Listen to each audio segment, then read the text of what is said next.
The people asked, I answered. I got rid of Danny. No, just kidding. He'll be with me later. But we are about to start week 6 of the Eastern Division of the Pro Chess League 2020 season. I'm very pumped to cover all the action today. We have some great matchups ahead of us. As you see, we have the St. Louis Archbishops taking on the Argentina Krakens in a matchup that I think will probably be pretty lopsided. The St. Louis team is so strong. The UK Lions against Brazil. I'm not sure where that one will take us, but Chicago win versus the Chessbrahs, one heavyweight matchup followed by another in the primetime slot between the New York Marshals and California Unicorns. Let's get the action going. We're ready to see all these games take off, and some great players will be participating in this week, just like every other in the Pro Chess League. So, I'm really looking forward to these matchups today, particularly those bottom two, Chicago versus Canada and the New York Marshals versus the California Unicorns. And while we have the game between Fabiano Caruana with the black piece against Maxi Perez, you see a 400-point rating gap in this one. And all the action is getting underway right now. So it'll be a fun round ahead. All players at their computers. Some foreheads are showing but for the rest, they're in their normal seated position. And it's going to be a fun first round of action. And we'll start with this game between Fabiano and Maxi Perez, because Fabiano playing the Caro-Kann, already something a little new from the number 2 rated player in the world, a Caro-Kann with the black pieces. But he's playing in a rapid event here, getting ready for the candidates, maybe just testing his abilities in positions he may not be so familiar with from the black side, and we'll see how he will be able to handle this. We see him on screen right now, head in his hands, not quite sure why, but this queen on b3 already aiming at this pawn on b7. Fabiano moves his queen up to d7. The question becomes, what is this bishop on g4 really doing? Is white going to kick it with h3 and maybe even expand with a pawn g4 move?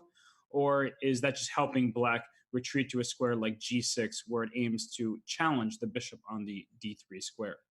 So Maxi Perez plays knight to d2. I think that makes perfect sense. You want to play knight f3, hop that knight into the e5 square, and Fabiano will try to figure out how to best meet that, as knight on e5 is a very annoying jump with the queen on d7 will be under attack and threatening to change the pawn structure of the game. And just to show a very quick blunder possibility, if knight e5 takes, pawn takes, not only is your knight under attack on f6, here comes bishop b5 with a pin and win of the queen on d7. So that's something that for sure Fabiano is not intending to blunder into. After knight g to f3, he needs to watch out for this knight e5 jump, as it will be quite powerful, especially with the bishop on g4. Once this knight comes into e5, will hit the bishop.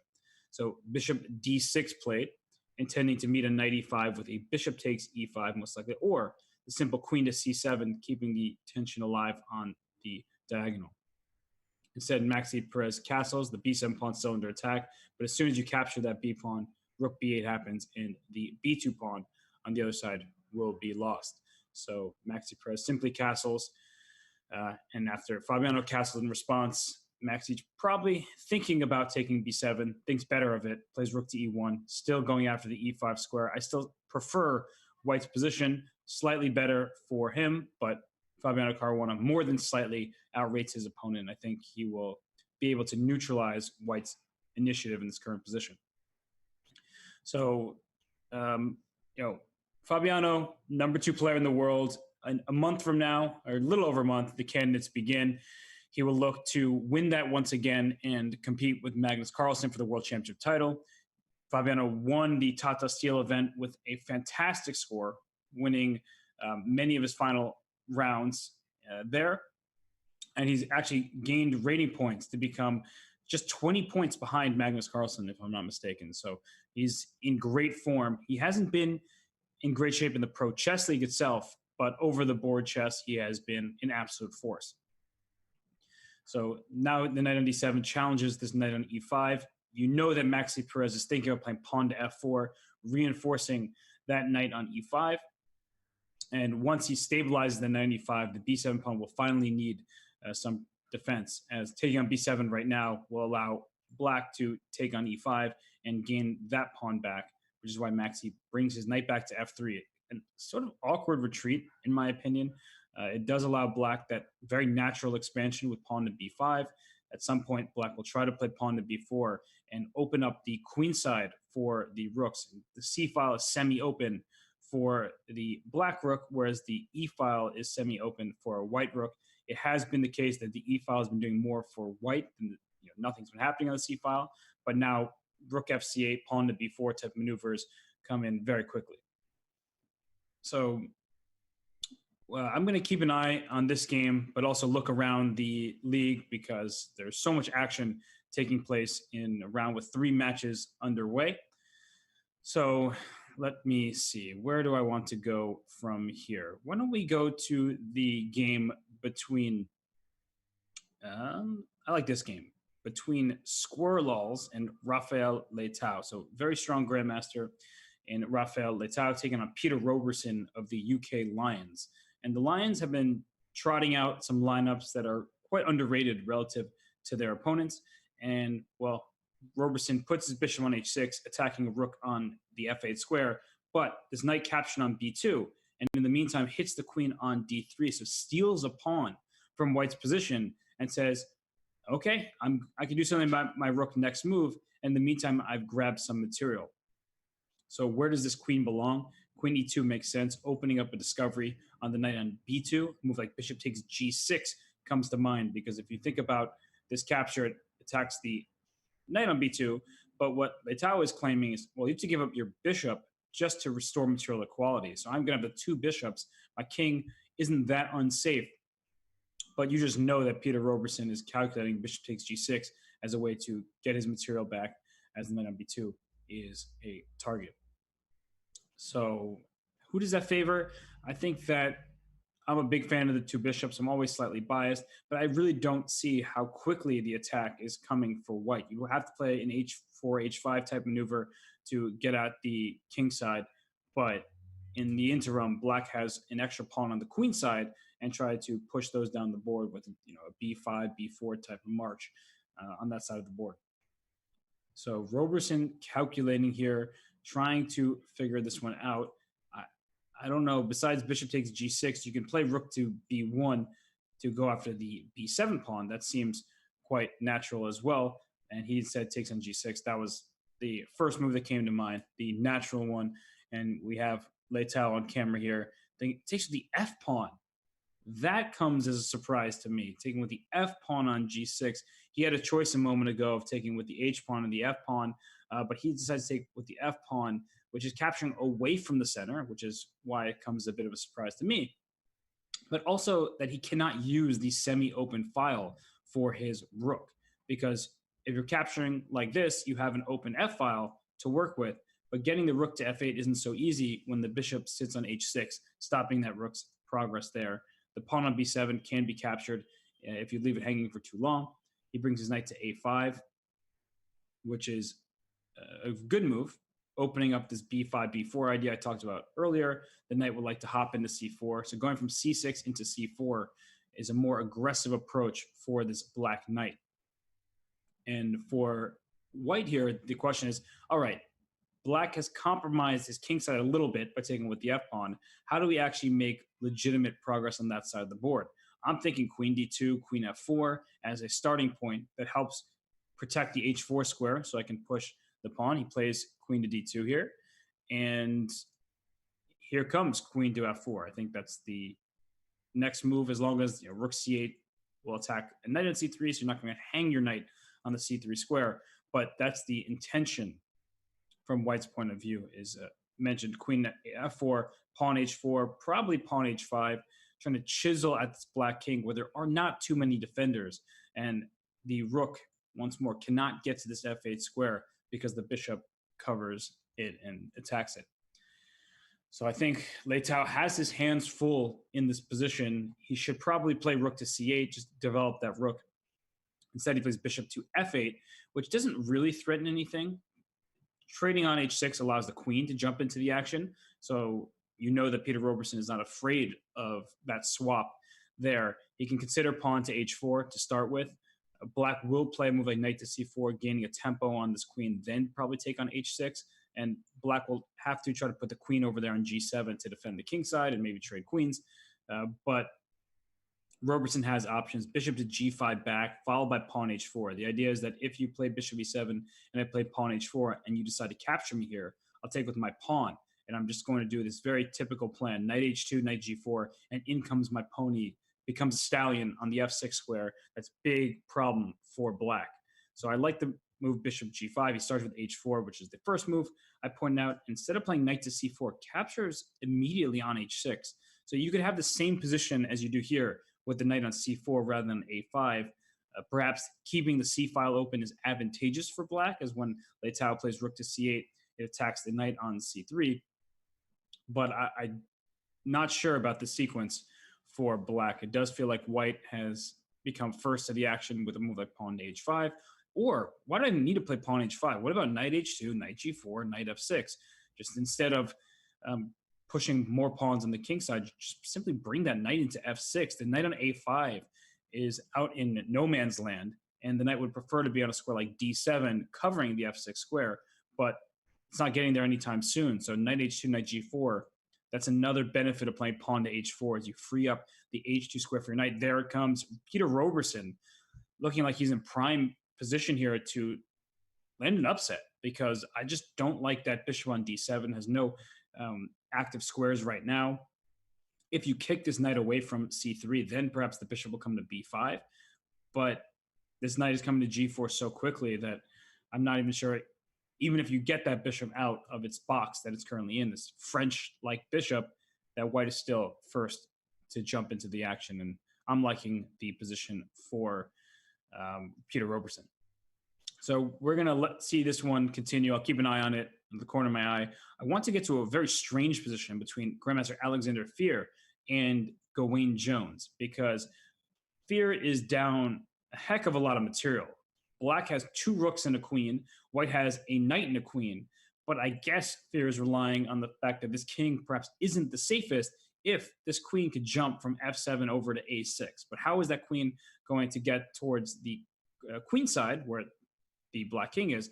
If you ever play queen to e7, the black queen follows to f8, throws a knight to d6 check first, but I think he's just down too many pieces. So Gawain Jones here, oh wow, he takes on e6, offering the exchange of queens, and hopes just take with the pawn on f7 and say the black rooks cannot move too easily. This is a fascinating decision by Fear. I don't think it should work out. At some moment, like now, h5, followed by rook h7, coming after this pawn on f7 is a viable option. But if I just make some moves on the board real quick here, let's say h5, f5, rook h6, then here comes knight e8, where I cut your rook off from the promotion square. You'll have to go rook h8 back, and then I can just move my knight back so I don't allow you to actually capture my knight here. And at some moment, I'm going to try to play for e6, e7, perhaps bring my pawn into c5. So looks can be deceiving. The extra material is great for black, but white has these passed pawns. And not only can white push the pawns, this king might just run in king e4, king f5, king f6. And now that h5, rook h6, as we discussed, isn't actually a threat, here comes that white king. And this is an amazing position. I really haven't seen a position like this before, where white has one minor piece for 2 rooks, and yet is the one trying to press here with king f5, king f6, and roll forward. So what can black do in the interim? Rook b8 feels like a proper start. What you really need to do is just sacrifice a rook for this knight. So rook b8 attacks the pawn on b2, but after rook b8, let's say b3, I would even consider a move like rook to b5 or rook to b4.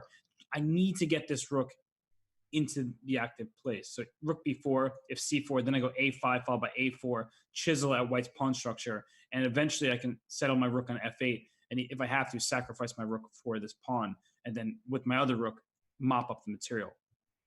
But it's just a really scary looking position for Gawain Jones that we have him on camera. He's plays rook to b8. He's just trying to figure out, all right, do I have everything under control? At what moment do I actually fear, no pun intended, because that is the player with the white piece's last name, this pawn becoming a queen? As mentioned, one of white's main plans, well, there it goes. The king is just running up. I think after rook takes b2, it's going to be too little for white. You take this pawn here. After king f6, you simply bring your rook to f8, and you sacrifice your rook for the pawn, and this rook on b2 will eat the remaining pawns on this board. So rook takes b2 right now is the move that I would play, and probably play it without too much more consideration, because the white king is coming into f6 and you can't actually stop that king's progress. So rook takes b2 is just a pawn. And unlike if it were the h8 rook taking on b2, if I take with the b8 rook, knight e8 check doesn't cut off my rook from the f8 square. So I can just move my king to d8, and then you actually gain nothing as white there. So Gawain plays h5, which to me is a bit strange.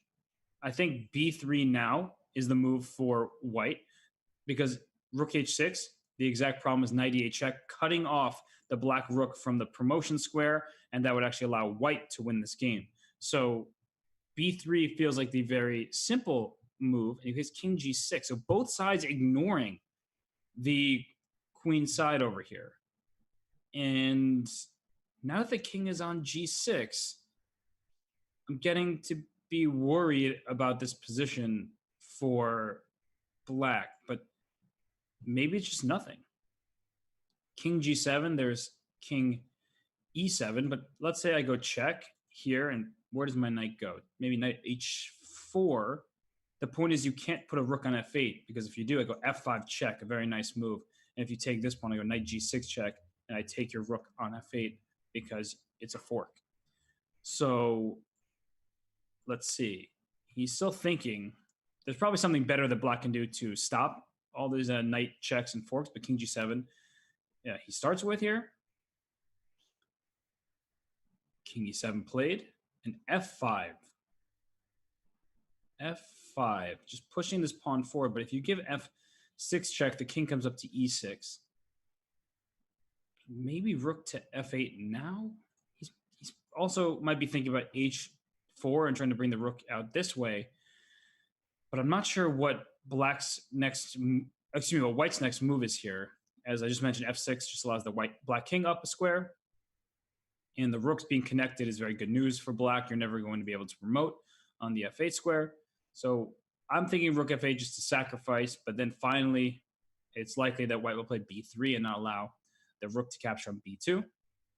He does indeed play pawn to h4, opening up territory for the rook. This has been a very fascinating game. I'm going to just look out of the corner of my eye to see if any other games are worthy. There's actually a game that just finished, and that is the game between Alex Shimanov and Alireza Firouzja, where Firouzja won by trapping his opponent's queen on h5. So that's a pretty sad finish, 20 moves, and the game is over. And what happened was black had gone g6. So the white knight came to g4, d5, shutting the bishop off from the king, because g6 right here would be a huge blunder at any moment, because queen takes g6 is a check, and the pawn on f7 is pinned. So instead, we saw d5 first, and then g6. So now this is not hanging on g6 because there's no pin on the f7 pawn. Taking on f6 will lose this knight on f3 because queen takes h6 loses the knight. And instead he chose knight h6, king g7, and the queen's actually trapped. Knight f5 check, just bishop takes f5, down goes your queen.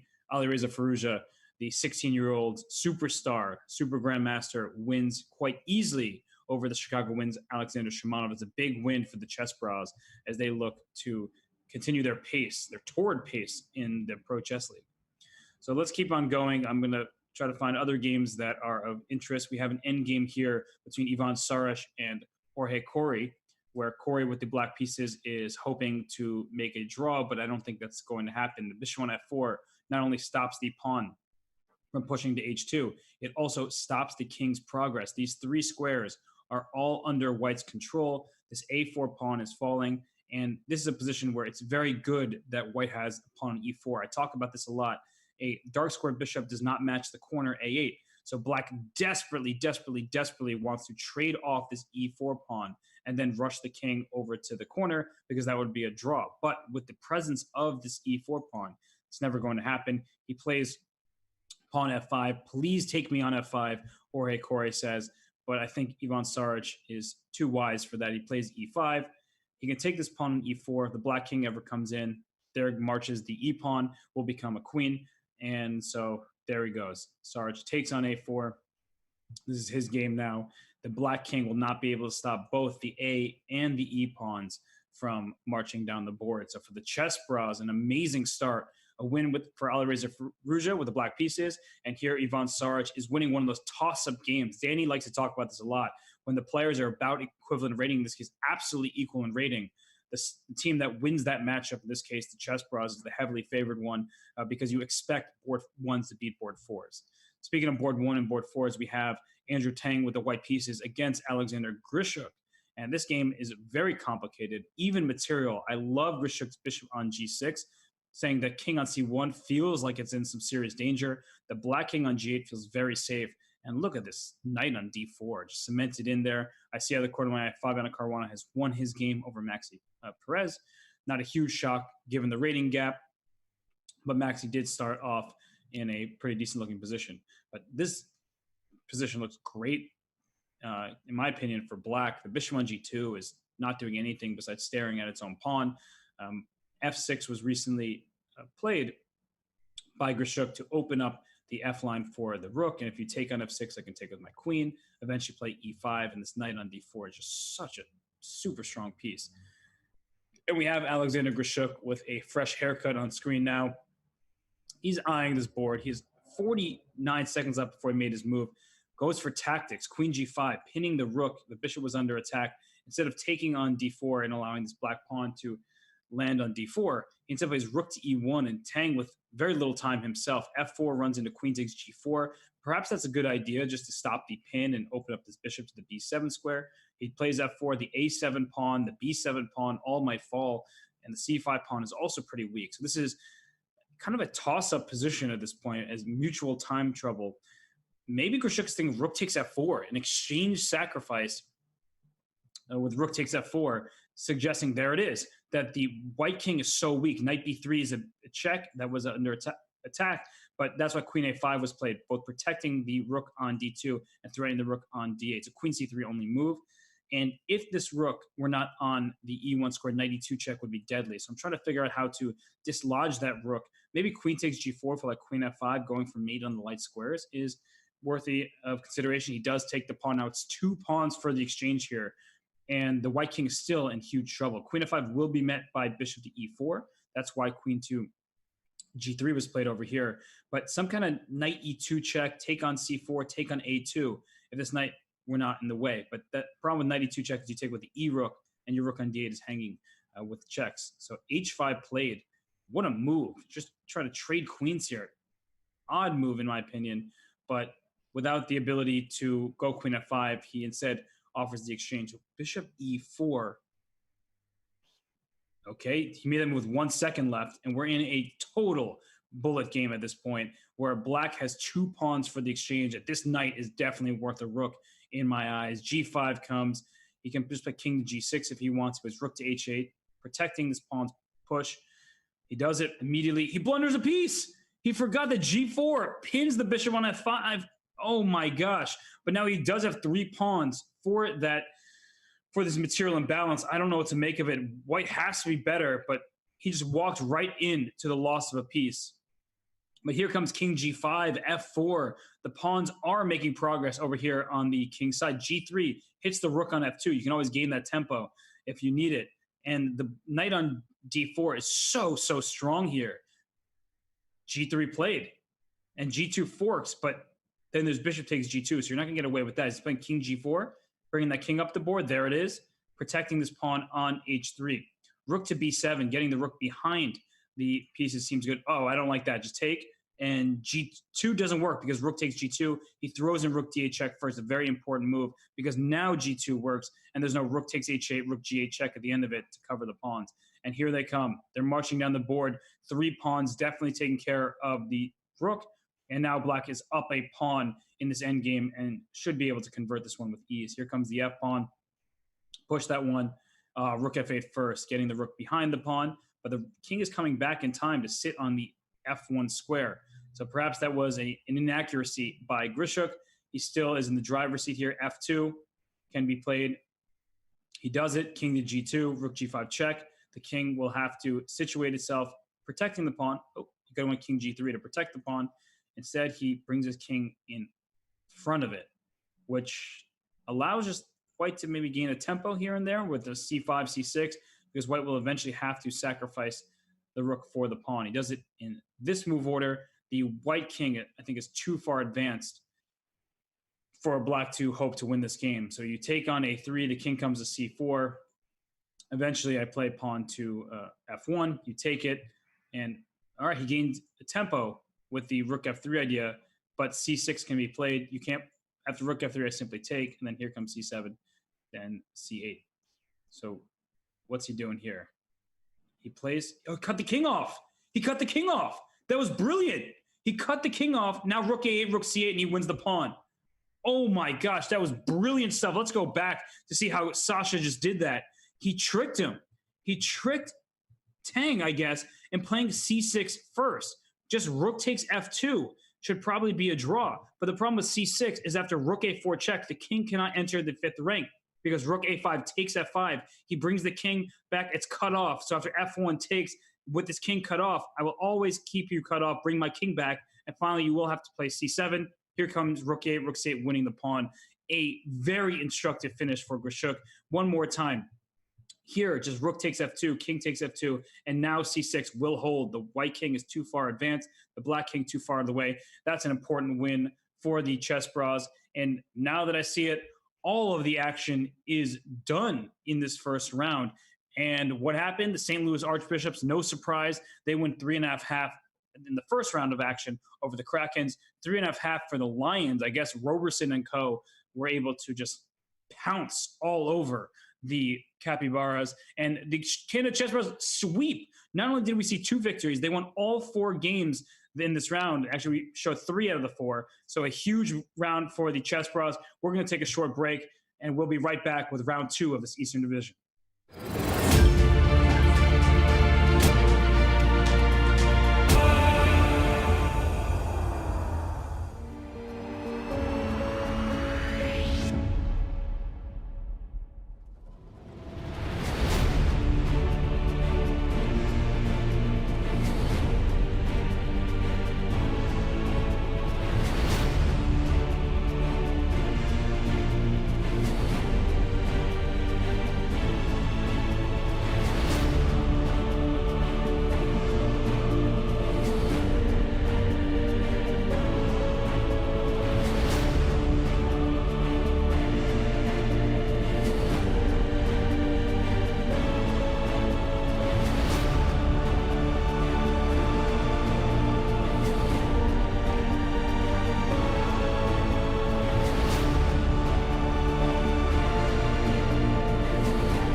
How did I get here?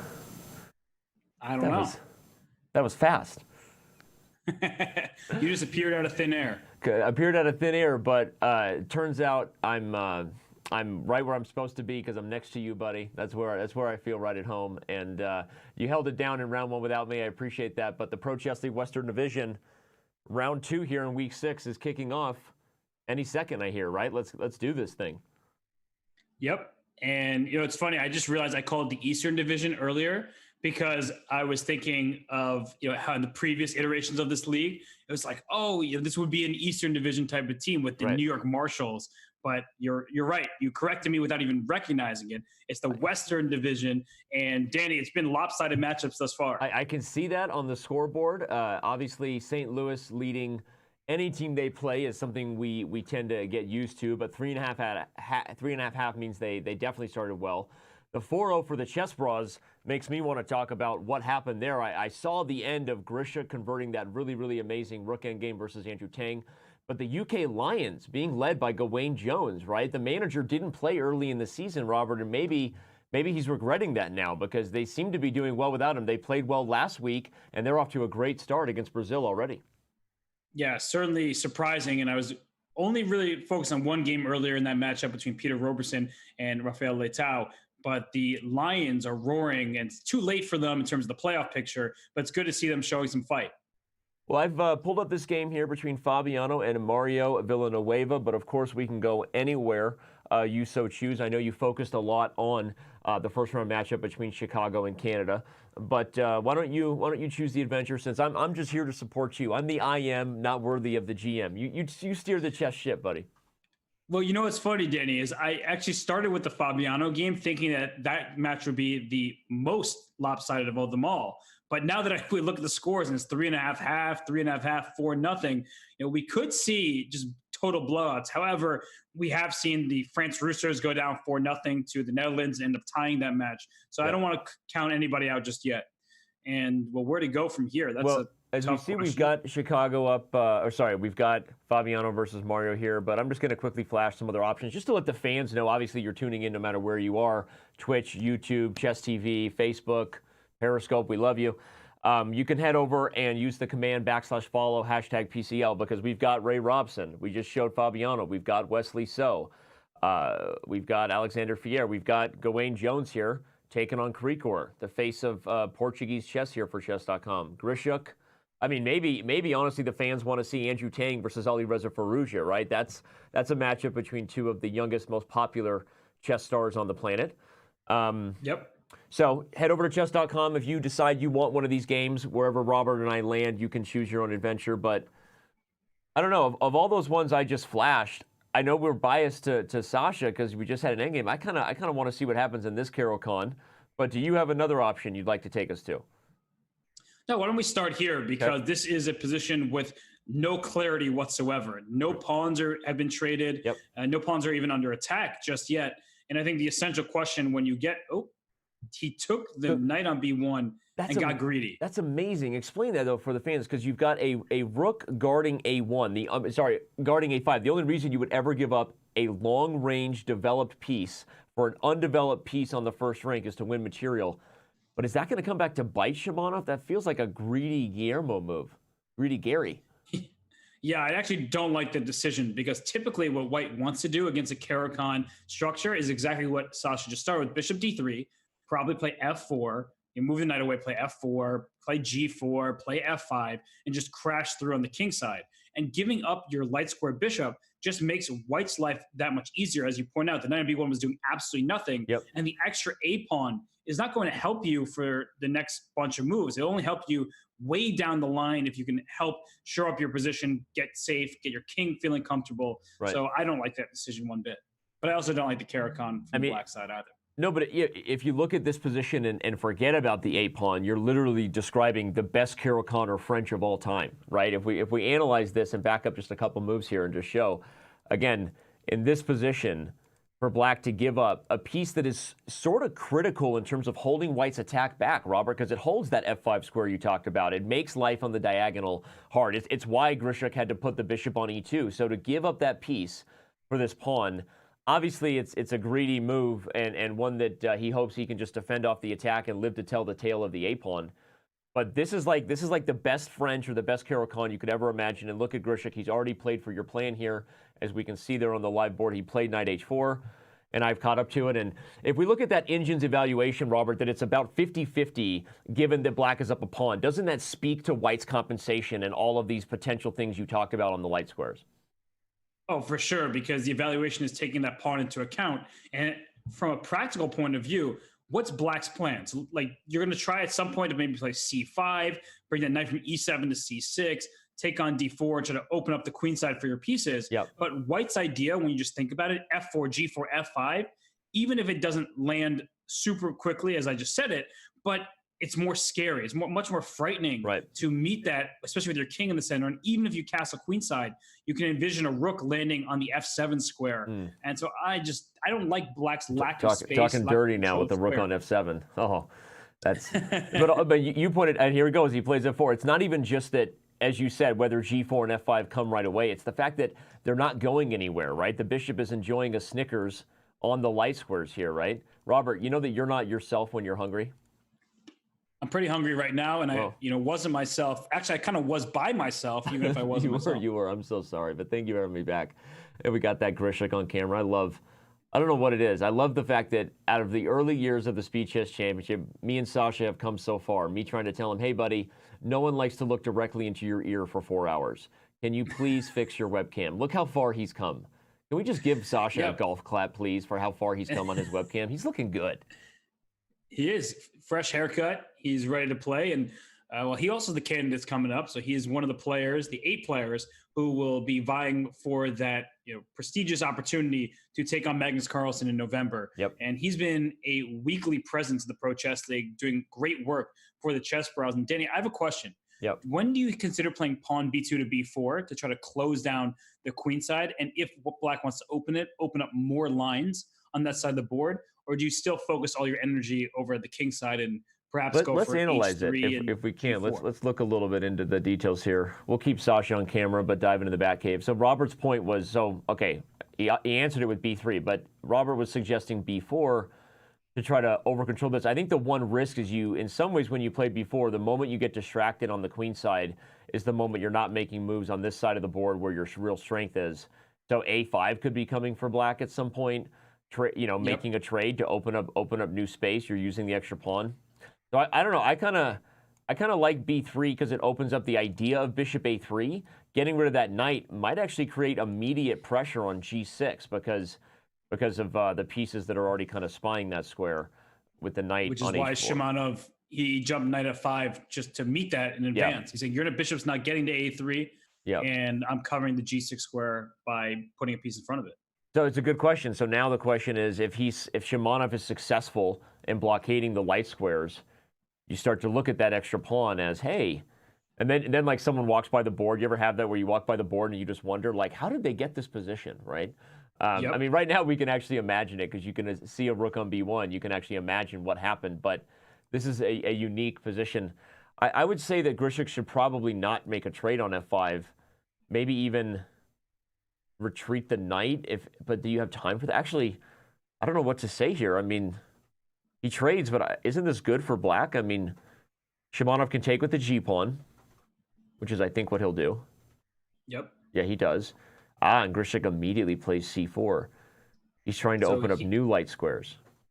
He might be both. He has options here. He can either open up new light squares or even play c5 and then pawn to b4 and try to clamp down on the queen side before making a rook f3, rook h3 swing, because the pawn on h5 is an isolated pawn, even though it's not that easy to get to when black plays bishop e7, and then pawn h4, excuse me.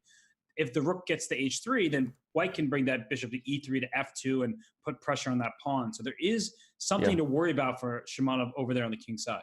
And I still like the long-term point that white will dominate the light squares if and when they get open. You have the one minor piece that black lacks in the light square bishop here. And, it's one of those positions where still the fact that it's evaluated at roughly 50-50, but white's down a pawn, kind of speaks to the long-term bishop pair, the potential weaknesses black has, the H-pawn Robert highlighted, maybe the doubled F-pawns.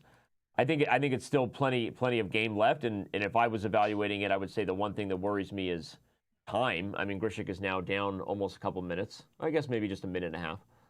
For him, that's an hour, right? Yeah, I was going to say, for him, that's... I was going to say, why am I worried about time? Grishik lives with no time on the clock. He'll be just fine. Yep.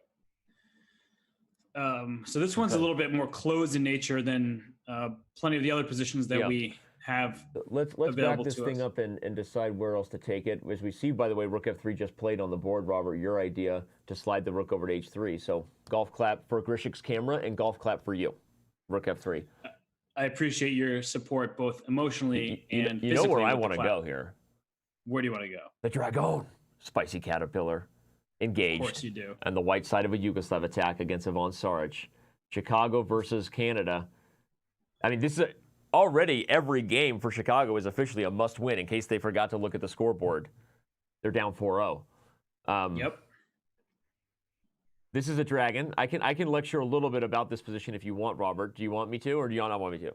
Well, you seemed excited, and you being excited is a good thing for everybody. So go ahead. So this Yugoslav attack is, well, I'm going to back up in the opening. We'll keep an eye on the live position there just to see how we got here. Accelerated move order.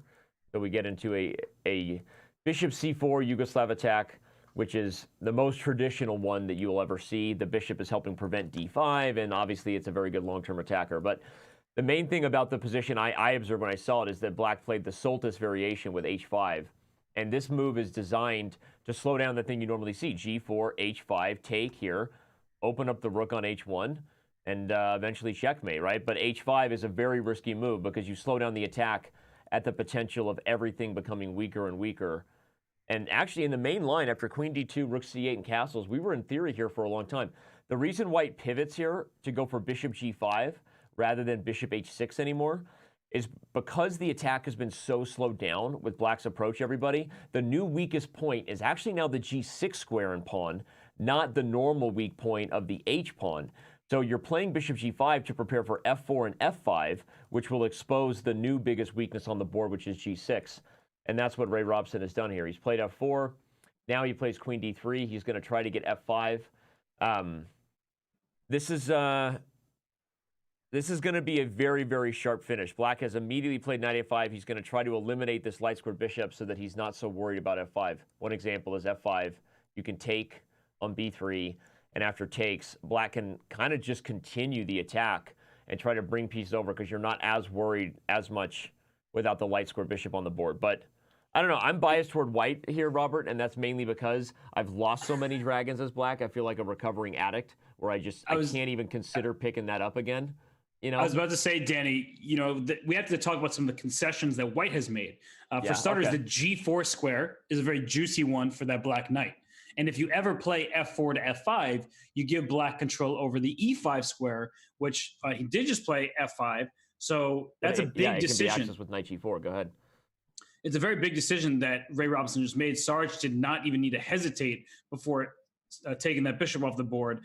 And one critical thing that I don't know the answer to is queen a5 looks good to me, but there are some times where you can take on f5. I know it looks very scary, but there are moments where you can say, I will take on f5. And if you take with your knight on f5, then you're opening up that long diagonal from a bishop on g7. So I'll take you on f5 first. And then there might be some hope of a later knight g4 being even more powerful with a threat on the c3 square. So it's a very interesting. You're right, and I appreciate you calling me out on my dragon bias, meaning I was biased against the dragon, but I still think it's plenty to go. And from a practical perspective, I do favor white in these positions, and I have one big reason behind that. You want me to explain it? You want it? Sure. The difference between the two attacks is this, and this is something that Kaidanov explained to me about the dragon, why against good preparation, the Yugoslav attack always seems to call the dragon's bluff is because Black is launching an attack based on piece pressure. And that relies on tactics happening. But white strategically actually has no weaknesses in the Yugoslav attack. Not here, and not here either. It's a very, very sound pawn chain. Whereas you look at why the Yugoslav attack is so successful, it's because you're literally attacking a weakness that was created back on move 6 or move 3 as early as the accelerated. And so I know I'm getting kind of philosophical, but I look at it as like, I still feel like in time pressure, push comes to shove here, white should be able to blow this open.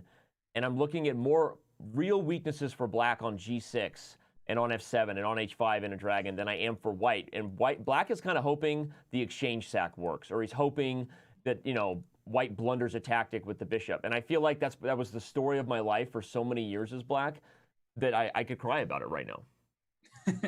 Well, you are. I just like white's position here so much. I feel like I know I gave you the e5 square, but just let me get at g6. Let me at you, bro. Hold me back. Hold me back. How do I get here?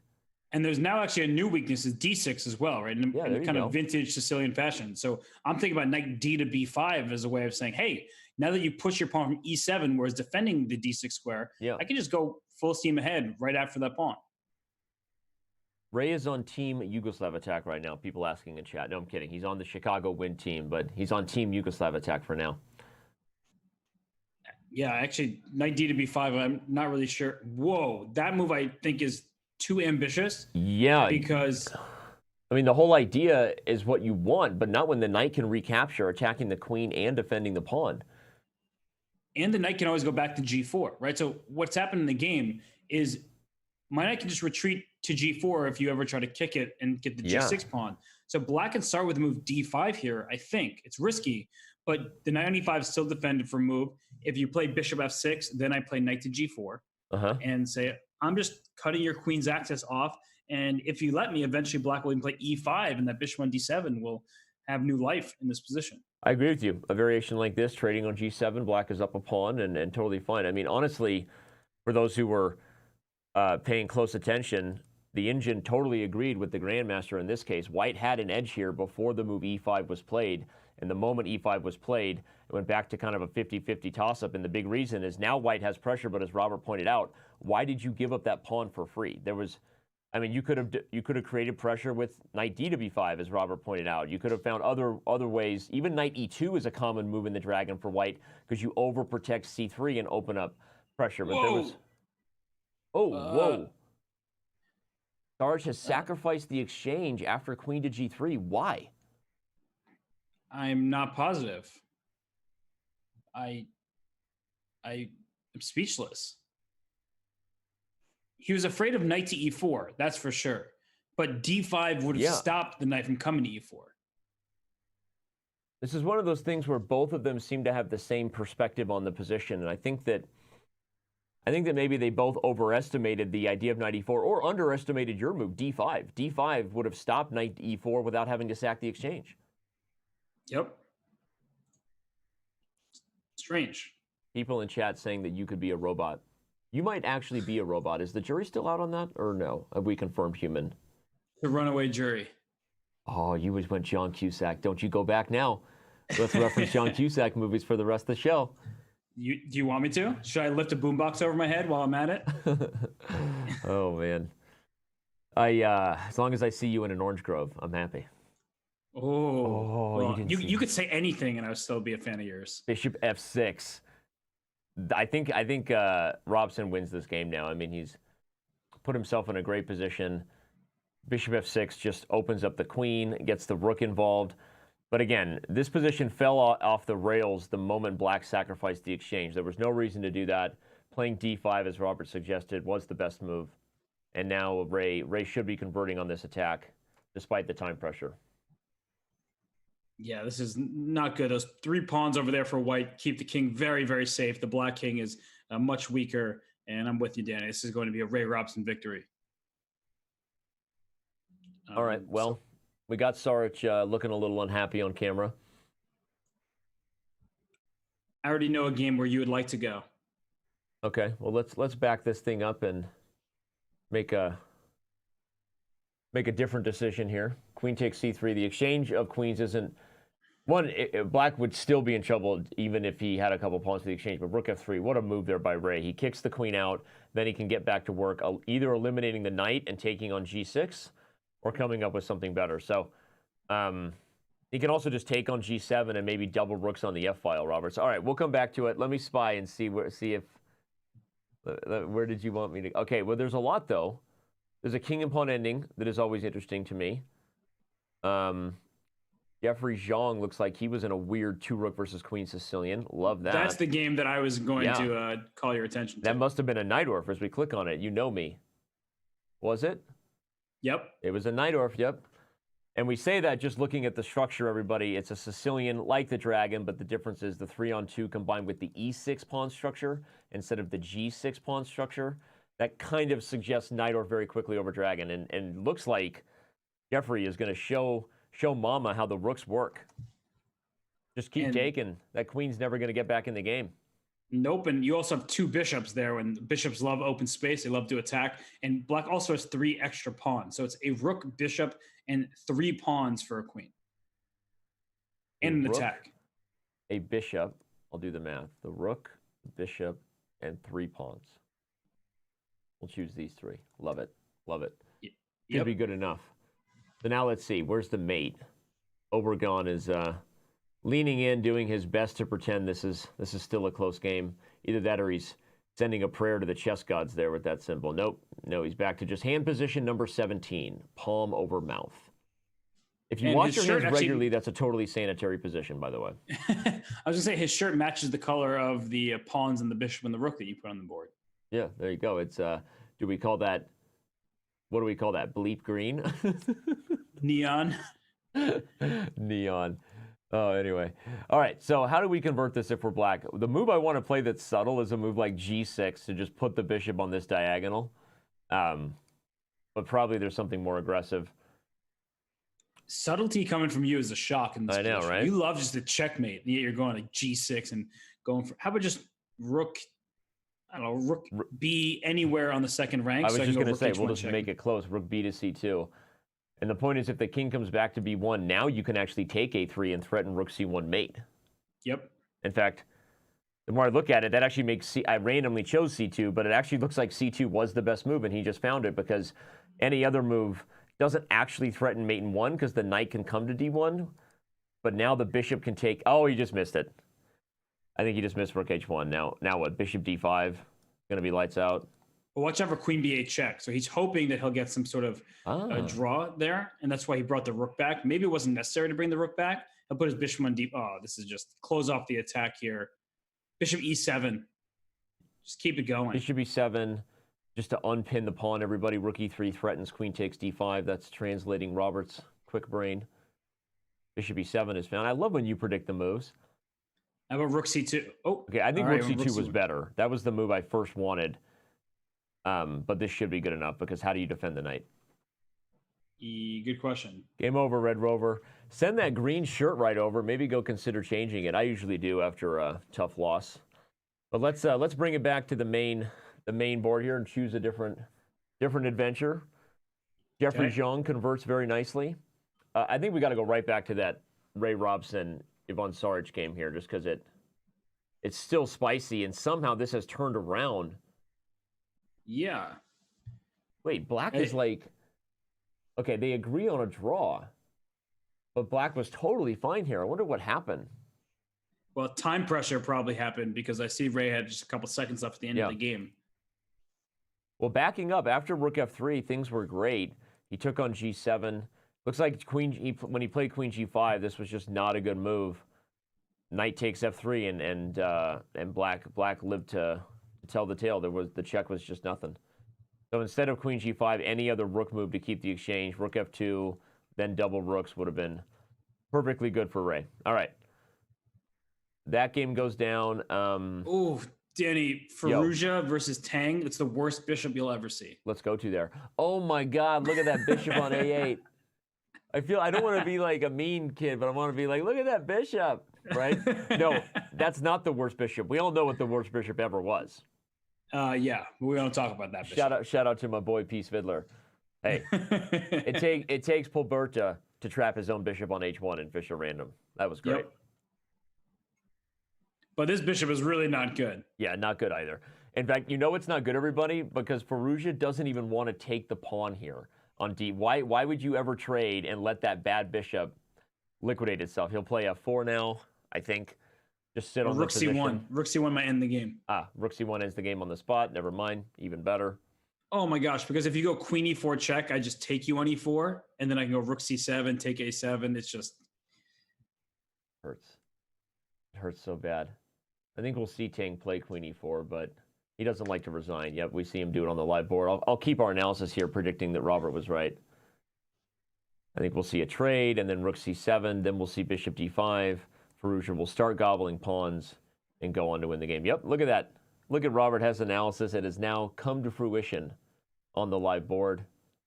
Bishop d5, rook will it a7. net me the $50, though? That's the real question. All right, well, a good conversion from Firouzja, most likely. Maybe he's he can just winning. What other games do we have going on here? We have some pretty interesting games remaining. Yeah, there are several, actually, including a game that still on the edge between Grishik and Shimonov, as well as between Hansen and Corey. Where do you want to go? Okay. Let us go to quickly, just to show everybody, Kang has resigned. Oof, that's a beautiful way to win that game. But Grishuk game versus Shimonov looks very interesting in this end game. So White eventually does open the board and has the light square bishop we left him with, but in an endgame like this, how do you convert on this extra c pawn? I call it extra, knowing he's not actually up a pawn here, everybody, but might as well be an extra pawn. Is he going to offer the rook trade? I think he has, and the reason why he's done that is because the threat of bishop h5 is quite frustrating. So if the rooks come off the board, the only way to protect f7 is to bring the king over, in which case the white king will sneak up the queen side via a5. Grishik didn't play bishop h5 right there, everybody, because he's worried about rook f2. So he's trying to find ways to get the rooks off the board, as Robert said. Oh, but now he gets bishop h5 because the rook no longer has the back door. I think that was a blunder by Shimonov. It definitely was. And the knight still can't get in the action because the e6 pawn is weak, and the king can just stay protecting the pawns here. Rook f1 goes after the f4 pawn, then white will play rook b6, going after the e6 pawn. Okay, here we go. Now rook f1 is smarter because when he takes, he gets a tempo here. That's why Shimonov threw in the check. And rook d6, though. Yeah, rook d6, and then you're going to threaten c... Oh, or c6 and then rook b7? No, you forgot about king c8, though. I wonder if he missed king back to c8. I think it's going to settle on a draw now because neither side has anything better but to attack and protect pawns. He wants to bring his king into d6, like king c3, king b4, king c5, king d6. And that's why white is going to play this one on. Not to mention their back rank checkmate ideas. Yeah, rook g2. So I would play king c3 here. When he finds rook g2, I like that move first. Threatening rook g8. No, but then rook h3. Okay. This is a game where both sides could lose. We see Grishik shaking his head there. Like, this is now entered the territory where one side might try too hard to win. And knight b5 is what's keeping black alive here because the d4 pawn can be attacked a second time if the king tries to run away, and they actually just agree to draw. So he settles. Shaking his head there. He's not exactly sure where it went wrong from that look, I think. But unfortunate he didn't get a win, at least from his perspective. As far as the round... Oh, wait. I was about to give a summary and looked over. There's still one game going. Gawain Jones is battling Grigor Mkhitaryan. Yep. And it looks like he's escaping with the draw. Yeah. But the Capybaras needed that victory, and Grigor was on the better side of this game for a long while. I had it open at the corner of my eye earlier, and now it's a draw, which keeps the Lions ahead by 2 points. But this could have been a 1-point match had Grigor been able to convert this one. Well, draw or not, he might take the award for best room. This is a flashback to my teenage years when I also had a basketball on the wall. No, I'm just kidding. I mean, who am I kidding? I still shoot basketballs after every show. Just a big kid.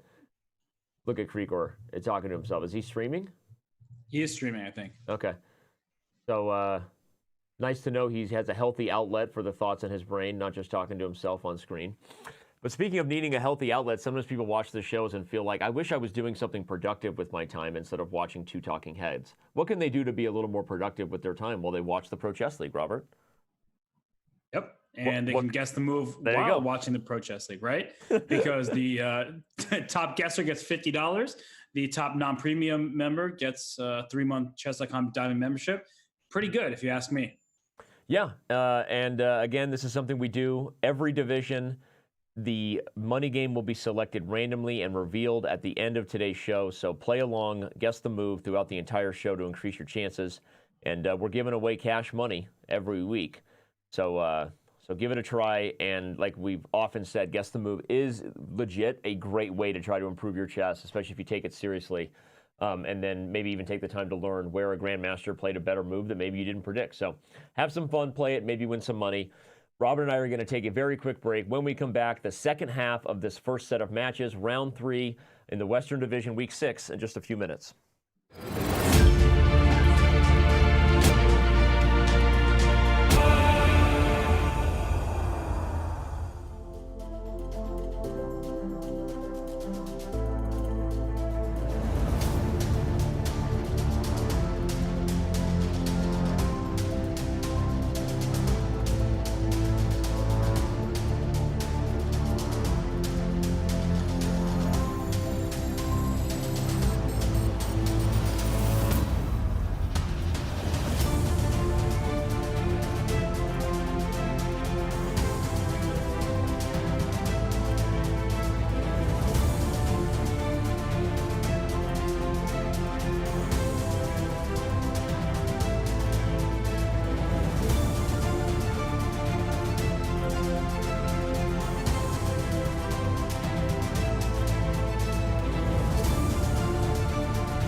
Welcome back, everybody. The Pro Chess League here on Chess.com continues with a fun daily question today, Robert.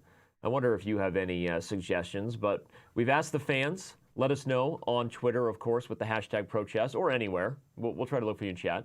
If you could rename one Pro Chess League team, what would that team name be? You know, I'm a visual person, Robert, so when I look at the logos, if my eyes see candy, right? Like if I want to kiss the computer screen, then I'm happy. And right now I want to kiss the computer screen, even not just because your face is also on it, but because of the Pro Chess League team logos on it. Would you really change any of that deliciousness? I feel like you can change the names without maybe changing the logo, right? Okay. Some of them can be multi-purpose. Okay, so give me a name you would change then, if that's the case. You're gonna put me on the spot like this and just force me to pick a name. I'm not that creative. Like, would we go with like the UK kitties, kitty cat, or the India long form meditation pose? No. No, I'm kidding. No, but seriously, let us know on Twitter. The games have begun, so Robert and I will shift our focus back to what they pay us for, or at least what they pay you for. They don't pay me for anything, by the way. But the X's and O's on the board will keep us focused. Let us know. Use the hashtag. It's right there in the lower corner. And if you make a good suggestion, maybe there's a diamond membership for you. So can we go to the game between Fabiano Caruana and Carlos Obregon for a second? I almost had that up first, and then I went away from it. But go ahead. It's a French. Tell me. Do you know why I'm here? Because the only times I played the French in my life, I played this Queen D7 move. And the only times that you've done it, you've had a very successful result, including a draw against former world champion Viswanathan Anand. But then I lost to Krishnan Sasikiran. So that hasn't been all positive. That should serve you right. Only go French once. Never go French twice. Well, Fabiano Caruana actually is a reformed French player. Right. He has played it in his past, and he's learned better. But right now he's playing this offbeat Queen D7 line, trying to just get a position where he feels like he can outplay his opponent. Bishop F8, he just chose. I mean, this is just, you can't make this stuff up because it goes against all chess principles. Let's talk about why it works then, though, right? Because obviously it's a closed position. Sometimes you can get away with moves that break principles, bringing your queen out too early, making another move with a piece that's already developed to bring it back. So doing your best, knowing that I know you believe white is better here, and white maybe is already clearly better, but why is Fabiano going to be able to get away with breaking these principles, and what's black's long-term goal? Well, it's often about the side that controls pawn breaks, and when one side pushes many of their pawns forward, it allows you to break that pawn structure with a move like F6. And Fabiano just looked like he was in pain. And I don't know if it's just looking at the black side of a French or if he just pulled a hammy. But either way, he did not look very thrilled about his knee on like the bar under the table or something. That's a good analysis of the situation. You analyze the chess, I'm analyzing the reaction. Looks like he's dropping some something happened there. Anyway, go ahead. So he plays F5.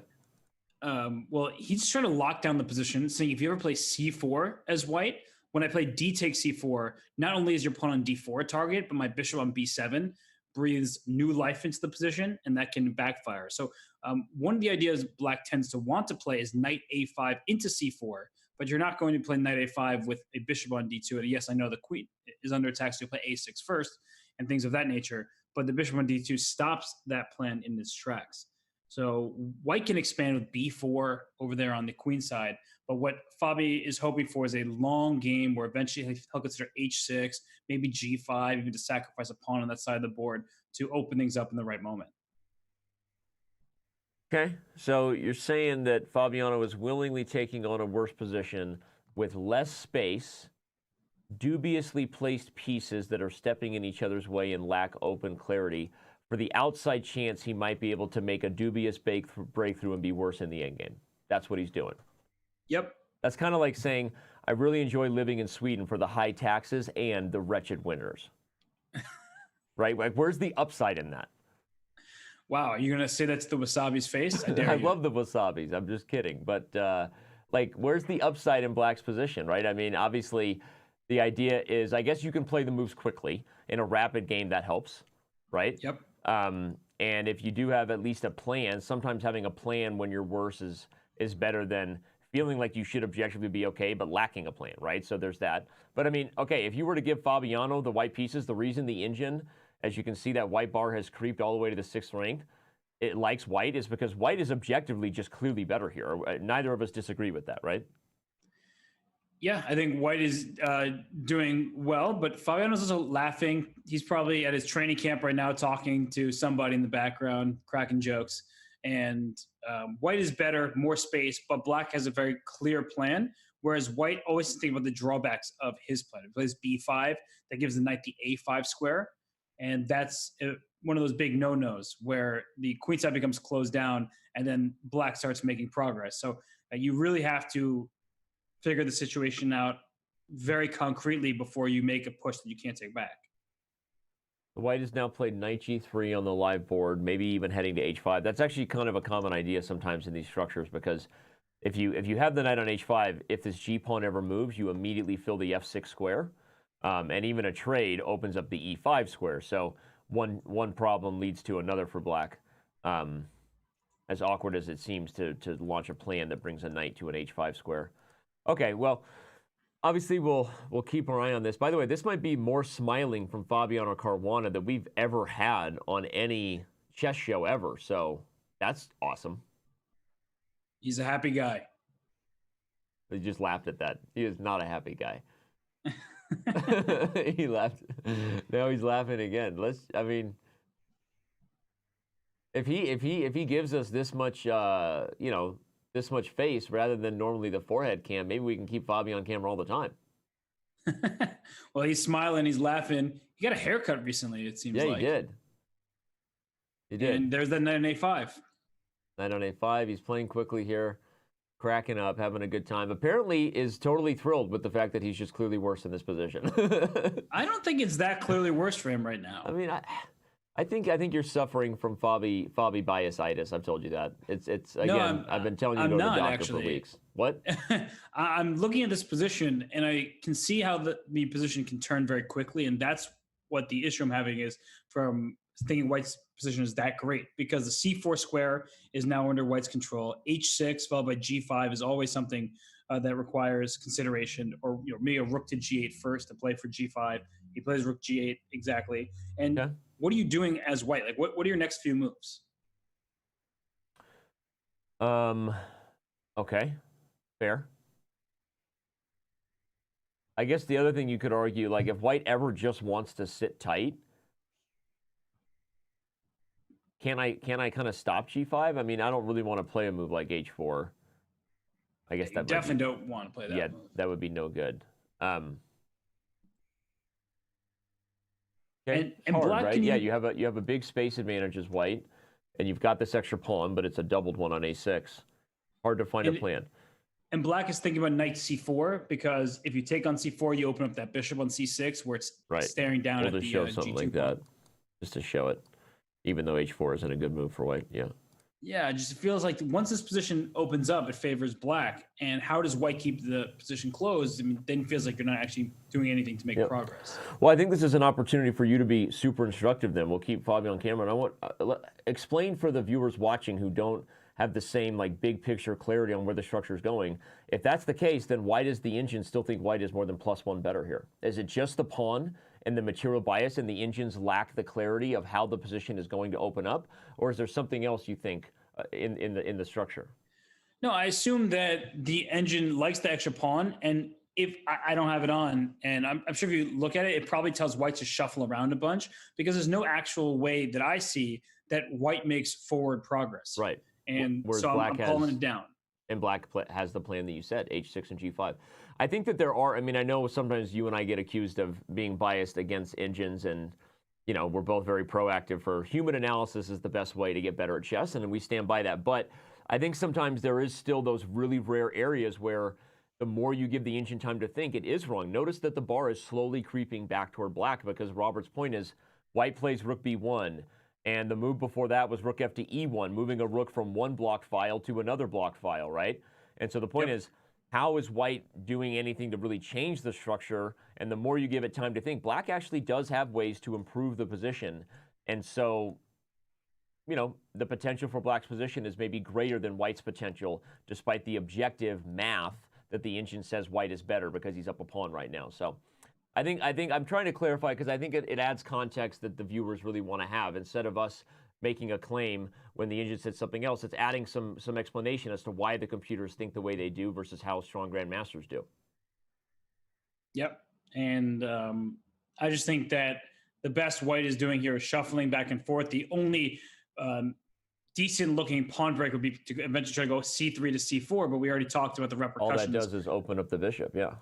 Yeah. No, you're right. I mean, honestly, let's look at the last few moves, right? So despite the fact that, again, sort of set up Robert. I think I get the assist for your dunk over the Indian's head there, by the way. Don't make me the bad guy here. I was setting up the point that here's the thing. If you look at what the evaluation was a few moves ago, it's only gotten worse. And what did Robert say White had? Basically shuffling moves. A rook goes from one file to another. Neither of them opening up. A rook goes here. What's next? The bishop goes from d2 to e3 on the next move. How did that improve White's scope? And the point is, Indians will look at positions and say White's better because he has more space and he has the pawn, but actually lacking a plan, and Black does have ways to eventually open it up. And that doesn't mean computers probably still wouldn't beat a human from either side in the position, but that's not the discussion. The point is, Black is actually doing okay here, despite it being a French, and now look at where the Indian has gone. Slowly but surely, it now understands that Fabiano was better. Black has a small edge here, having achieved g5, and Fabi's taken a snack to go with it, so you and I will back out of this. And hey, mission accomplished. Can we get an air 5? Can we get an air 5? You and I just dominated the Indian on camera. Go the other way. Go the other way. Other way. There you go. Boom. Go. Ready? 1, 2, 3. And now Fabiano is going to show us how Black was in control here. So we'll come back and check on it. Where do you want to go next? I love how you're a grandmaster of knowing which way my high five should go to make it work with yours. We both have our skills. Where should we go next? Let's go to, definitely this game with Penguin GM. Oh, dude, I was just there. That's why it was an instant click, because I saw queen on h6 and said, give me that money. Show me the mate. I'm like a Jerry Maguire meme. Show me the checkmate. Mm-hmm. And, well, there is no checkmate. At least not one coming too quickly. Oh, okay. My bad. But Black might checkmate White at some point, too. Yeah, well, we've got a b-file problem if we're playing from Tang's point of view. Queen b4 might double up. But I don't know. In Tang, I trust whenever it comes to pressure and mating attacks. You know why? Because he's also got a big-time advantage, too. So, Andrew, just prove me right for once in your life, please, and finish this game. Oh, he's got the AirPod in, too, by the way. Rocking it. That's what the cool kids do. My 14-year-old walks around the house wearing them all day, so I can't ever talk to him. Great. Smart kid. Being able to ignore you before you can even talk. What a bright lad. But right now, King H8, that wasn't the move I was expecting, because it does feel like it walks into H5, which is White's entire plan. So, okay, yeah. H5. Maybe Black will play Queen B6, gaining a tempo on the B2 pawn, and try to slide the Queen to G6. Queen B6, let's say I play Rook D2. It's like Knight takes H5, maybe? I was hoping you were going to say something like Knight G8, and I was hoping I was mating you. But actually, maybe Knight G8 works, because I don't think I can take H7. I mean, it's just nothing. There's no mate. Right. Actually, that's not a bad idea. You come back, and your whole goal of opening up the queen's protection of the 6th rank, particularly the pawn here, makes sense. Yeah, but C4 is falling. It feels like this is not a great position for Sarich.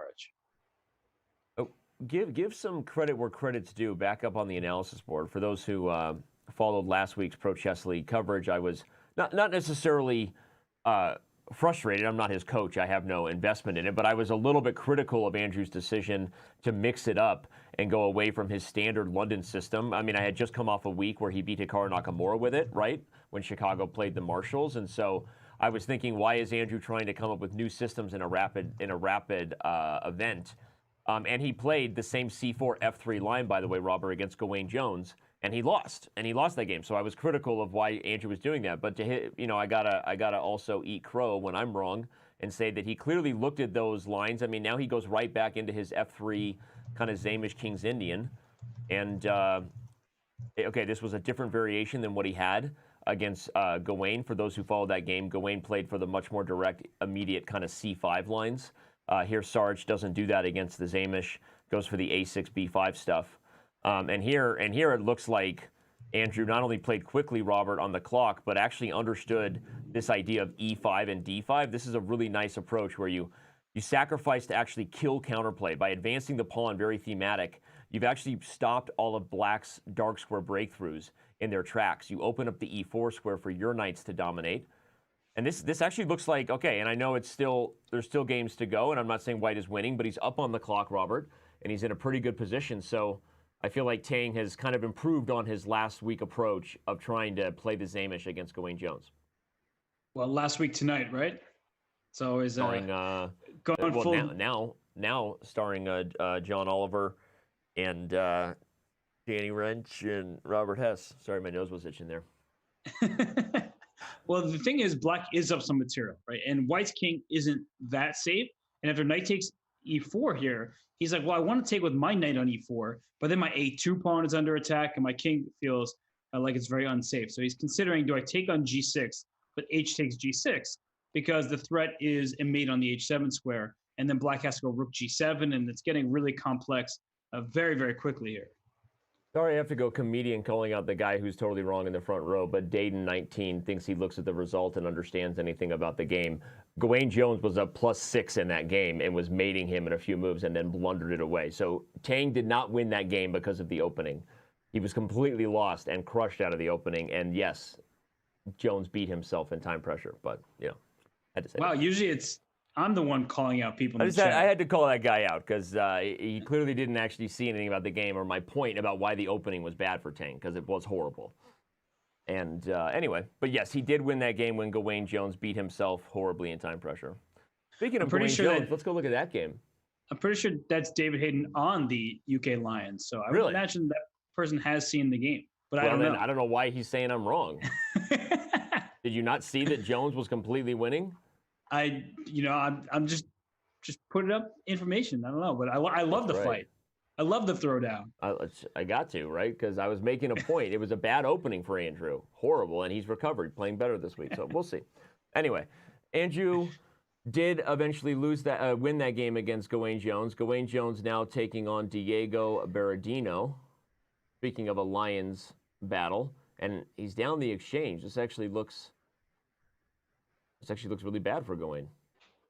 Yeah, what's going on here? This is just, it just looks terrible. I'm trying to even come up with something for black here, but all of black's pawns are going to become weak. There's the rook in line with the queen, which means you probably need to move your queen immediately as knight f6 check. Right. Will pick up that queen. And the knights are protecting each other, which is good news, but also means they're stepping on each other's toes. This is the one thing that Gawain has going for him as we see him on camera is he's up on the clock, but knight e6 I think just gives up the b5 pawn. The queen can take it because white doesn't go for it, instead has bigger plans, maybe to put a knight on d6. Note that the bishop on g5 isn't really capturable because of the tactic Robert already highlighted. Knight f6 check just wins the queen on the next move. Yep. The bishop g5 seems good. Yeah, and I mean, you can go knight f6 check now just to claim all of the dark squares. Right. The b5 pawn is still hanging, and I don't really know how you plan on protecting it. I would have been greedy and just taken, because I think that pawn leads to more problems. This pawn falls, the knight is pinned, so I think Diego might have overthought it a little bit with bishop g5, but should still be in a pretty good spot here. Bishop f6. Ooh. Wow. Yep. Can't take on f6 because then I take back with my knight and I fork your king and queen. Okay. And if you move your bishop anywhere else, let's say, well, your bishop can only go to a3, I guess, for black. But after bishop a3, I'm thinking bishop a1, and I just want to mate you on that long diagonal. That was so sly. I love it when you call me Big Papa. I mean, retreat bishops on a long diagonal. That's the same thing. It's what Biggie Smalls was actually saying. I have no follow-up to that because it was such a ridiculous comment. Bishop f6 has been played on the live board, and actually black is still thinking, because there's not really much else to do. And the Capybaras are trying to make a comeback here. They were getting crushed after the first round of action, 3.5. Now they're only down 2 points, and they're about to get an upset over the mighty Gawain Jones. Mighty Gawain Jones. Bishop a3 was played. We'll see if... Okay, he doesn't go for your bishop a1. Instead, he gobbles the pawn, but it should only be a matter of time here before that fork drops on f6. Yeah, I'm spying some of the other games in case we want to switch. Okay, the game between Alex Lopez and Alex Fear looks really good. Astana and A Fear. Okay. Because there's a king that has landed on d8. White's king all the way up in black's squirrel there. And white is up a piece. So if black doesn't have some kind of draw by a bunch of checks, I think black actually does have a draw by a bunch of checks, though. If rook f8 and rook f7, I guess you can just walk to d6 and you're out. Or to b6. Or to b6. Yep. Okay. If king c7, and you just get out to b6, looks like white should be winning here, right? Wait a sec. What oh my gosh. No, Danny. If king c7, rook e7. Rook e7 and rook a8 mate. Yeah. Oh my God, what a line. I love we both realized it at the same time. No matter what white does, everybody, it's mate on a6. Is he about to mate himself on camera? I did that once, and it was frowned upon in most countries. He's thinking about it. Dude, if Fier gets the... Okay, no, white sees it, plays king d7. But also, king c7, Danny, if you instead king c7... Yeah. Like, if you're rook e7 check, king d6, then I go king f7, and I mate you with rook d8 checkmate, unstoppable. Oh my God, this is like one of those puzzle rush tactics that you get, and then you just want to, like, break your computer. Like, seriously, you play rook f8 and white plays king c7 and you're like, how is this a puzzle? How is this a puzzle? And then you randomly find this after, getting pretty frustrated. Okay, looks like white is going to ultimately hold this and settle, because after king d6, black has rook d5, king e6, and then I think just a draw like this. Check, check, check, check. Check. They actually had already reached that position, so they've been doing a funny little shuffle. Okay, so it seems that Lopez was aware then that running the king to c7 would lead to mate, and we're gonna have peace in this one, which means I want to back up and go to one that's heating up, if that's okay, Robert. I mean, let's do it. Two of the biggest names in the online chess game, #RhymeTime, Alireza Firouzja and Ray Robson, the caterpillar whom with his spicy. In a decent look position here versus Firouzja. But it's a weird one. Like, black's up the exchange, but maybe white's the one with more of an attack on the dark squares. Is something like knight d7 coming on the next move? I have no idea what's happening here. Yeah, well, 4 seconds. You better move now. Okay, he moves. G4. We've got Firouzja on camera. A free agent acquisition for the Canada Chessbrahs, for those who didn't know. And bishop d6 played. That knight on e5 is not in good shape. Look at this. So take on e5, take on g4. Take on e5 and bishop, queen g4, and then the bishop comes back. Yep, just bishop e4 here. And Firouzja you simply up in exchange. Head. Here comes rook c8 to c2, and it's all over. Because the bishop on f1 needs to stay protecting the g2 square. So here comes the rook. Queen h4 check. Ends the game. Queen h4 check, king over, and bishop f3, or bishop c2. Yeah, both of those look good. There's bishop c2. And now queen takes h2 check, winning the game. And we see the youngster frustrated. Well, not too frustrated when you've got a straw shaped like a candy cane. Every milkshake tastes better. You ever notice that when you have a straw that looks good, your milkshakes taste better?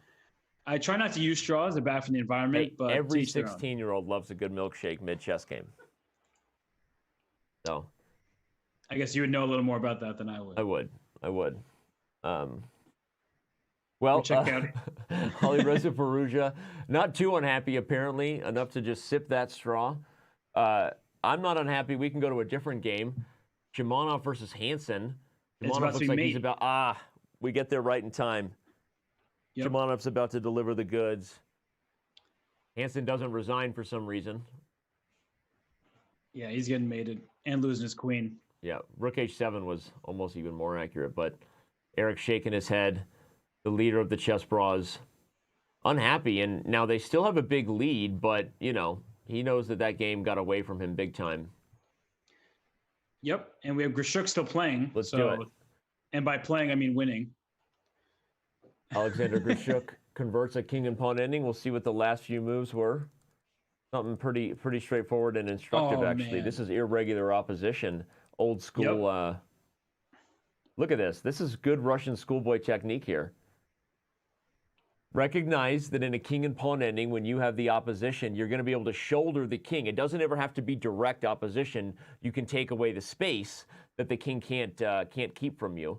So here, by trading into the king and pawn ending and playing a6, okay, black tries to make it a little tricky with king b8. Look at that. He tried to trap him, Robert, into playing a7 and king a8. That was sneaky. Because king c7, there's b5, which is funny. Right. King c7, b5, and now black wins. But okay, Grishik sees that and instead transitions into the king and pawn ending with king a5. Note that was actually a very instructive point. Again, Sasha had two ways to blow this. a7 would have been a big problem, and taking would have been stalemate. So he had to find this very kind of nice and subtle retreating move of the king so that he could then capture and win the king and pawn ending. Take a snapshot of this when you have more space with your kings. They have to let you in one way or the other. In this case, the king obviously chooses c7 because going to a7 would allow king c6 immediately, winning the pawn. Well, Danny, there's one more instructive point. When he went king a5, if he had gone king b5, this wouldn't have worked out. If king b5, king a7, and takes, now black has opposition. That's a brilliant point, Robert. Now the point is black is actually maintaining, and it's white who has to either just sit tight or back up. Whereas in the game, it was this exact position, but with black to move, so he had to give up one of the entry points, and that's exactly what happened here. Black ultimately, in this position, had to give up space. The king goes to a6, and then works it with no diggity all the way to the king side and wins this pawn. That's actually a really good takeaway because a lot of endgames can be messed up. Not just will some people not convert to the king and pawn ending, Robert, but this was actually a super sexy finish here. This trick by Corey, and then king a5 by Sasha, not king b5. That was some brilliant stuff to go on and win. So yeah, very instructive endgame technique by Alexander Grishuk. The Chessbrahs are dominating the win, but there'll be a key matchup in the fourth round when Alexander Grishuk takes on Ray Robson. Yeah, so coming up after our very, very short break will be Ray Robson versus Alexander Grishuk. The Chicago are not out of it yet if a 4-0 sweep was to occur, but Robson would have to start that party off by beating Grishuk. Going to be a tall task. Either way, we're going to have a lot of fun with not just that game, but one other key game in the next round of play. Fabiano Caruana versus Diego Flores. So, not that you were looking for anything else to do on a Monday. You're certainly not looking to work here watching chess on the internet. Don't go anywhere. Two more key games and plenty of other big matchups in just a few minutes.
A premium membership at Chess.com will help you improve your game with full access to a powerful set of learning tools. Unlimited tactics let you practice like a master, with more than 50,000 puzzles to challenge you at every level. Our library of interactive chess lessons, created by master coaches, will enhance every aspect of your game. And after each game you play, the computer analysis feature will give you feedback on every move you played, turning every game into a chance to learn. And that's not all. Premium benefits also include unlimited tournaments, video lessons, the Opening Explorer, and much, much more. Upgrade now to take your game to the next level.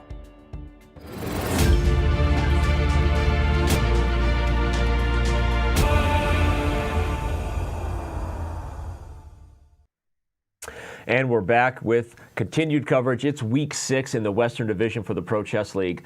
Let's quickly remind everybody of where we stand, not just in terms of the standings, but the individual matchups that have already taken place today. Because we're down to those board 1 versus board 1, board 2 versus board 2. We're down to those big ones. We got Caruana, Flores. We've got Ray Robson versus Grishuk. But we've had some interesting results so far today, Robert. Yeah, and in the matchup between the UK Lions and the Capybaras, it's the closest one. The other matches, there's a chance for Chicago, but they'll have to sweep the Chessbrahs, and that means Ray Robson will have to beat Alexander Grishuk, and that's a tough ask of anybody. And Ray Robson looking determined in that photo, but Alexander Grishuk has been an amazing player throughout the Pro Chess League season. He kind of looks like Napoleon Dynamite turning to like, Tina, you big lard, or leave me alone, Kip. Like, what is that look saying? It's saying, I'm going for it. Okay, all right. Anyway, well, we know Fabiano Caruana is always going for it when he's playing, and he's got another key game coming up with Diego Flores. Obviously, the Bishops are in a great shape to win their match against Argentina, but still, that'll be a fun one for us to focus on. Coming up after this round 4 in our first 3 matchups of the day is our PCL primetime showdown between New York and California. It's a coast-to-coast battle with playoff implications. So a big one coming up. One of the key games that'll go down there, Alexei Sarana, big-time free agent, acquired for the Unicorns, will have to face off against Hikaru Nakamura at some point. Not something that most people wake up saying they want to do that day. Like, hey, I'd like to go play Hikaru Nakamura in a rapid time control today. Is that something you've ever woke up saying to yourself? Nope, not a single time in my life. So, never mind. But I've already got the game between Robson and Grishuk pulled up. You shout out if you want to go anywhere else. But well, I'm going to ask you, Dan, do you think this is the correct approach by Robson? You need a win on all 4 boards, and playing this opening feels a little bit too tame. Especially against Grishuk, who you know is so well prepared. Like he's not going to get himself in an obscure kind of bad Berlin. Robert's question, if we bring up the analysis board, everybody, is kind of basing it, translating Robert's criticism is kind of starting right here, where White chooses to play the move castles and go in for the main line Berlin versus the more, you would say, flexible, like anti-Berlin stuff with like D3, right, Robert? Instead of allowing these really forcing lines that are basically all worked out theory and can be very equal, right? Yep, because of symmetrical pawn structure, no clear targets for either side. It tends to be a position where White is slightly better. You're first to the action. You already have your queen in the open file, and your pawn structure is better because of the pawn chain from B2 to D4. But there are no weaknesses in Black's camp to really just hone in on and take advantage of. Yeah, I agree. So you asked me a question, and then instead of answering, I kind of translated it for the audience. I tend to agree with you. And as you look at it, Robert said, it's a very symmetrical structure. There's just not a ton of fight here unless you really go out of your way to do something risky later on, which then can backfire. So most of the time when we see GMs play this, they're kind of playing based on Prev, and they kind of know it's going to be close to equality. Maybe they get some small jockeying position on the E-file, knight D2, knight F3. But overall, it's just a tamer approach than you might have liked to see.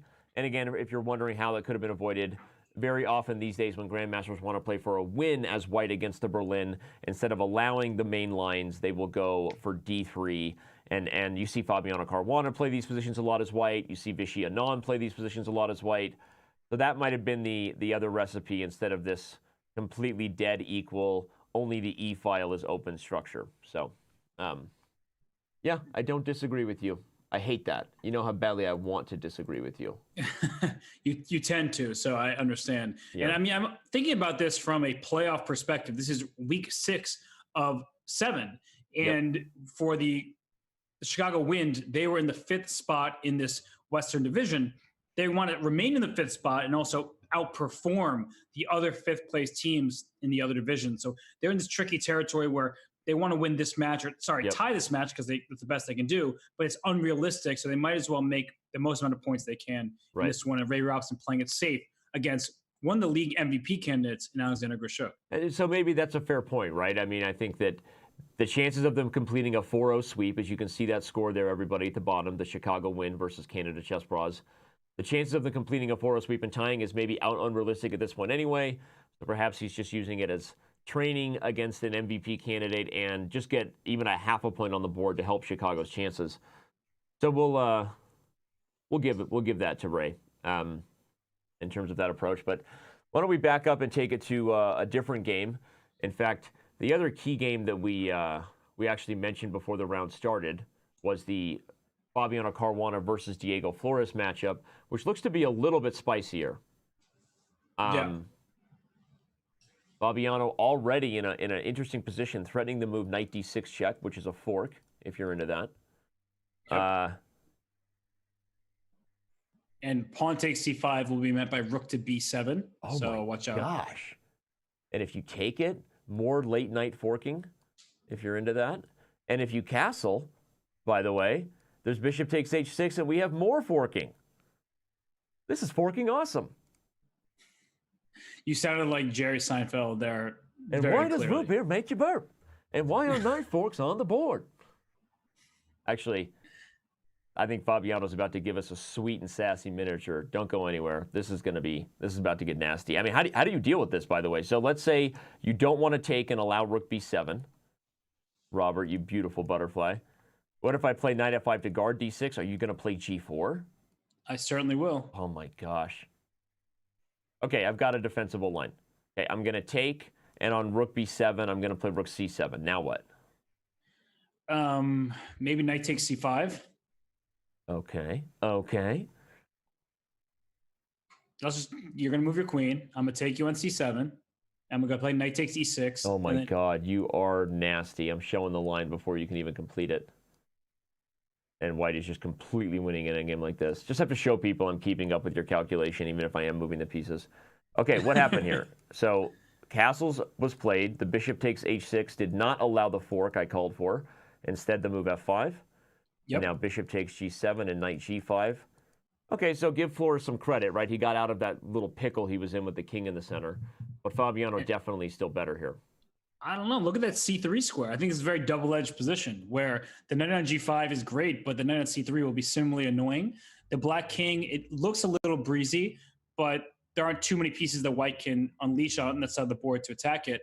So I wouldn't be so certain that white's... I like the position at first glance, but rook f to c8, knight to c3, these kind of ideas come very quickly for black. So now you're accusing me of Fabiano biasitis. I didn't say that so directly, but yep. Okay. And by the way, Spicy Caterpillar, that's Ray Robson and Alexander Grishuk have drawn their game. So quickly. We had a funny conversation that actually happened in chat between these two players that the Grishuk asking Ray why he did that, asked him if he was just fighting for the best, for 5th place, basically. Yep. We're going to... I don't know even exactly what that means, but we have a quick little screen grab of that chat for everybody. Little discussion, little trash talk going down on Chess.com. Yeah, it seems like pretty polite conversation, not trash talk. Well, we are playing for the highest possible performance. You have a big rating.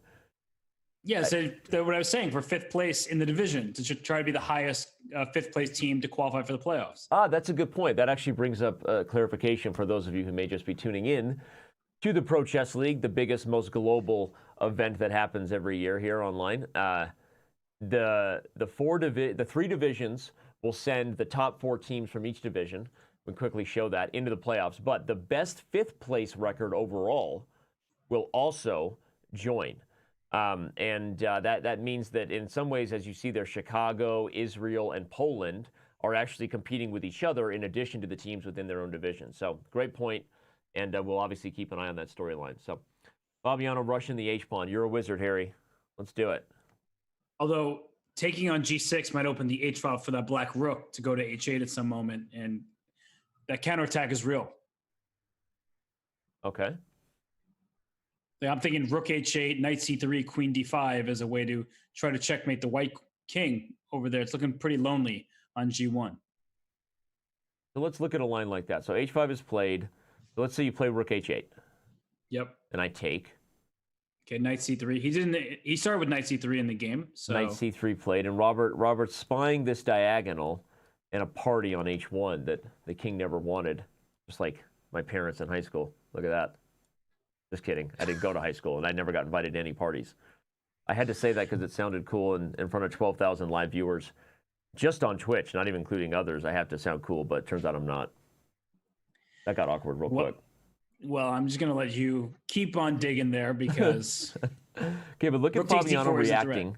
Because Black's king is maybe just as weak, right? If you don't take, you've got this spy on the D4 pawn. There's also H6 check in some weird positions, right? That's why I wanted rook H8 for Diego. Yeah. And now I guess to play E5 just to strengthen his center and not fall for rook takes D4 tactics. As you pointed out, there's a knight fork on E6 waiting to happen. And rook E5 protects the D4 pawn and says... I'm going to show that. So let's say Black plays A5. Robert's trick is you can take D4, eliminating the defender or the knight, one of them. And if you take, we have... more forking. In fact, this is about as forking awesome as who's anything. Behind Fabiano right now? What? Who's behind Fabiano? Is that Mickey Adams? It might have been. That was Mickey Adams. Are they in some sort of like candidate secret training thing? They just revealed. Yeah, that was. He just ruined the secret. Dude, I mean, I know that Mickey Adams face better than that is. Yeah. I just saw a replay. That's Mickey Adams, former candidate himself, and one of the best players of all time from the United Kingdom, known as England, Great Britain. But. Oh, that I think that wasn't supposed to happen. Because when these players have their training sessions, they also want their team of seconds to be secret. And, well, drama is unfolded. It's awesome. Now we know.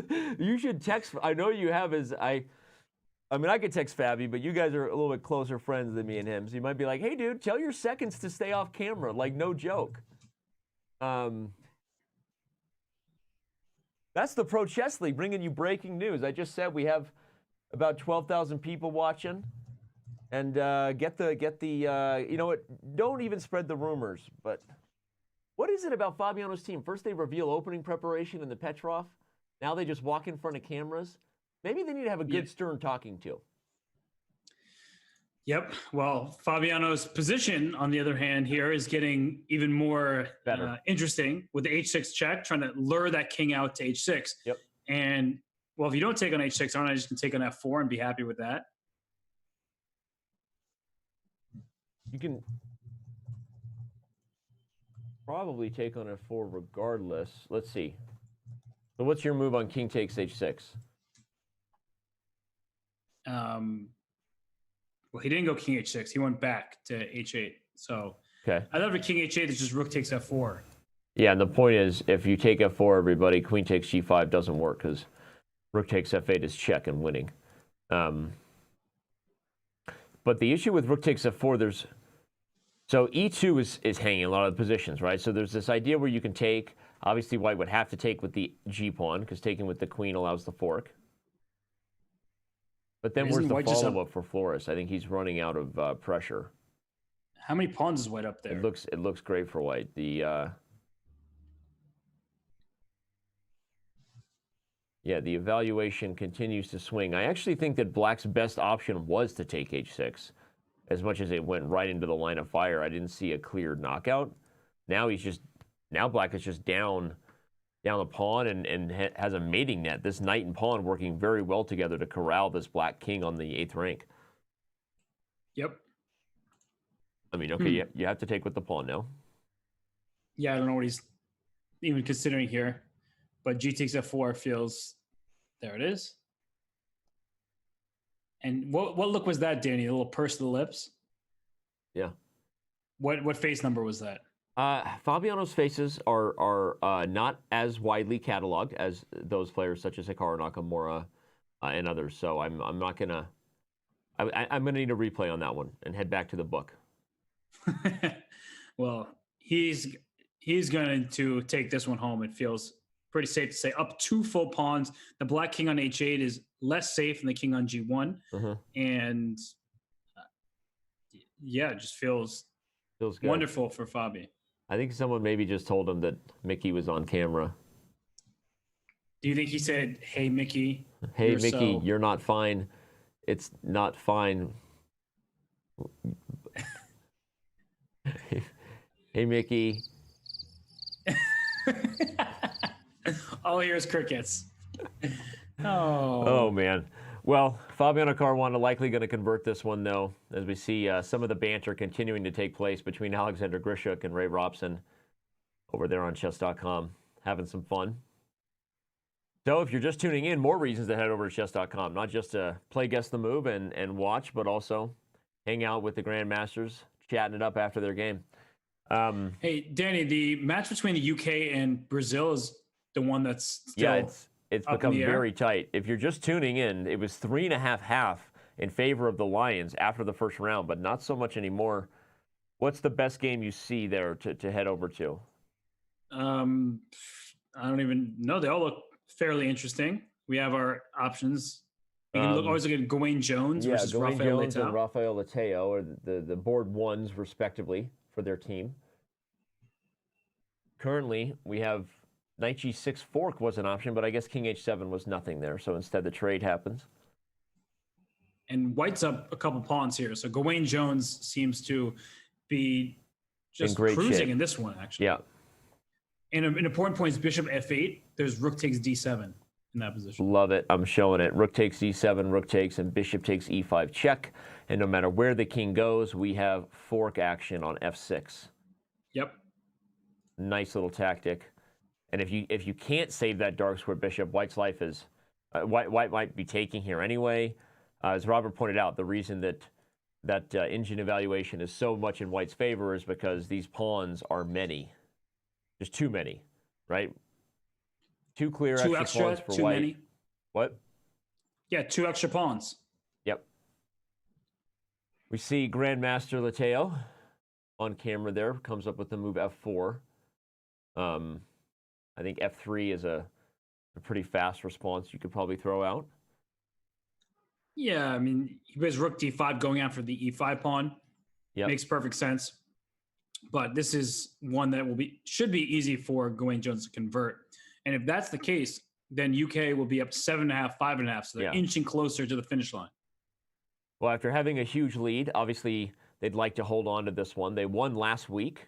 So the Lions are not really in playoff contention in regards to the Western Division at this point, but still they'd like to finish strong here in the final 2 weeks. Ooh, and that combo you called, it happens. Rook takes D7 on the board after Bishop F8. Rafael not showing any emotion, but I think he's about to. Again, everybody, Robert called this tactic. The pressure on E5. Black tries to solve the problem of the bishop. In fact, now he just resigns. So resignation happened because of Rook takes, Bishop takes. No matter where you move the king, we have liftoff. Yes, sir. Okay. So that makes it 7.5, 5.5 in favor of the UK Lions. They're getting close, but the other boards are still very complicated in this matchup. Yeah, we have Alex Lopez versus Krikor Mkhitaryan. Yep. This is an imbalance that's worthy of note, right? When you've got not just a bishop for a knight, but 2 passers for black and 2 center pawns for white, right? A completely different set of goals for both sides here. Instinctively, I like black. But I've been wrong before. At least once. Only once. Perhaps twice. But Bishop E3, Rook C2, 16, now 18 seconds for white. So Krikor is constantly in time trouble. And now the question for black is, can you start pushing those pawns? You have 2 outside pass pawns. White's pawns, on the other hand, the E and D pawns, much harder to mobilize as there's a bishop in front of it. And it seems to be taking more time. Here comes B4. And I like Black's position for sure. I'm with you, Danny.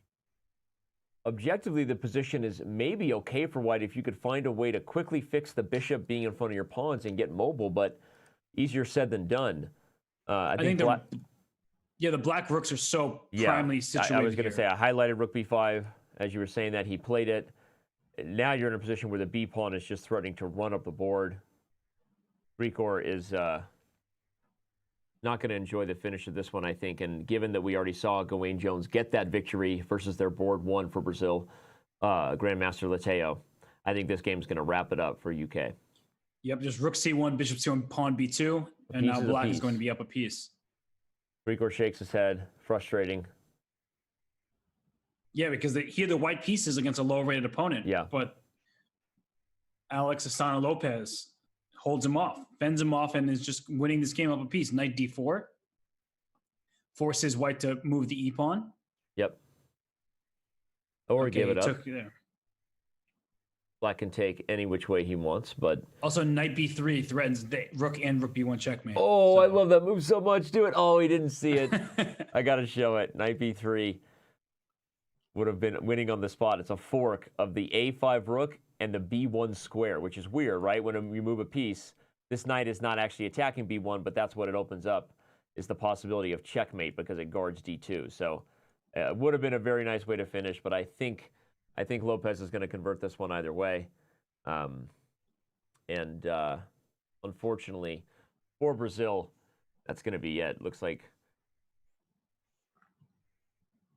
Grigor is, well, he's comfortable at least in the loss. That's a very nice looking streamer's chair. I could use a chair with a little more back support, if I'm being honest. I could definitely use one. So I'm going to invoice you for one as soon as we're done with the show because my back is hurting. We're gonna rethink this chair situation here. In regards to this matchup, Fier did get the W for Brazil over Peter Robertson. So it's unfortunate for Brazil because they came in favored on boards 2 and 3, Mkhitaryan and Fier, but only Fier gets the win, right? That's why we saw Grigor so frustrated because, they still had a chance if Grigor and Alex both got it done. Fier did. Robertson resigns here in view of unstoppable mate threats, things like rook to b8. What's the only game still going between these two teams? It's Ravi Haria versus Diego Berardino. So e5, taking advantage of the fact that the f4 pawn is pinned to the rook on f2. Indeed. So white tried to break with the queenside pawns, and in return, black is breaking with e5. So f5 is a move for white, trying to keep the pawn on the board, but then bishop g4 puts pressure on that pinned pawn and wins it. PP on the PP. Put pressure on the pinned pawn. Okay. And yeah, I mean, this situation is one where black should go up a pawn, but the c pawn is one that you shouldn't underestimate. And I don't want to allow black to take on f5 with the pawn and have two connected pass pawns. So f6 check feels like the correct decision here.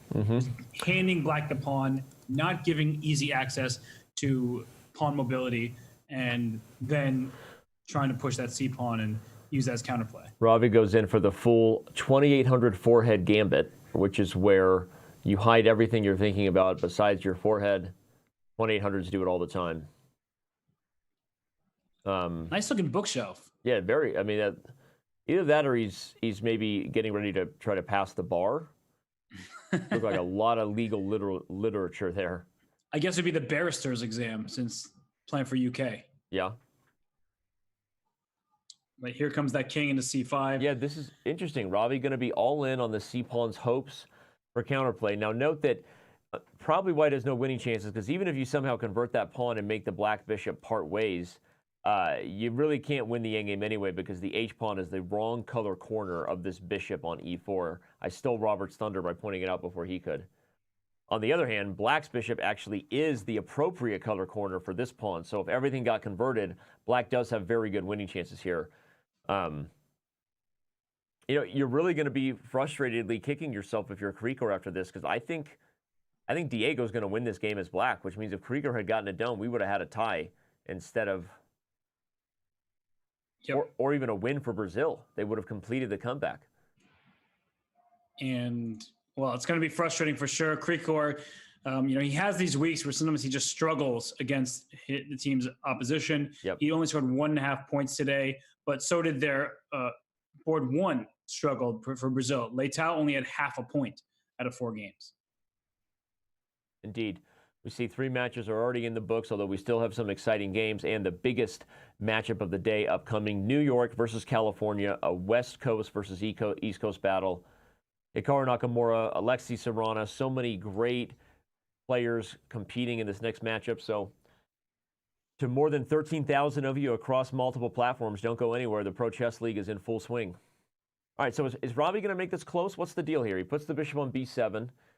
And with only 30 seconds, maybe I spoke too soon. Diego's got time pressure. Here comes the king and the pawn rushing up the board. I like g5. You pointed out that the h-pawn will be good for black. It's also very far away from white's pieces. So if you play g5 and he doesn't, he puts his bishop in, which he's just trying to keep the king stuck to that pawn. So king d6 no longer possible because bishop takes a c4. And if king to d5, then your king is not as advanced. Then black king can go to f5, threatening bishop e4 check, which is really nasty. Nice idea. That's a nice idea. Robbie still fully focused there. I don't know what he can do though. His position's looking pretty tough. It's also, notice how awkward it is with the pawn on d4, perfectly preventing king d4.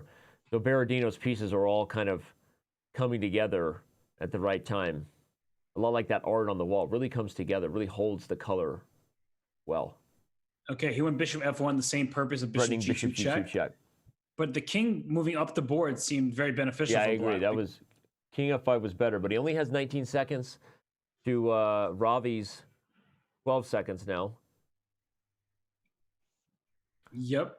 I think bishop f1's going to do it though. You can't avoid this skewer. Yeah, you got to move the bishop off, but now you can play bishop check and push anyway, and that's what he's going to do. Yeah, here comes the e-pawn. Yep. There it goes. You can't pin it with bishop b7 because it's a fake pin. I still go e3. Oh, that's so nice. I'll show that as soon as this game's over. Bishop b7 would have just allowed e3. And e3 is still going to be played here by Berardino. And now what? You play g5? You probably bishop f1? This is also possible. You can go for bishop h3 and bishop g4. No, but that that's nice. Pawn. He just pushes the pawn through. Yeah, this is simple. Simple. You can even part ways with the bishop and push because white cannot hold back all the pawns. The king is one tempo too slow. Yeah, H2. One tempo too far away, and also the bishop can't control both pawns at the same time. Once you get to bishop f3 after h2, then e2 comes in. e2 wins. The bishop can't guard everything. We'll show the final position. Berardino gets the W after bishop f3, e2, and you can't stop both sides from queening. If you take this one, h1, and if you do nothing, then e1. So that was a really instructive point Robert made just a few moments ago, so I'm just going to show it. That part of the key part of the line is that on e4, there was no pin to pin the pawn, thinking now you can't push because I win the bishop, because indeed it's a fake pin. e3 takes an e2, and a new queen joins the board on e1. So, well, a great win for Berardino. Unfortunately for Brazil, it doesn't matter because as we bring up the full final results of our first 3 matches in the Western Division today, the UK Lions hold on, barely beating Brazil by 1 point. And again, really, just, and Krieger's a great friend of ours, basically a staff member here at Chess.com, and but he didn't perform against the lower-rated international master Lopez, and otherwise it may be the opposite score, 8.5, 7.5 for Brazil. Yep. And Brazil needed every point that they could get. And Leitao with 0.5 out of 4, that was really what did them in. Their first board, scoring so poorly, your team's winning chances are not going to be particularly great when that happens.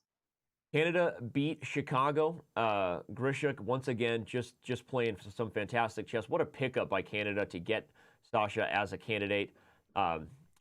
He hardly needs an introduction, but we'll remind everybody of who he is because he is currently the division leader. If we were ranking performances, who's leading the MVP race this season? It's that guy right there. Just absolutely dominating the Western Division this year. Once again, goes 3 out of 4 today against a very tough field. Alexander Grishuk, maybe he's warming up for the candidates, huh? He and Fabiano Caruana both. And one of them has a second that got revealed today, so I won't mention that, yeah, I will. It was Mickey Adams on camera because it's going to be everywhere anyway. That was awkward. There's the people competing for the candidates, Robert. You looking forward to that?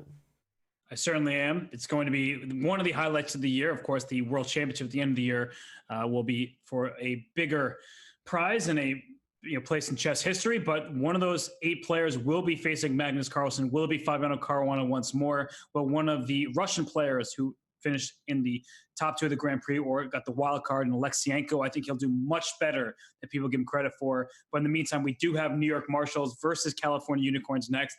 I'm stoked for that, Danny. So let's go on a brief break, get everything ready for the next round of action. I'm stoked for it, Danny. I hope you are too. Let's do it.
And we are back here getting set for our PCL primetime matchup this week. It is New York versus California, a battle of coasts.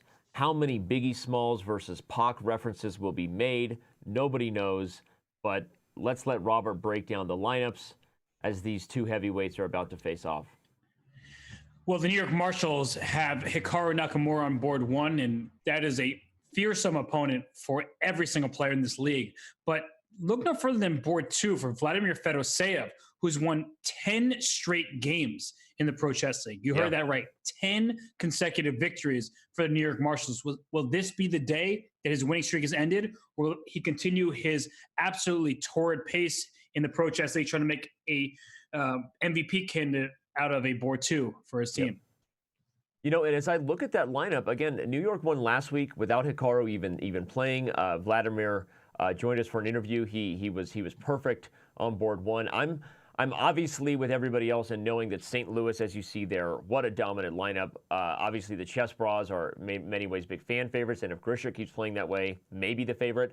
But the Marshals are sneakily, I think, an outside contender in the Western Division, Robert. I really mean that. Just because of what we know Hikaru is capable of in these fast time controls, Fedoseev is just an absolute monster, the big fish, as he's known on Chess.com. And that lineup there is pretty scary. I don't even know if that's the best four. I think you could also throw a Sam Sevion and a Gusianov on board four. I mean, there's so many options there. I think New York has a lot to prove.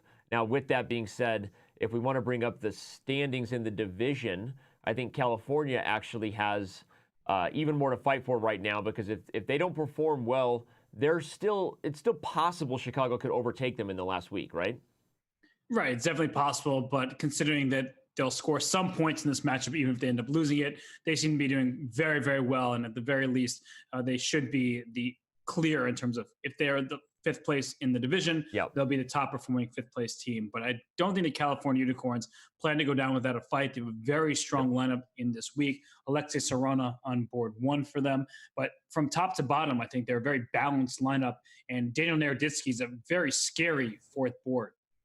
Right, Danya, as many people know him, a streamer who will probably be doing commentary of his own games during this matchup. But if you're just tuning in, the games are starting right now over on Chess.com.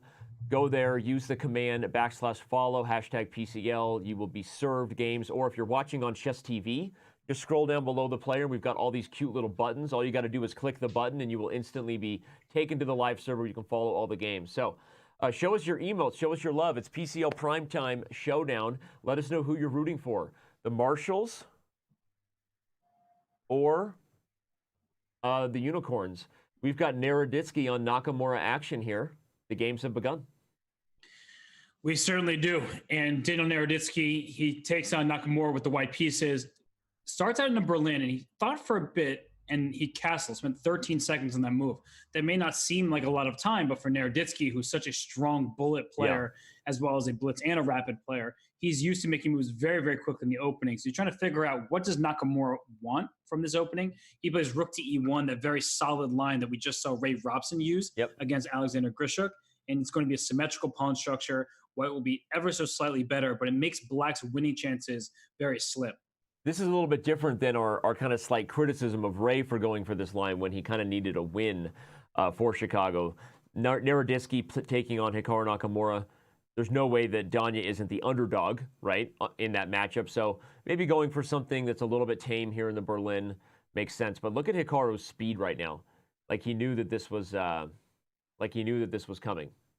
Well, it's just a line that all these top players know. You play c6 here, knight e3, bishop c7, plays bishop e7. So the reason you went bishop e7 is because at the highest level, and if Naroditsky were, say, Wesley So, they play bishop c7 to meet knight f5 with d5, and the knight gets to e7 with the check and picks up the bishop on c8. So it's slightly better for white because of the two bishops, but still a very compact pawn structure, no major weaknesses for Black. But Hikaru doesn't want to hand Naroditsky that advantage. He said, I'm going to play bishop e7.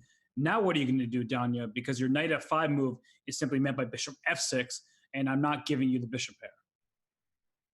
Yeah, and so, but what's the criticism of this line then? Because if what you're saying is true, that Hikaru might go for bishop c7 against, let's say, Wesley So in a Grand Chess Tour event, where he's okay with that line you described, a bunch of trades and a draw as black. I'm reading between the lines. You're saying Hikaru's playing for a win against Naroditsky, right? So what's the drawback of playing bishop e7? Isn't it just that now white can go for a bigger center, d4, c4, and that bishop is normally more active on this diagonal? So Hikaru's kind of trading off, taking on a slightly more dubious position for the bishop to avoid those trades. Yeah, and Hikaru is busy chatting because I assume he's streaming his game live. Yep. And he ended up playing g6, which opened up dark squares around his king. So knight g4 played by Naroditsky, a very smart move. It can come into the e5 square. Bishop can land on h6, or a knight can land on h6, depending on how you feel. Right. And white's play is sort of natural. You can play queen f3, develop your dark square bishop. Maybe play rook e2, rook a to e1. Black's play, on the other hand, it feels like you're fending white off rather than coming up with concrete ideas of your own. Hikaru got a red wall behind him, but if I know my Hikaru Nakamura locations, that's not his normal home. Well, that almost looks like a hotel if I look at that little coffee machine there. That looks like that free little coffee pot they give you, if I had to guess. You think he's on the road somewhere? On the road, right? Knight g7 now played, but I think you highlighted it well that I was hinting that yes, bishop e7 avoided the most trading main lines, but it also has drawbacks, and I think Naroditsky's pointing out those drawbacks by being very aggressive. There are a lot of dark squares to access here, so Hikaru a little bit worse here. We're going to have to fight back for equality, but he leans in. Stylish jacket, by the way. That's like a corduroy jacket going on. Like it actually does look very nice. Are those new headphones? He's got the Princess Leia Beats going. Those are limited edition. So which Hikaru look are we currently seeing? This is the truly, genuinely just focused Hikaru number 5. He's not, the Mambo number 5, yep. Cassandra and Rita. And then I look at this position, it's getting sweeter. That's how Hikaru feels right now, Mambo number 5. Okay. Yeah. King h8 played to avoid some checks. We'll come back and check in on Hikaru. There's a lot of other games rolling on here in our PCL primetime matchup between New York and California. I want to check on the big fish taking on his own countrymen, which is just funny to me because they're both playing from Russia, right? I believe. No. No?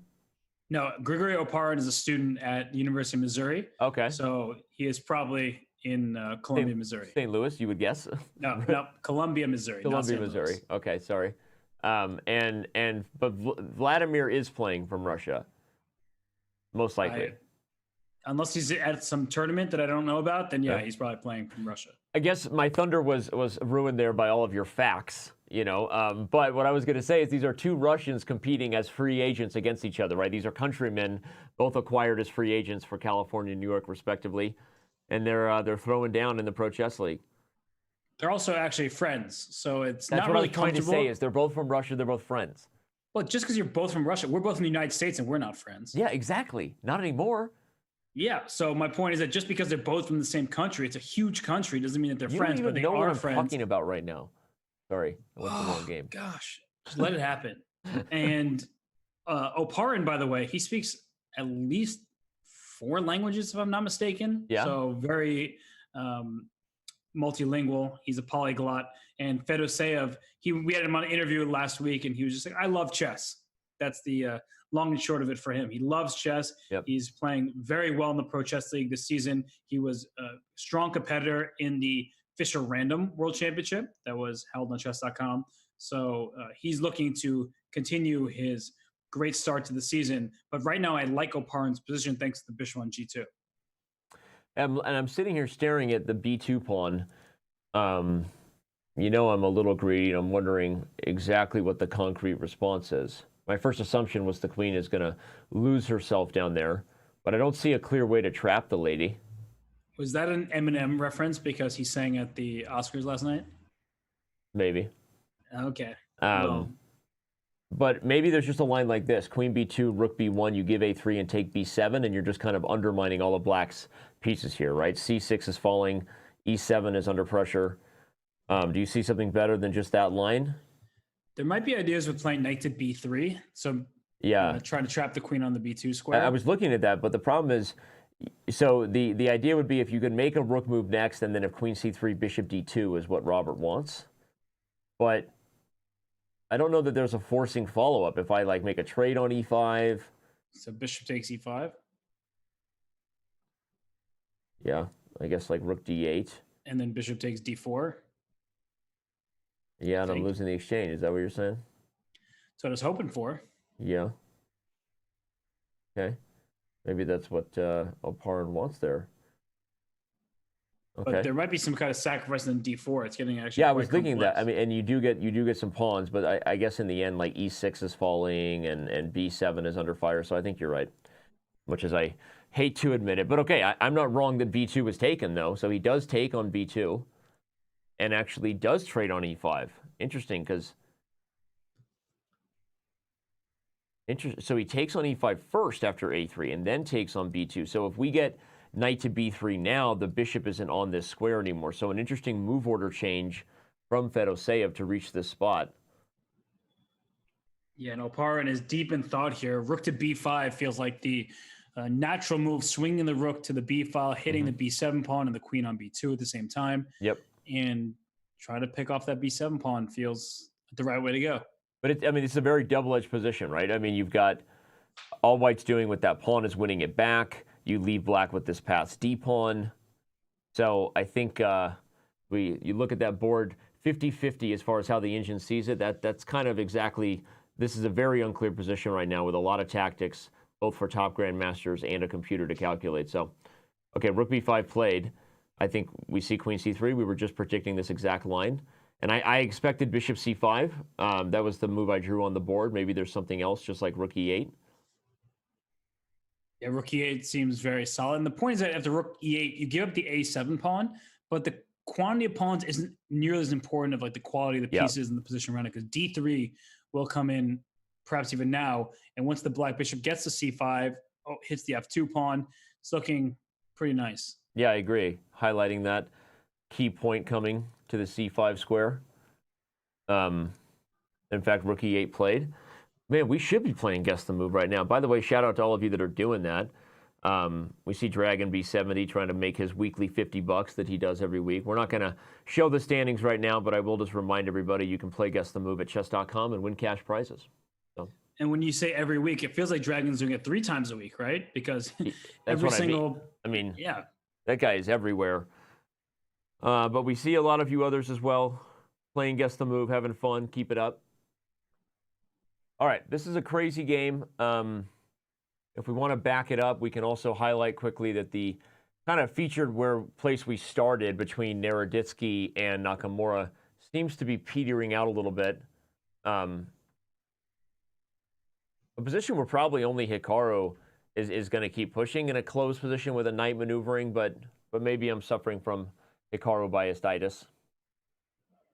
Yeah, I mean, the knight tends to be better in certain endgames against a bishop if it can find, let's say, a dark square outpost. But the problem is white actually has many of these squares under control. And if black gets too aggressive, say with a pawn push like b4, which is clearly his intention, then that might free up the a4 square for the white bishop where it attacks the c6 pawn. So you have to be careful before just throwing all your pieces forward if you're Nakamura. I think the biggest thing is he'll probably try to keep this position going, use his time advantage on the clock. We see now Hikaru up by 2 minutes. Put Naroditsky in a position where he has to compete in the time scramble. As we know, that's where Hikaru makes his money, right? Very, very fast calculator, putting a lot of pressure on his opponents in these fast time controls here. So knight to g7 now, opening up a threat of maybe rook e8, maybe. Yep. And he brings king to d2 just to avoid the exchange for now. I like this maneuver, bringing the knight to d6, where c4 is being spied, e4 potentially even being spied from the d6 square with like things like f5 and knight e4 at some point. So Hikaru, again, I think objectively what we're saying is it is probably just an equal position. The evaluation agrees with us, but the practical perspective of black being up a little bit on the clock and kind of holding the cards of the breakthrough, like black is the one who gets to decide whether b4 happens or not. Black is the one who gets to decide if he wants to play for f5 and go for e4. I kind of feel like this is Hikaru's game playing for 2 results. What do you think? Yeah, completely. There's no idea that white even has here to play for more than just a draw, and the position objectively is equal, but from the practical point of view, black has different ideas to consider, and white, anytime you push a pawn, say like the pawn from f2 to f3, you're saying, all right, well, now my g3 square, that's a dark square. Am I fending off that black knight? Yes, I am. Then bishop on d3 covers c4, covers e4, covers f5. So all is well for white here. And I think you can actually just trade rooks now, as there aren't enough pieces remaining. How are you going to team up on a square with just a knight? You're not going to be able to. 33 people playing Guess the Move over there. We see Tayeb 9-9, Spectre 9-3, Bad Bishop 10. Daniel Naroditsky just offered a draw after trading. Hikaru declines it very quickly. But shout out to all of you playing. Just listing some of your usernames. We see you over there. Yep. B4 now played. That's a lock it up tight kind of move. Try to eliminate any chance of eventual breakthroughs. Hikaru, I'm reading his lips, he was considering a4 to weaken a3. That's what he was saying. He's like, should I play a4 to try to keep the a3 pawn as a target, but then decides against it and just makes the trade. Yeah, this position is an utter and complete draw here. Because utter and complete draw. We'll circle back if something spicy happens, but I think we're gonna have peace in this one. So, all right. Couple games we haven't looked at yet. We've got Dariusz Swierz taking on Gadir Gusianov. Yep. And Swierz with the black pieces saying, I have these double C pawns, but I also have this pawn on D5. So white has the 4-on-3 if you cut the board in half from the E through H file. Mm-hmm. And black technically has a 4-on-3 from the A through D file, but with these double pawns, it's going to be hard to create a passed pawn for black. Yeah, it actually looks decent for Gadir. Rook D3 is it bluffing at C4? Maybe not a bluff. I mean, you guard B3. And the only reason I would want C4 is to kind of, make sure these pawns have to sit tight, right? Put them in timeout on the double pawns. But it's risky when you play C4 because B3 becomes backward, right? So what's his plan? Is it to guard B3 or just to maybe create this swing to the F file as a possibility? He's going to go Rook C3 and just attack the pawn on C5. Oh, wow. I'm way overthinking this. Rook C3 is obvious. Just going to win the C5 pawn. That's his intention. How do you stop it? Black might play Rook D8, saying if you play Rook C3, then I get a D4 move in. And I'm just hoping to... Yeah, Rook D8, Rook C3, D4, and Rook D5. Yeah, and then your idea with the B3 pawn being weak, D3 can happen for black to remove the guard of that B3 pawn. So E5 is under pressure, so if white had to play something like F4, maybe D3 is played, showing Robert's idea here, where B3 and D3 fall. I mean, it was my idea, but he stole it. He does all the time. Something like that. But I think that Rook D3 is a really nice prophylactic move because you don't actually have to play Rook C3. The threat of Rook C3 might be stronger than actually playing the move. Yeah, so that's a good point. You'll play pawn F4, you'll play king F2, bring your king closer to the center, and you have that 4-on-3 that will remain for white on the king side. Swierz in the same place where we left him last week. I don't know that he ever gets up in between PCL matches, by the way. Little deja vu there. The unicorn logo, Robert, fits really well with his decor. I was actually thinking the same thing. Which is weird. Very colorful vibe behind him. The bookshelf has books in many different colors. And is that like, what's that on the wall? Like a mountain? Yeah, it's like one of those mountain shelves. I have that in my 7-year-old's room. It's a fairy shelf. Looks like a little like birdhouse, but it's like a fairy, and it's a shelf. Got it. Yeah, no, it's real shabby chic these days. Well, he's going to hope that his pawn structure is better than it looks because those double C pawns really not doing him any favors as this game continues. And for Gadir Gusianov, I think he should start bringing his king in. They'll start with F4 and bringing the king up. I don't see the downside of pushing that pawn. F4, I liked your move, though, also just Rook A to D1 first if you want.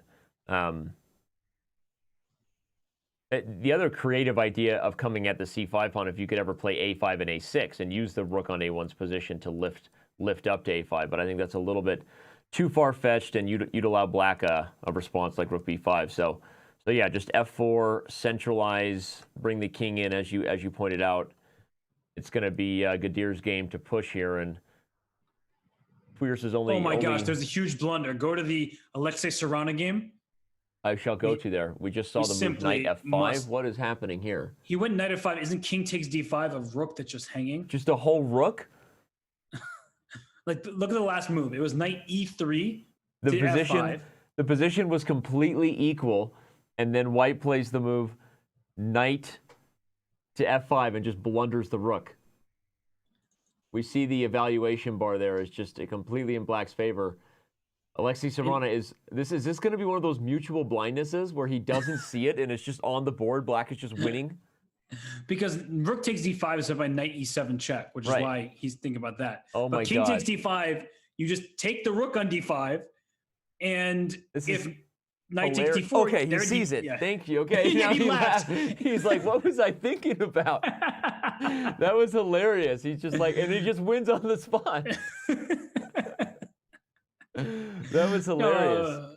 That was an awesome moment. He's like, wait, what? That was a free piece after all. Yeah, and again, everybody, you saw the evaluation of black being totally winning. What you didn't see is right before that, in this position, it was equal. It was black was a teeny bit better, and then knight f5, and it's like, whoop, black is completely winning, and it took him a laughable moment on camera to realize. And again, Robert pointed out, if you take here, it doesn't work because of the fork, and if you trade on d1, white is totally fine.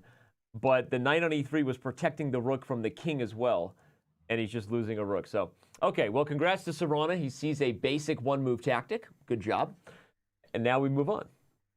Yeah, I had to call our attention there because I'm glad you did. I'm glad you did. That was hilarious. Oh, man. So I moved back to the one that is probably the most dynamic, the Russian on Russian action of Oparin versus Vladimir. Okay, so what's the material count? Even material. Black would love to get that e-pawn rolling. And can you start with e5 right away? Wait, isn't that bishop trapped in f4? Yeah, actually, you could also just take h5 and then play e5, and the bishop is still trapped. Because if rook takes, queen takes e5, there's like bishop g5 in the end, winning the knight on d2 maybe? Nice. Yeah. Yep. Yeah, because there's no queen e2 or anything. Yeah, actually, that's just... He's doing it. Well, he took, and he hasn't moved yet. Fedoseev is taking a second to think. Grigori might be about to let his frustrations out on camera. e5 has been played. We'll see if he realizes that he's losing a piece. Not happy with that move. Again, everybody, the combo is bishop takes, knight takes, queen takes, bishop to either b4 or g5 are both discoveries on the queen. Oh, no, you have to go to g5 because of queen f4. Yeah. So you have to go to g5 to guard these squares, and you win a piece at the end of the line. And Grigori does not look happy at all. He understands that this position has gone awry for him, and he's just bishop on f4 is trapped. Hikaru Nakamura and Danya Naroditsky have officially drawn their game as predicted. So nothing to show there. But e5 has been played, and frustrating. This is actually going to be big for the marshals because Miranda blundered his rook in that position, and so the unicorns jumped out to a lead here. But if Fedoseev can win with the black pieces, Dan, this is one of those toss-up type games that you always say are so important to a match. Well, and it's funny because they often happen early in the match, so you don't remember them as the games that decided it, but very often when you're equal in rating, whoever wins those coin flip games will go on to win it when it's all said and done. And Fedoseev is up a piece. Yes, I think we can stay here though. It's a bit of time pressure, and you know, more magical things could happen if you're a unicorn fan. I mean, after all, you are a mythical creature who doesn't even exist. But hey, go unicorns. Well, just pawn takes g3 followed by bringing your knight out feels pretty smart and safe. And there he does it. And plenty of time left for Fedoseev, 29 seconds. He's actually up on the clock against Oparin's 15.9. So bishop c5 here. Bishop Open c5, up the... easy. Yeah. He finds it. Black is just totally winning. There's pressure on f2. There might even already be immediate threats on f2. Grigori trying to come up with something here at the last moment. Plays king Queen g2. e2. Owie. There it is. Owie. That's resign time. Yeah.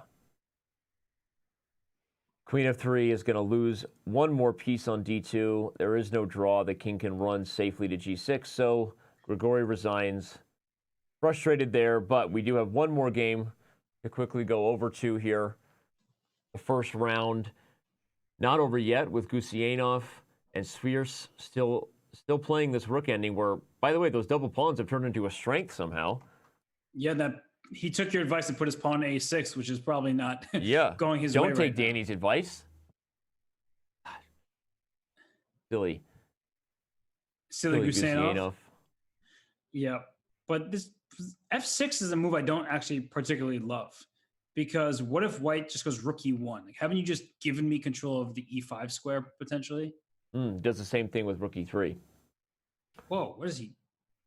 That's his idea, though. But can we push Eddie the Eagle? No, f5, rook f4 check is going to allow, I think you to play f4 check before you take on g4. But then there's going to be some kind of e6, e7 queen. But I think this was a mistake, because now the two pawns stay together. If you played rook f4 and then took, I don't know. Okay, the rook's coming to the h file. What is the e-pawn's too strong. The double connected passers are too much. Look at this. E6, e7 is just winning, and then you're going to push the f pawn if you need it. And these doubled pawns are both. Whoa! Oh, rook takes d2 check. Rook takes works. d2 check. You have rook d3 at the end of the line. He didn't see it. Uh-oh. So he brings king to g1, Whoa. but now that the rook has a ton of checks. checks. A draw? Let's see. No, he has it now. Rook takes d2, and then rook takes e3. You have a fork at the end of the line, and you win. Yep. But he has to find it. He only has 13 seconds. He's going to find it. Rook takes d2 now. Rook takes d2, and you trade on e3. You allow the queen, and then fork on d3, and you win in the end because of your pawns. Gusianov finds it the second time around. And c4 doesn't help because e7, e8 equals queen. So we queen at the same time, and white is up a rook. Nice move, c4, trying to have a last-ditch effort. Unfortunately, there's no checks for Sviers, and he's going down. Yep. Rook e2, no more checks, and now anything wins for Gadir. See if I can find the mate. Queen b5 first, queen e6. Oh, he just transitioned. Oh, that is fancy. No, but that's so funny because that's the anti-puzzle rush move, right? But you and I talk about that a lot. That's what a human grandmaster will do very often, because I don't need to sit here and find the forced mate in 6 when I can just go to a winning king and pawn ending. And which is, by the way, if you're taking notes at home, this is the more practical thing to do and what you should do to become a good chess player. Because I once gave my producer this advice. In Time Pressure, I said, you can't try to convert this game by trying to find the most accurate move. If you know a win, you just go for that. It doesn't matter, right? And by getting the queens off the board instead of going for checkmate, he just easily converts into a king and pawn ending where the game's over, right? And that's the kind of move you can play with a 0.2 on the clock and make your life easy. So good technique there from Gusianov. Yeah, very good. And I think Sviers had a great position, and he went f6. And as soon as we tuned in, like, wait a second, that seems to be giving white some counterplay. It all fell apart for Sviers very quickly. All is going well for the New York Marshals, who jumped out to a 2.5, 1.5 lead after losing that first game of the match with Miranda blundering his rook. Well, all's going well here in our PCL Primetime matchup. Let's remind you of the daily question so that you can get involved on social media, because when we come back, we will show responses. Many of you have given some fun suggestions in regards to team names you would change. Can't wait to dive into them. There's your last chance. Take a look at those logos and the team names. If you have an opinion, use the hashtag ProChess, and we'll see you in just a few moments.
And we're back here with continued coverage of the Western Division in the Pro Chess League.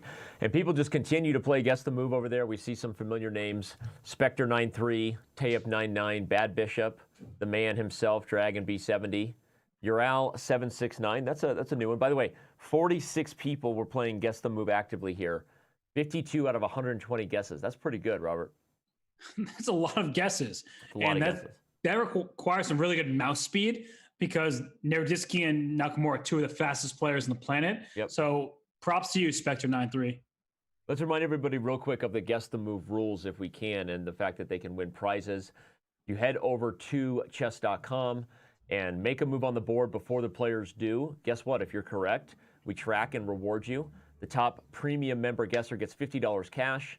Non-premium members are competing for that wonderful little flare icon next to your name where you get that diamond or that gold or that platinum. So go do it. The money game will be revealed when the division wraps up. It could be any game that has been going on for the last few hours. Speaking of games that are going to go on for the next hour and a half, it's time to get it underway. Round 2 here in our PCL primetime matchup. Robert, where's your focus here? We got Nakamura taking on Grigorio Parin. We've got Fedoseev taking on... Where do they go next? Fedoseev takes on Naroditsky this round. So going to be some interesting matchups here.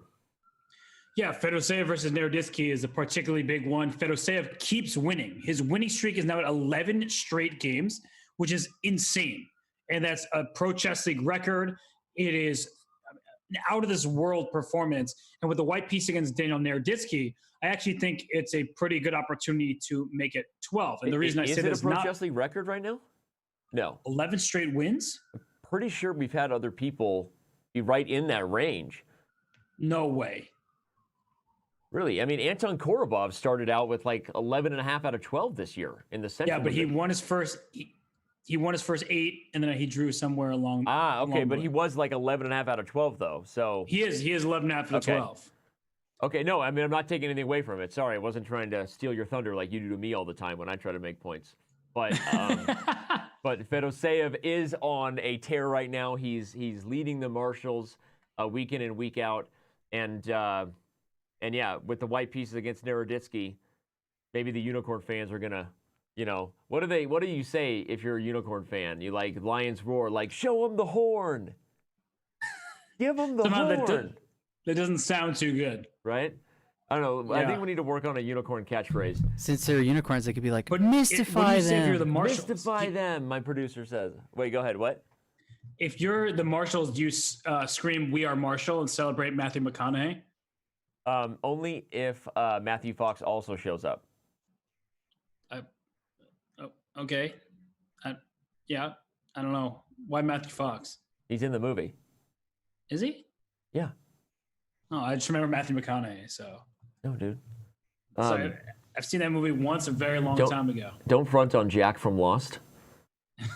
I didn't watch Lost, I'm being honest with you. All right, well, we've got this game here, Big Fish versus Naroditsky. That is Fedoseev Naroditsky. As we said, Hikaru is taking on Oparin Grigori. That'll be interesting. Gusianov and Caruana throwing down in a Sicilian kind of Alapin defense, weird G3 stuff. And then we've got Darius Swiers taking on Wojciech Miranda. So I kind of like focusing on Fedoseev and Naroditsky while we're here. What do you think? Yeah, I knew that's where our attention was going to be for the most part. I just feel like this has the promise of an exciting game. Yeah. And White has the huge center. So if you're Naroditsky, you play e5 to challenge it. And right now the knight can jump into the d4 square. But whenever you jump the knight in, you have to be willing to sacrifice a pawn. Because after knight d4, if I could have taken on d4, but I think that Fedoseev is smart to not take it. Yeah, you just keep the tension on the d4 square. And if you ever take on e2, well, White's point is that I'm just going to go forward with a bayonet type of attack. With b4, pawn c5, and expand my queen side very easily. And this is, he said bayonet style attack. That's exactly this sort of structure you see White play against a King's Indian, where c5 is the critical breakthrough that kind of opens all the doors. It opens the c file. The knight comes to b5 and accesses points. d6 becomes weak. So when you're playing the white side of a King's Indian, while Black, on the other hand, if we're going to highlight Black is doing things like this, to try to go for checkmate. And G4 is the door that you want to open if you're black, for the knight, for the light squared bishop, for eventually a rook lift that happens here against the king. So describing the storyline of this particular game, in fact, we're getting that exact line. Black is going to be playing for F4 and G5 and hope I checkmate you. That's Daniel Naroditsky, hoping to get a mating attack. Fedoseev is going to play for F3 and the bayonet style approach to the queen side. So I'm curious why he's thinking so long, though, because is he really thinking about taking on F5? I would not take on F5, and on G takes F5, it feels more double-edged, where anytime you play F3, it's just a simple plus for white, slightly better. The one reason he might be is because the bishop on B1 kind of already placed for something there if you decided to take and then play for F4. But, okay, in the end, he obviously decided that he shouldn't have been thinking and that we were right. He goes exactly for the line we've been kind of calling for. So exactly what we said was going to happen. You've got black trying to launch things over here with G4 and opening the G file, and white's going to play for B4 and C5. This is one of those like old school, like, I just love it, right? Both sides playing for different things. It's a race position. Black going for the checkmate attack, white going for positional dominance of the queen side. Naroditsky going for, entertaining his fans who are watching him stream right now, trying to talk about the position. You want to do the fun game that I do where we do bad kung fu, live like. I'll let you do that. What is your plan here? I don't know what you're going to do. I was trying to do it when we could see his lips moving. Oop. Apparently he's enjoying an ice cold beverage in the process. Yeah, was that a beer? It might have been. It kind of had a look of a Hogarden. Well, he's in Charlotte now. The Grandmaster in residence there as the chess scene in Charlotte, North Carolina continues to boom. Shout out to all those watching from Charlotte if you are. But G4 played by Fedoseev is also instructive. You want to tell everybody why white takes the time to make a move like this versus just the straight up bayonet approach?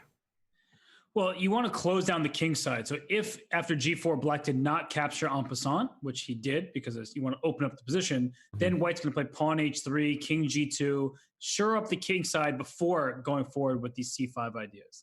And what happened is after G4 took en passant, which leaves the F file semi-open, black can consider playing knight out to F6. So instead of blocking your own bishop on C8, play knight F6. Think about G4 ideas. We're putting the bishop on H3, and he starts with G4. So he's in a rush.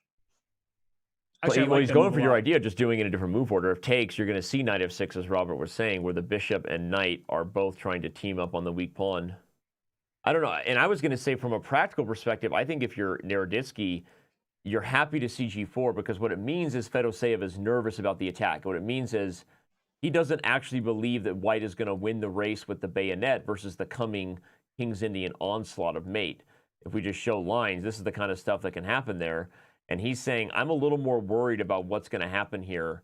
And so I'm going to take this extra time to try to close it up. But the problem is, in doing so, as you said, you allow this move F takes G3. And I don't know. I mean, I'm liking Naroditsky's chances here. From a practical perspective, he's up on the clock, and the position looks decent for black. So my first question for you, Danny, is can I take on G4? Okay. And after knight F6, play G5, knight G4, play bishop E3. Can I try to be greedy? I want to play bishop G4 first, not knight G4, and then knight H5, I think. Okay. Interesting. So he's actually going for this. He went G5. Oh, and knight G4 played. Okay, so we're going to find out. Bishop E3, he's going to be greedy, just like you said. A big problem for white has been this bishop on B1 would love to not be on B1. Oh my gosh, you're so right. If the bishop on C2 here, Robert, I would love white because in any of these trades, white is taking with the rook.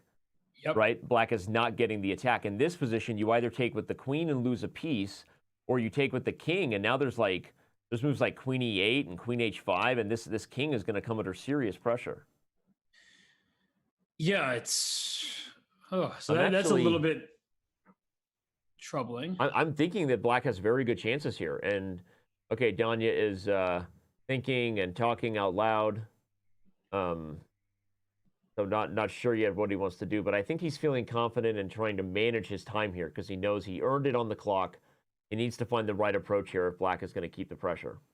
But what I don't like for black is the prospects of this bishop on G7. It's like that's always the thing about the King's Indian that bugs me. Yeah, it's blocked. Is the bishop is a bad piece. Oh, he goes for that line I said, though. I really like this plan. Queen h5. So- How do you stop it? Bishop c2, Okay, here I come, baby. King g1.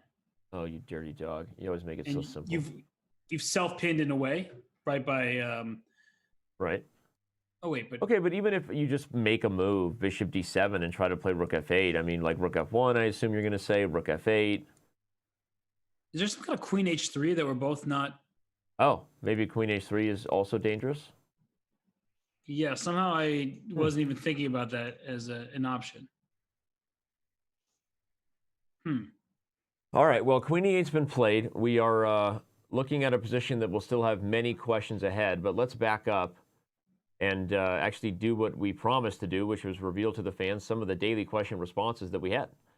As we said, there's questions on the board that Naroditsky has to solve. We have some questions that we ask the fans every show we have here on Chess.com. Today's daily question, if you could rename a Pro Chess League team, what would that name be? Wow, the move King E1, can't wait to get back to this. But here we go. The Kitten says the Swedish meatballs. Sweden meatballs. I love that name.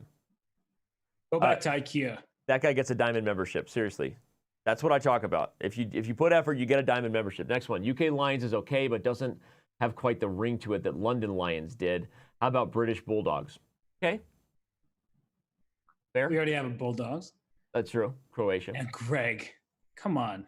The- Greg oh, Shoddy. I Commissioner. love that. That is a great one. Yeah, but it's been said every single week.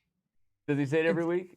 Everybody says it every week. Oh, okay. The Hungry Hippos. I didn't even know that everyone say that.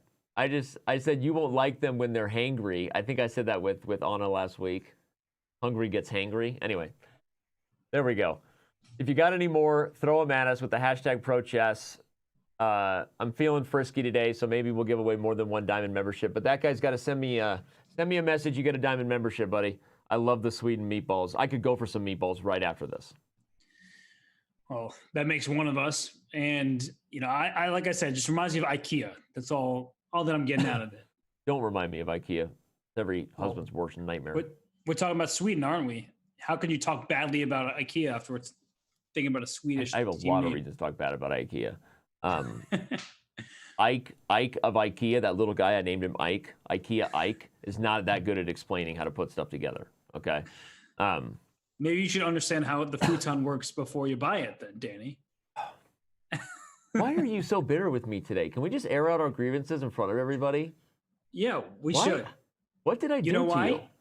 You know why? I think that this position here is looking nice for Fedoseev. Now you're and changing the like, subject. That's right. You are like, Naroditsky's going to get this one. I like Black's attack. And I'm like, look at this. The king on D2 is now safe and sound. Well, maybe he happening. messed up how he got here. Let's analyze this and see, because maybe there was a chance. I mean, I did like Black. You're right. Let's see. After king to e1, was there really nothing better than just developing? There's no like check. There's no queen h3. That move did surprise me. Right when we got to the daily questions, I was like, what is going on here? Yep. Maybe he was just fine. The king's just... Okay, what do you do on queen h3 if I had done that, by the way? Probably still king D2. He's Wait. running no Oh, matter sorry. White was up a tempo. So if queen h3 is played, the king is already on d2, and white can even just develop, because if you take g3, I have rook g1. Yep. Hmm. It's all about that bishop on g7 not gaining activity. You called it. What is happening in the game, though? You see how I compliment you when you're right? You can learn from that. Relationship practice. You want to go there right now? Give and take. Right now I'm giving and you're taking. Okay. Well, you took me for granted by having me go solo at the beginning of the show. So I was alone. I was heartbroken. I missed my partner. Is that what it is? You were just mad that I was late? It just I told you it was an important meeting. I'll talk to you about it later. It was a deep pain. You know my fear of abandonment. That's true. That's true. We've talked about that. All right. Now, Wesley So just shows up in the Chess.com chat, says, tisk, narrow messed up again. So he also liked Black, for the record, says that knight h2 should have been played instead of b6 here to try to put a pony on f3. Interesting. Okay, that's Wesley So's idea. We see you, Wesley. But b6 also has some merit in the sense that if you take on b6, rook b8 hits the b2 pawn through the bishop. Ah. Wow, that's actually a cute little trick. So I'll stick with by my guns and say that I think that regardless of the evaluation favoring white, as we can see there by the engine, regardless of the fact that Fedoseev clearly got out of what I thought was pressure, I think that Naroditsky is going to, I'm calling it. I'm just looking at the practical situation, the time pressure facing white, the fact that, as we often say, a king in the center is hard to play with in fast time controls, even if objectively it should be okay because of the tricks that come. So I'm calling it. I think Naroditsky wins this game. You heard it here first. If it happens, I'm dropping the mic. Okay. Well, if you drop the mic, that means I'm solo again. So don't okay, drop I won't the do mic. that to you. Sorry, just kidding. I love you. But okay. I see what you're saying. But right now, with the F file the way it is, some kind of queen F3 to F7 worries me. But also queen F3 threatens rook H1 in some moment, trapping your queen. Oh, queen F3 actually looks kind of spicy. But maybe queen F3, you have rook takes A7. Just calling the bluff. But then you have your queen F7 check. And if king H8, is there nothing? Oh, queen E7, threatening rook F8 mate. Oh my God, and you can't stop it. Not to mention queen D8 checks the threat and all that stuff. stuff. Yeah, and queen D8. Okay, so that's a strong line. Maybe queen F3 is... Okay, but what if we do Wesley's move? Queen F3, you still have knight H2, and my queen actually guards the bishop.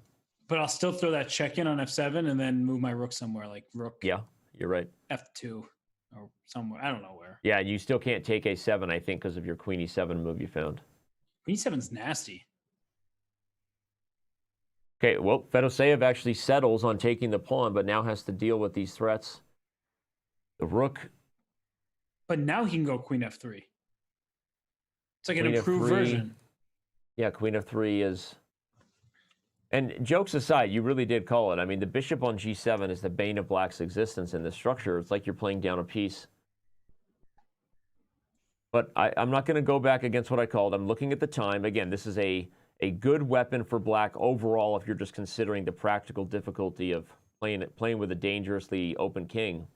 Although, I do agree with you. I mean, objectively, I think queen F3 looks pretty good for white. Yeah, white's position does look a little suspicious in the sense that the bishop he moves his bishop back, and he's saying, okay, rook takes B2, just bishop C2, and he's hoping that the A pawn will tell the tale, right? It's an outside pass pawn. The bishop on G7 is still locked in there. He's playing for the positional nuances here, and white is better positionally, but is Naroditsky capable of coming up with something tactically to save him? Yeah, and now the threat of rushing the A pawn is real. Good point. Supported in many ways by the pieces on the different diagonals. So this is tough now for Naroditsky. He has to come up with something for Fedoseev to think about. Which, if he does, you look at Vlad on the camera there. He only has a minute. Wesley, so still taking out in chat. We did like your suggestions, Wesley. You said queen F3, and we liked it. And now they've actually played it. I think he's saying the players don't like his suggestions. Ah. He's being ignored because they can't see his chat. Indeed. You know what move I kind of like for Naroditsky here? Queen F4 check.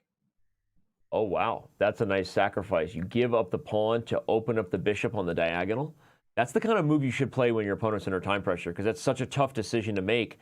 As you said, the biggest Achilles heel for black in the structure is the bad bishop blocked behind the pawns. Yep.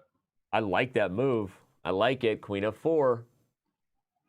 And I see somebody in the chat, I think that's Jules Moussard, saying knight H2 here for black, because the queen's not hanging after knight H2, because knight takes F1 check is a fork. Uh-huh. A lot of people playing guess the move in this one. Keep at it. If you make good guesses in this game, you're playing like two very strong grandmasters. Okay, the bishop has been opened. I don't know. This is getting spicy again without a lot of time. Black has solved his biggest problem, opening that bishop on G7. Yep, and the E5 square, he just put his knight there. Yep. Which can come to C4 with check, and this knight on C3 feels iffy. The pawn A2 needs that knight's defense. So Naroditsky, I think he's very smart to give up a pawn, to give up some of the quantity for the sake of the quality. In this case, the knight is improved to the E5 square, and the bishop on G7 is clearly better than it was before. So you're saying there's a chance here for Naroditsky to come back. I am indeed saying that, though he is down 2 pawns, so he needs to be careful. If you play knight c4 now, you protect the rook and open the bishop on g7. But then I might have e5. Oh, wow.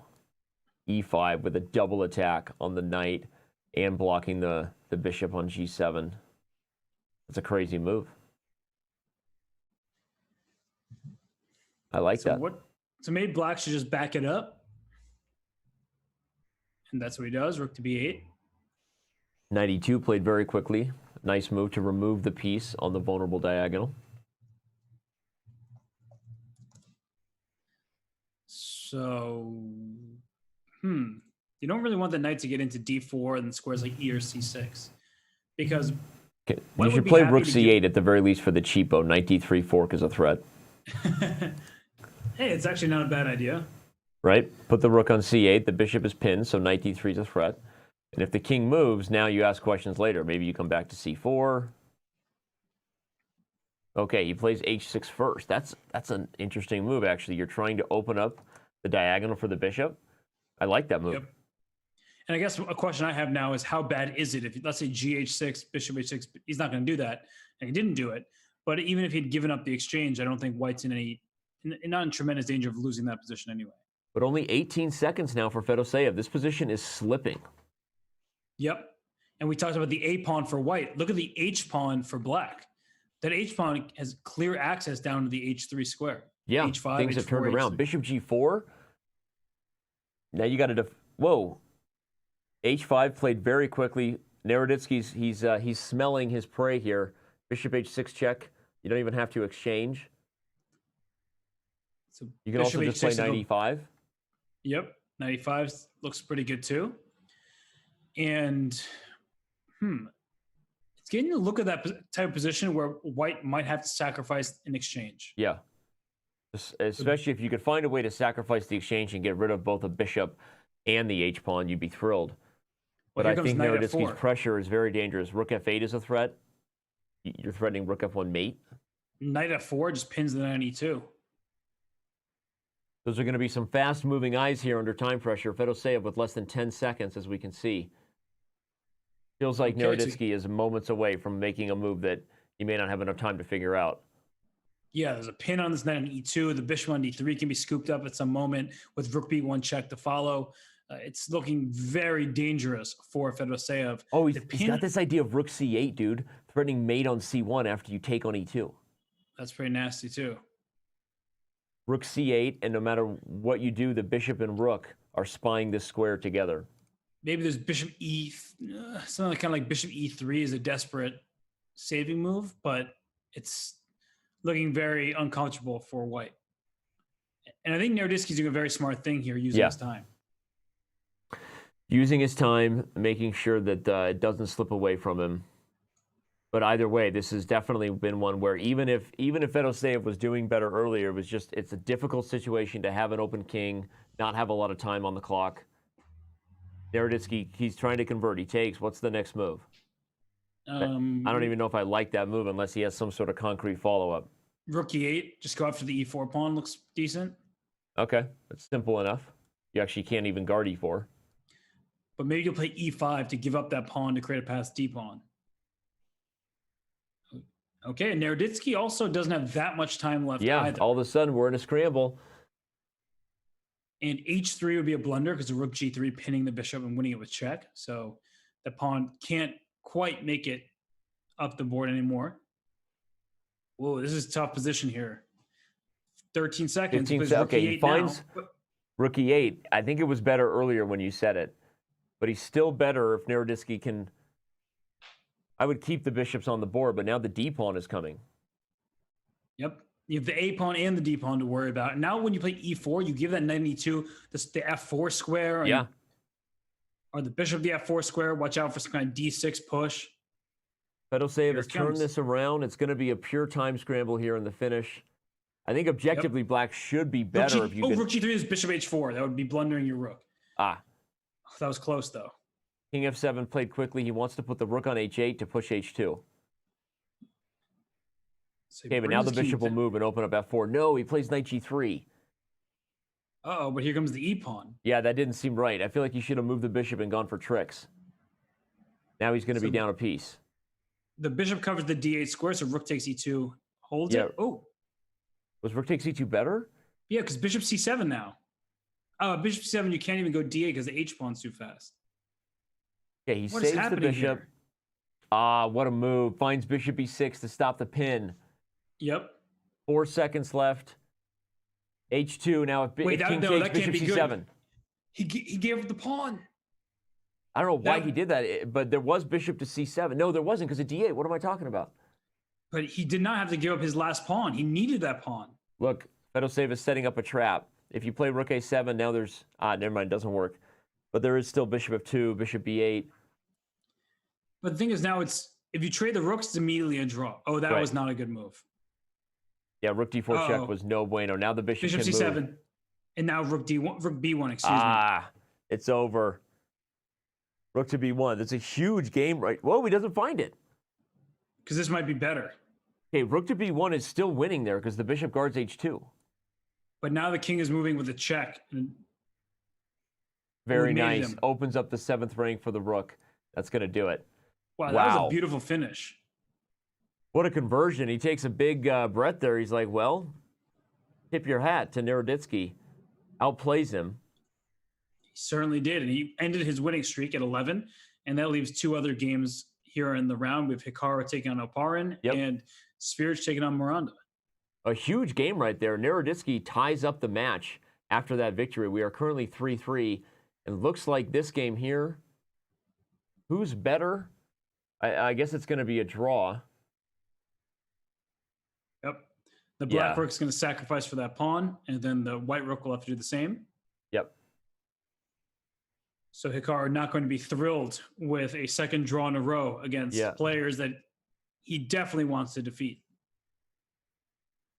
Yeah, it's definitely going to convert now. Nothing you can do.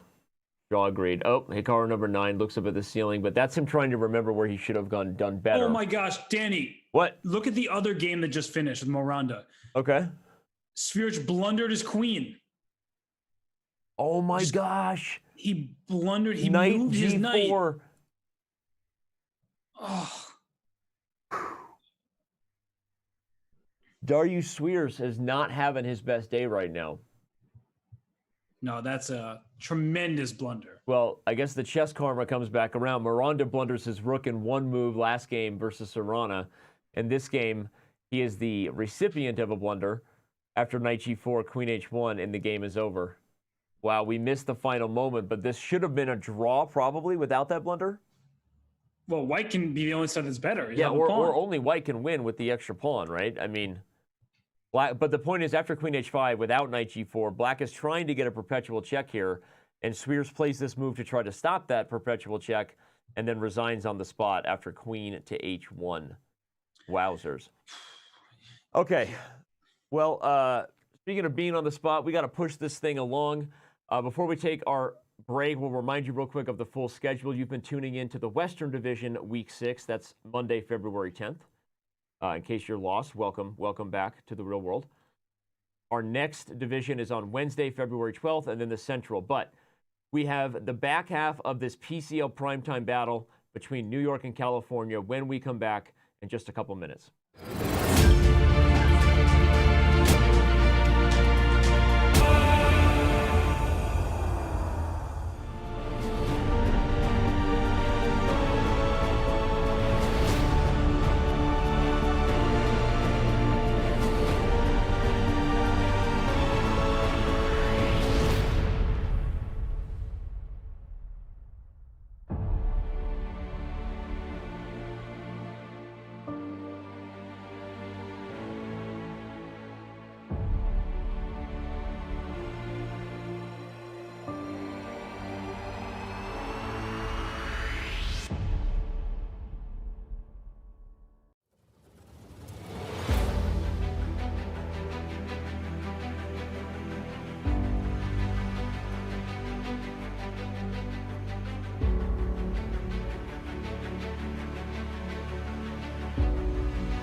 And we're back yet again with the Pro Chess League. While we have your attention, let's remind you that we have announced the country, location, and dates of our live Pro Chess League finals. It will be in Norway, May 21st through 24th.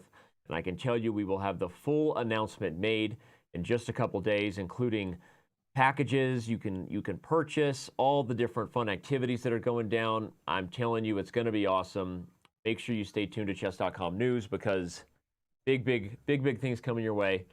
Big things on Chess TV happen, and shout out to the manager of the California Unicorns, David Pruis, International Master. He says the California Unicorns are only down by 1 point. This is doable. They can win this thing. You with him? Yeah, it's certainly true. I mean, they're up a point because that's the New York Marshals, because Miranda just won a queen in a position where he was probably totally busted earlier and was still down a pawn at the end. So, of course, the California Unicorns are in this. It's a very tight matchup between two very strong teams. I would not count them out. Well, showing that combo, as you said, that really brought this game to a close is maybe the only reason they're down a point. So we'll see if Pruis's team can make a comeback. He does some awesome stuff also with Pro Chess League, kind of off not off day, but rest day action where they talk about some of the highlights and lowlights and have some fun talking about the different storylines. So make sure you follow that show if you haven't already. And shout out to Chess TV. We still got more than 7,000 of you tuning in across numerous platforms. So thanks for being here. The Pro Chess League round 3 is off here in the Western Division primetime. Nakamura versus Swears. That's the first game. Yep. Firouzja versus Caruana. This is a big one. More Russian on Russian action here. I think this is going to be very, very big. If Caruana it can get something going here before he has to face Nakamura in the last round, that'd be huge. Miranda taking on Oparin, and then we have Gusianov and Naroditsky. So I'm into whatever you're into. I'm Flight of the Conchords for you, Robert. Whatever you're into. Take me there. Well, I'm looking at the game that you have up here between Dariush Svirch and Hikaru Nakamura because it seems to be that the case in this league where most players, when they're playing some super grandmaster, they go for this sort of Berlin where it's symmetrical. White doesn't really have tremendous winning chances, but Black's winning chances are pretty much eliminated. And so White goes for a slight pull, a slight plus, and says, I'm not going to lose this game to Hikaru Nakamura. And that is the strategy. Yeah, we see Hikaru kind of talking about, if you're just tuning in, this was the same opening that Daniel Naroditsky played against Nakamura in the first round today. Same exact line. Knight takes e4, rook e1 in the Berlin. As Robert said, it's a very symmetrical structure. If you just freeze frame right here, you've got 4-on-4, 3-on-3. The only real difference is being what pieces are currently developed for both sides. But after a few more moves, we see not only close to equality, but more pieces being exchanged. And it's tough creating winning chances as Black, even as a Super Grandmaster against this type of preparation. But, Hikaru's also comfortable in these lines, I guess. He obviously goes into them kind of knowing what his opponents are trying to do. So I think he relies a lot on the fact that when the critical moments come, he'll be up on time, and he thinks that, he can outplay them in the time scramble. But I don't know. I like this approach from Spears. I actually really love this last move, opening up the semi-open file for the c7 pawn to be weak. So this will be an interesting one. Yeah, I actually really like White's position too. You have a choice. You either play rook e3, then rook to e1, or you play knight e4 and like rook c3, rook c1. So you have a choice of which open file for your rooks that you want to start doubling on. I personally like starting with knight to e4 because it then asks Black the question of where is your knight going to go to? Mm-hmm. And then you can follow up accordingly, depending on where Black retreats the knight. Knight e4, Black has options to either trade or to retreat the knight. But either way, as Robert said, I like this plan too because you're quickly preparing rook c3 and rook c1. And c7 is the biggest weakness on the board. You might say that, hey, what about these double d pawns here? But neither of them are really easy to target for Black. They're not on an open file. So I'm with you, right? Obviously, in Hikaru, most people trust in terms of these formats. He's streaming and talking to his fans right now, giving commentary on the game. But I don't know. I think he's definitely going to be a little bit worse here for some time to come. And the queen sandwich, right? The queen on d4, it's such a good square for that queen. Not only does it protect both of those potential weaknesses, if the rook moves away from a8, queen a7 can land on the board if you're not careful. Oh my gosh. You are feeling frisky today, not just in your attitude, but in your chess moves. You are spicy. It's just a nice position for white with no risk. And some players would say, wait, isn't a risk doubling and isolating your own pawns? Well, Firouzja's pieces make up for it. It's really a nice position for him. He plays rook e3, chooses to double along the e file and maybe swing that rook to g3 if you're not careful. Yep. So I like white's position for sure. I don't disagree at all. It is still, though, I guess with Hikaru up a minute and a half on the clock almost, this is going to be one of those games where Hikaru probably going to be worse for some time to come. It'll be whether Spheres converts on the positional edge he has currently on the C file, or if he doesn't get enough and time keeps ticking away, eventually we get a scramble where Hikaru is often the favorite. So, okay, well, this is a game where there's still a lot more to come, but probably not that exciting. To be honest, I feel like every other game going actually has a little bit more action on the board. This position between Gusianov and Naroditsky is totally nuts. Miranda and Grigori, how did that knight get to d3? And even in the Fedoseo game, we have dark square problems, right? Yep. I'm open to any of it. Where do you want to go? Why don't we stay where you are right now? Because the dark square problems do look very real. And what Serrano's trying to claim is queen trade on c3. It opens up the b file for the rook. White will then play a4 and just expand very naturally in the position where black isn't fully developed, white is. And if you move your knight away from d7, the white knight goes into e5. The dark square control is much more vital right now than the light square control because, well, black's not fully developed. So the move b6 was played. I think a4 is for sure the response that I would execute in the game. I really like Serrano's position. Yeah, me too. I really like his lighting too. I think he's got one of those like salt lamps in the room that make it kind of glow pink. Yeah. My wife and I just got one of those. They're like really good for energy and spirits and stuff, apparently. Okay. The more you know. Kidding, but it actually does look like that. I don't even know why we have it. Apparently, like salt lamps release toxins into the air, or they stop toxins. Either she's trying to poison me or trying to help our room feel better. I don't know. You can ask Shauna next time you see her.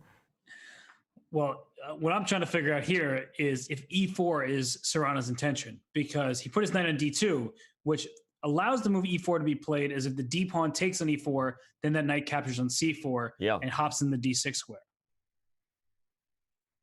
I like that move a lot. I like e4. You could even play f3 if you want to support it, because your bishop guards e3. Maybe not necessary.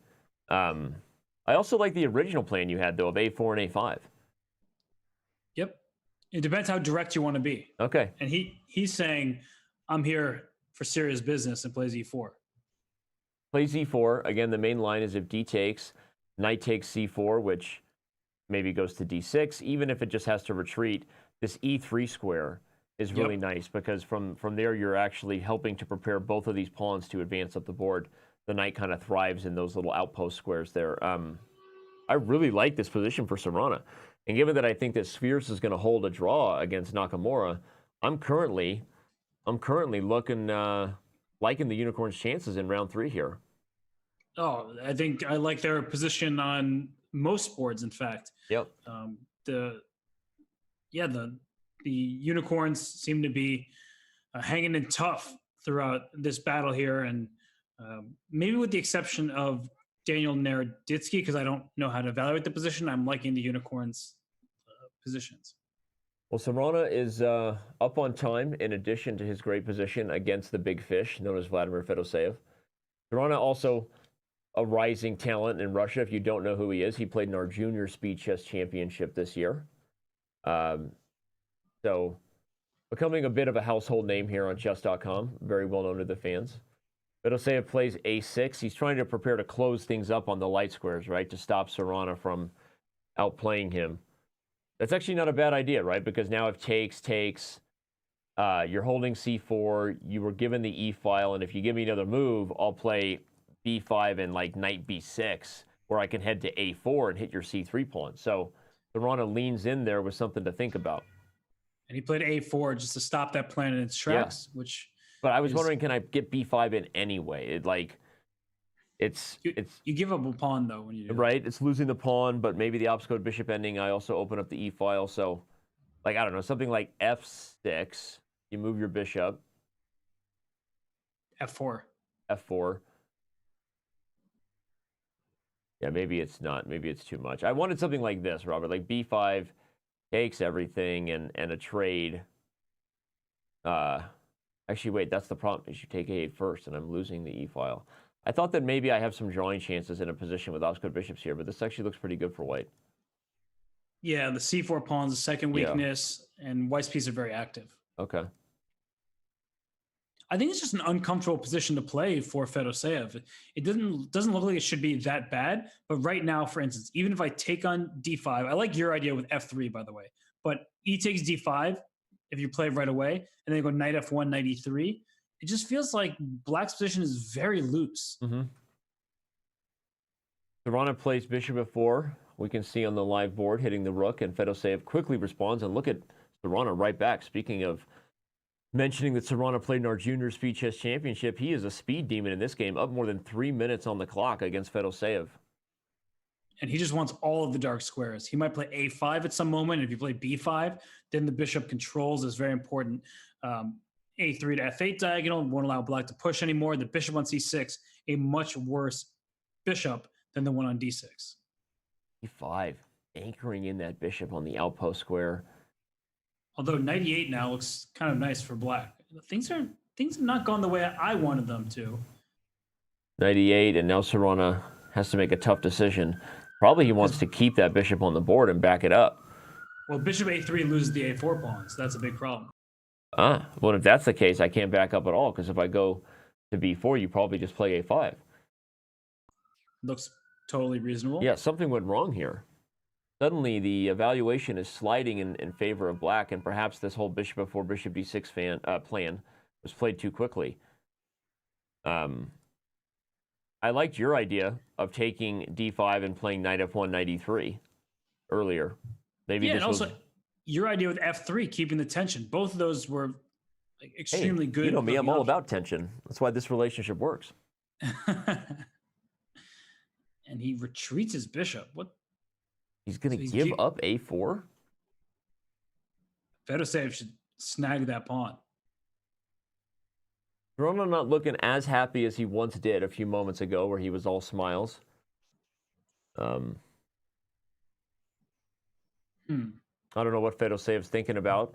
The biggest issue in this game may end up being on the clock in the end. I mean, we already highlighted that storyline earlier. He lost last round to Naroditsky, if you're just joining us, under time pressure, despite being okay.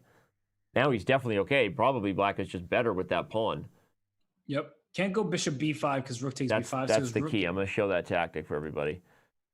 Bishop to b5 would allow rook takes b5 and rook takes a8. So instead, he plays rook to b8. Caruana missed that move. I could tell by his face. Did he miss rook a to b8. Yeah. Because now he's struggling. If he takes a4, we're going to get a big trade where in the end... Okay, in the end, black's going to be better because you're going to end up with a much faster pass pawn than anything else white has. Like, just example, if you take a6, black takes on d4 and probably just pushes c3 immediately. That looks like it's just winning. And if you take c5, you're destroying your own pawn structure here. But then black has knight c7, just holding everything down. Yep.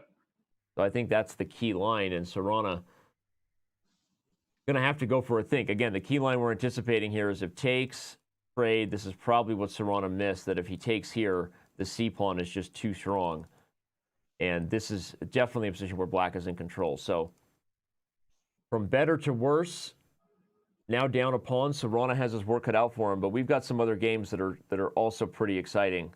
I thought you were going to say that's the title of your autobiography. Oh, that's the other line I used to use. But I'm trying to be a little more versatile with my awkward jokes.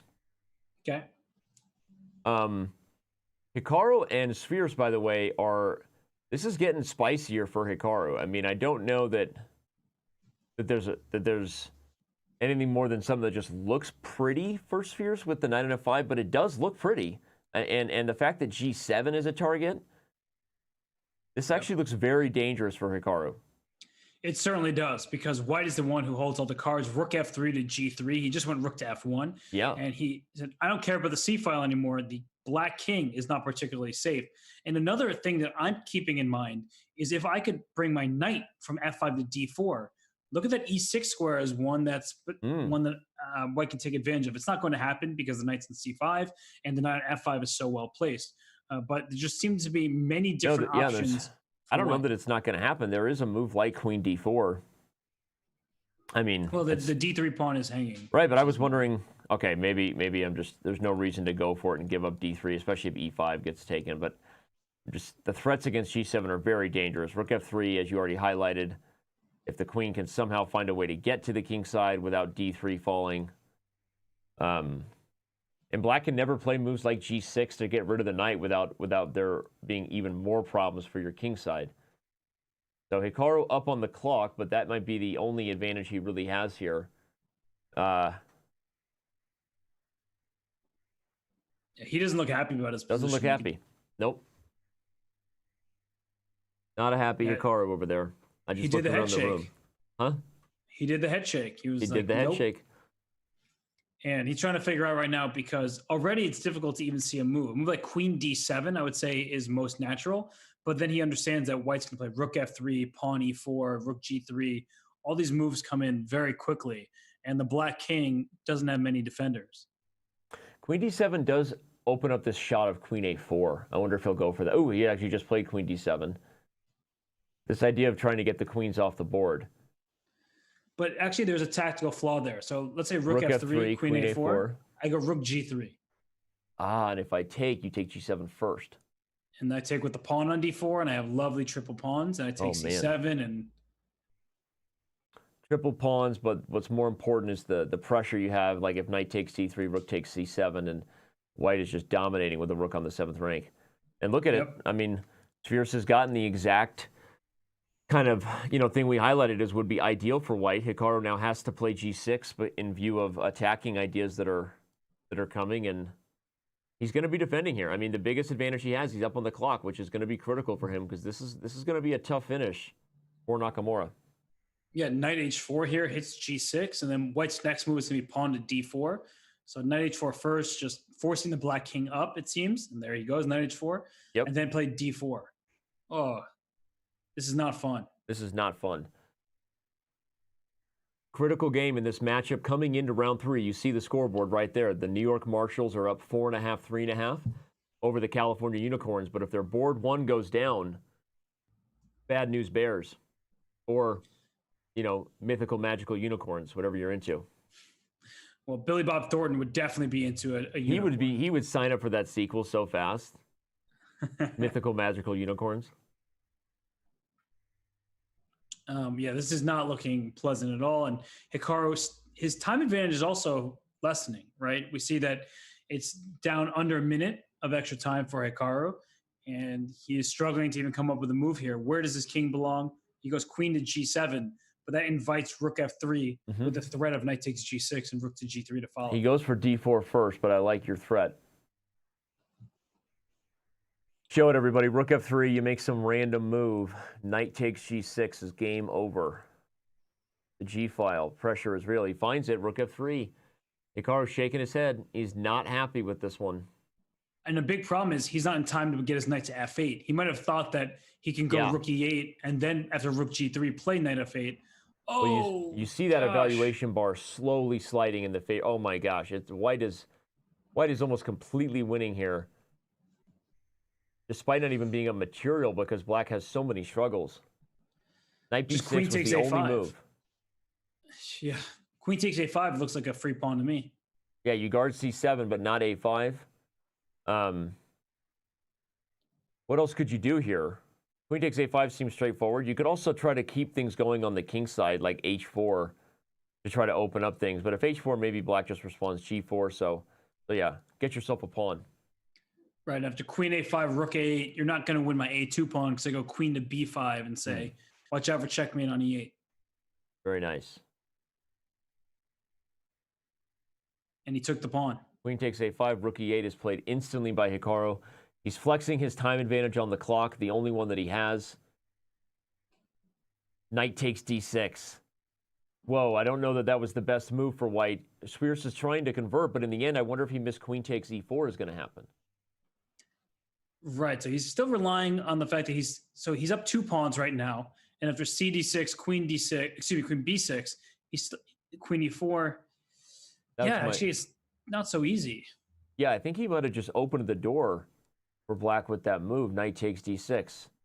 There was no reason to give up the e4 pawn, was there? Or maybe it was harder to guard than I thought. You could have played knight g3 and open up threats of rook f6.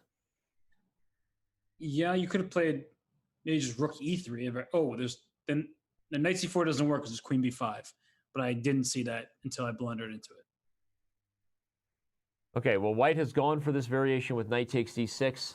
Well, but Hikaru didn't take on d6. He played the move rook to a8 and now queen a7. White can just put the knight back on f5 and ask questions later. This is just... Yeah, that looks like another extra... How many? So 2 pawns up. He goes e5, just barreling through. Hikaru does not look pleased at all. I mean, if pawn takes e5, then knight f5 comes in. Yeah.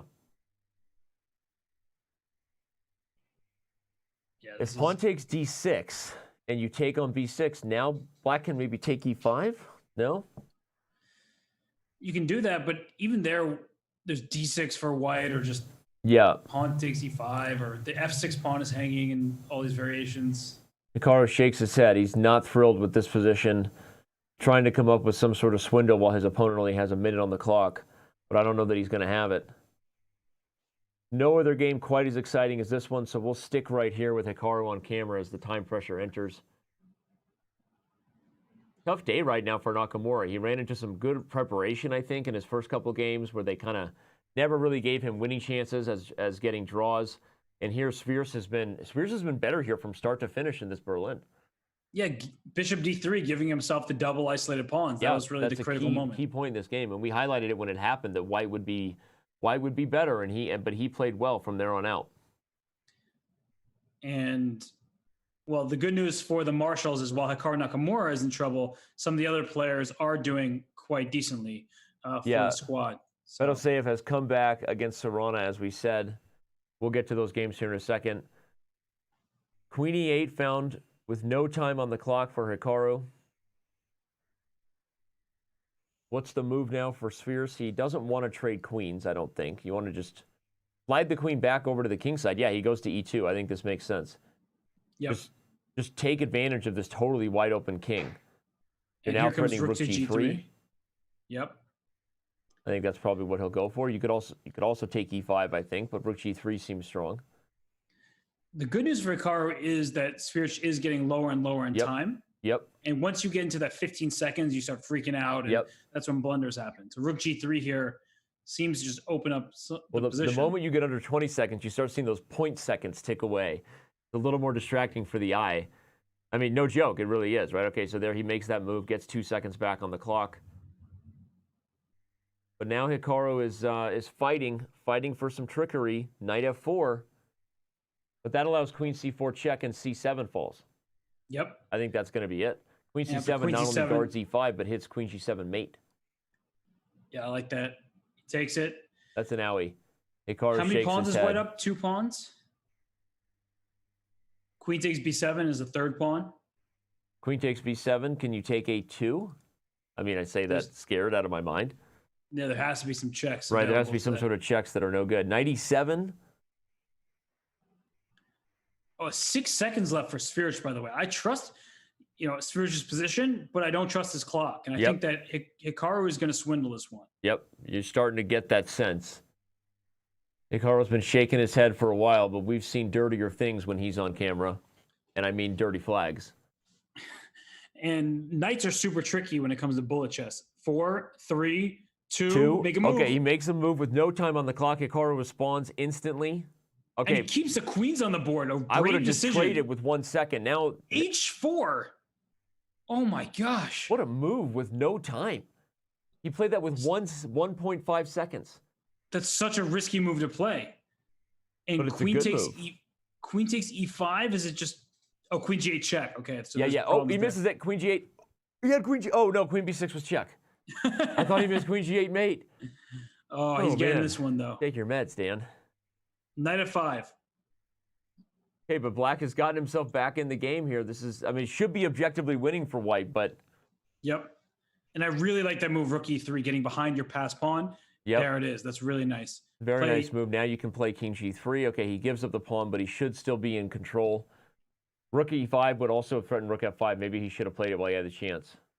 He's up 2 pawns, though, so any sort of trades will win on the spot for him. And the biggest issue for Nakamura here, everyone, is there's no option to take on e6. If you do, now you can even play e7. He had e7 at the end of the line because you have knight f5 forking.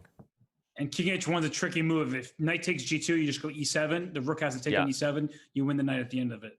Hikaru now suffering for just as much time pressure. Rook c7. Nope. e7. And you can't even take on e7 because the pieces get traded off. Look at this. This 7 seconds for both players. Hikaru struggling. Here comes the next pass pawn. a6 is on the agenda. Knight takes h4. And rook e7, rook takes f4. Simple, easy money now. Yep. You could play rook h8 because the knight's pinned, though. But then there's g3. The knight still protects the rook. Okay. That's pinned. Okay, Hikaru splits the board. Says this is his only chance, but wait, did he just miss a draw? No, king g5 doesn't draw because the rook is in the bad spot. I was confusing the position of the rooks, right? If you flip the white and black rooks as a drawn ending. Wow, what a game from Spheres. That is not an easy task to beat Hikaru Nakamura and survive the time scramble, but he pulls it off.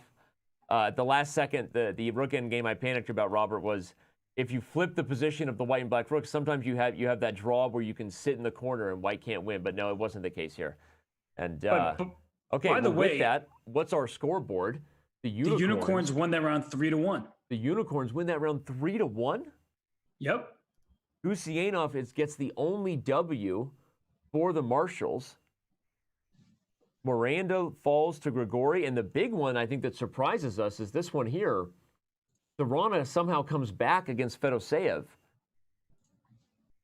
Well, it's also surprising that Miranda lost. So Miranda had a karma because he beat Caruana. Was it Caruana? Who blundered their queen?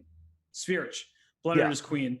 And then in this position at the end, Miranda loses on time in a position where it's really complicated. Okay, well, wow. We have a close finish here.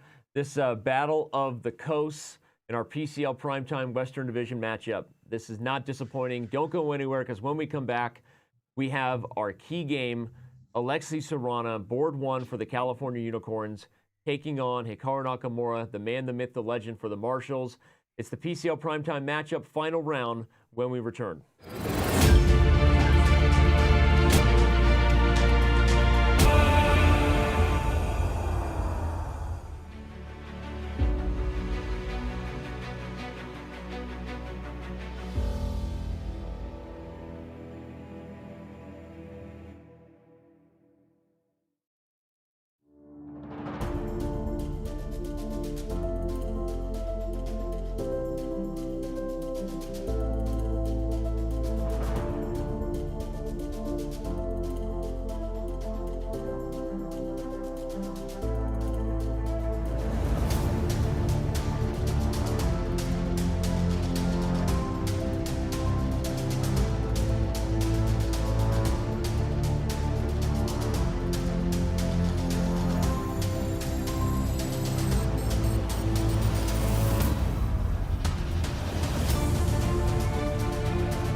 Shout out to all 6,000 plus of you that are still with us on multiple platforms. You did it. You earned the right to stick around and watch the key game. I'm super pumped to see Alexei Caruana versus Hikaru Nakamura. Robert, this game, I mean, obviously we always highlight key games when the big players are playing, and even if the match isn't close, it's still nice when you see two strong grandmasters throw at it. But this match is super close, and the winner of that game very well could be leading their team to winning the match. Yeah, and Hikaru Nakamura has a tough day today, 1 out of 3 thus far. And Alexei Caruana, on the other hand, has had a fantastic day with 2.5 out of 3. So that is a key game. It's a 1-point spread in the matchup and a very important game for the standings. Yeah, let's remind everybody of what's at stake, right? Obviously, this is our PCL primetime matchup in Week 6 of the Western Division. In case you're not familiar with the schedule and how it works, there's only one more week after this before we head into the playoffs. So New York and California, being as close as they are in the standings, could pay dividends for either one of them if they win this matchup. Obviously, neither one of them wants to be in a position where Chicago could possibly overtake them. So a lot at stake, even though we do expect both these teams to be in the playoffs. There might be some seeding that's up for grabs. So exciting stuff. The games are underway. Right as I say that, I turned and looked, and Hikaru has played e4 against Caruana. And here we go. Last round, PCL primetime matchup. Okay, with some preparation, little h3, little tickle here. You play a6, I play h3. Show me mine, and I'll show you yours. Right? And it's funny because I guess Hikaru was looking to enter some sort of an h3 Najdorf if Black had played knight f6 instead of b5. Right. But I like Caruana's decision to avoid any sort of topical theory. Right. Well, he knows Hikaru was bringing that OTB elite event prep, and maybe he just wants to get something a little more unique. He's played b5, and Hikaru is the one now on the clock. Caruana playing super quickly. Look at him, stoic as ever, with more time than he started with, 10 minutes and 1 second. Remind you, it's a 10-minute plus 2-second time control, so they get a little bit of time added with every move.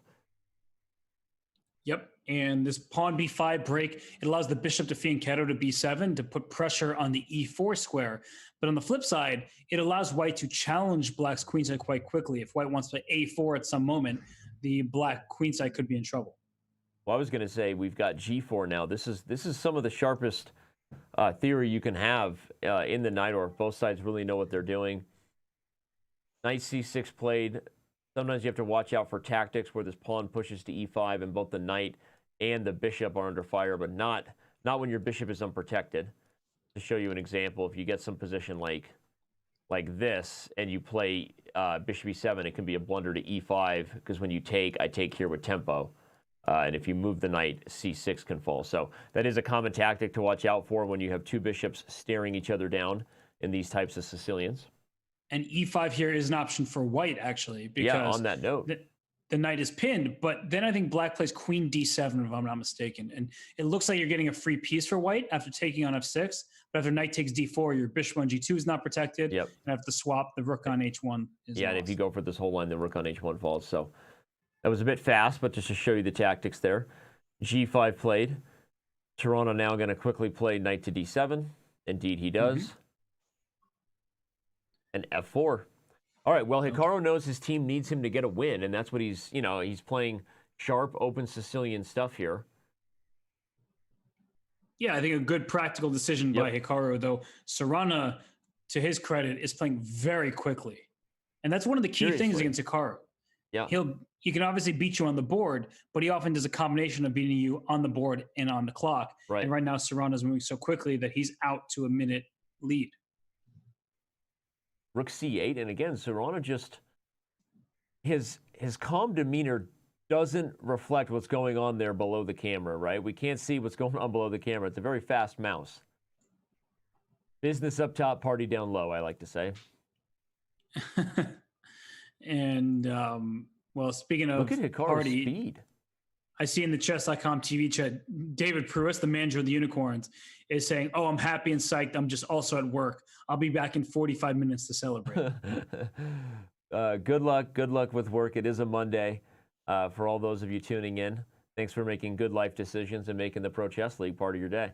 All right, we've got an imbalance, Robert. D6 versus E4, a couple of isolated Peshki.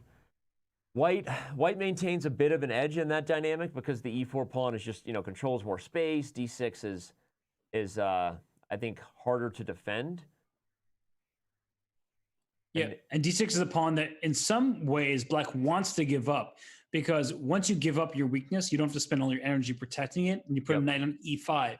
So if I were Hikaru here, bishop H3 is one move that comes to mind, of just pinning the knight on D7 and hoping to take advantage of that. I like that.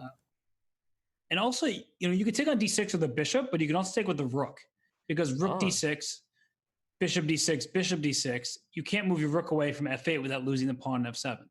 That's actually a really nice idea. Rook takes D6 on the agenda. Hikaru calculating. Yeah, he just said rook takes D6. I not only speak fluent facial expression, Hikaru, I also read lips very well.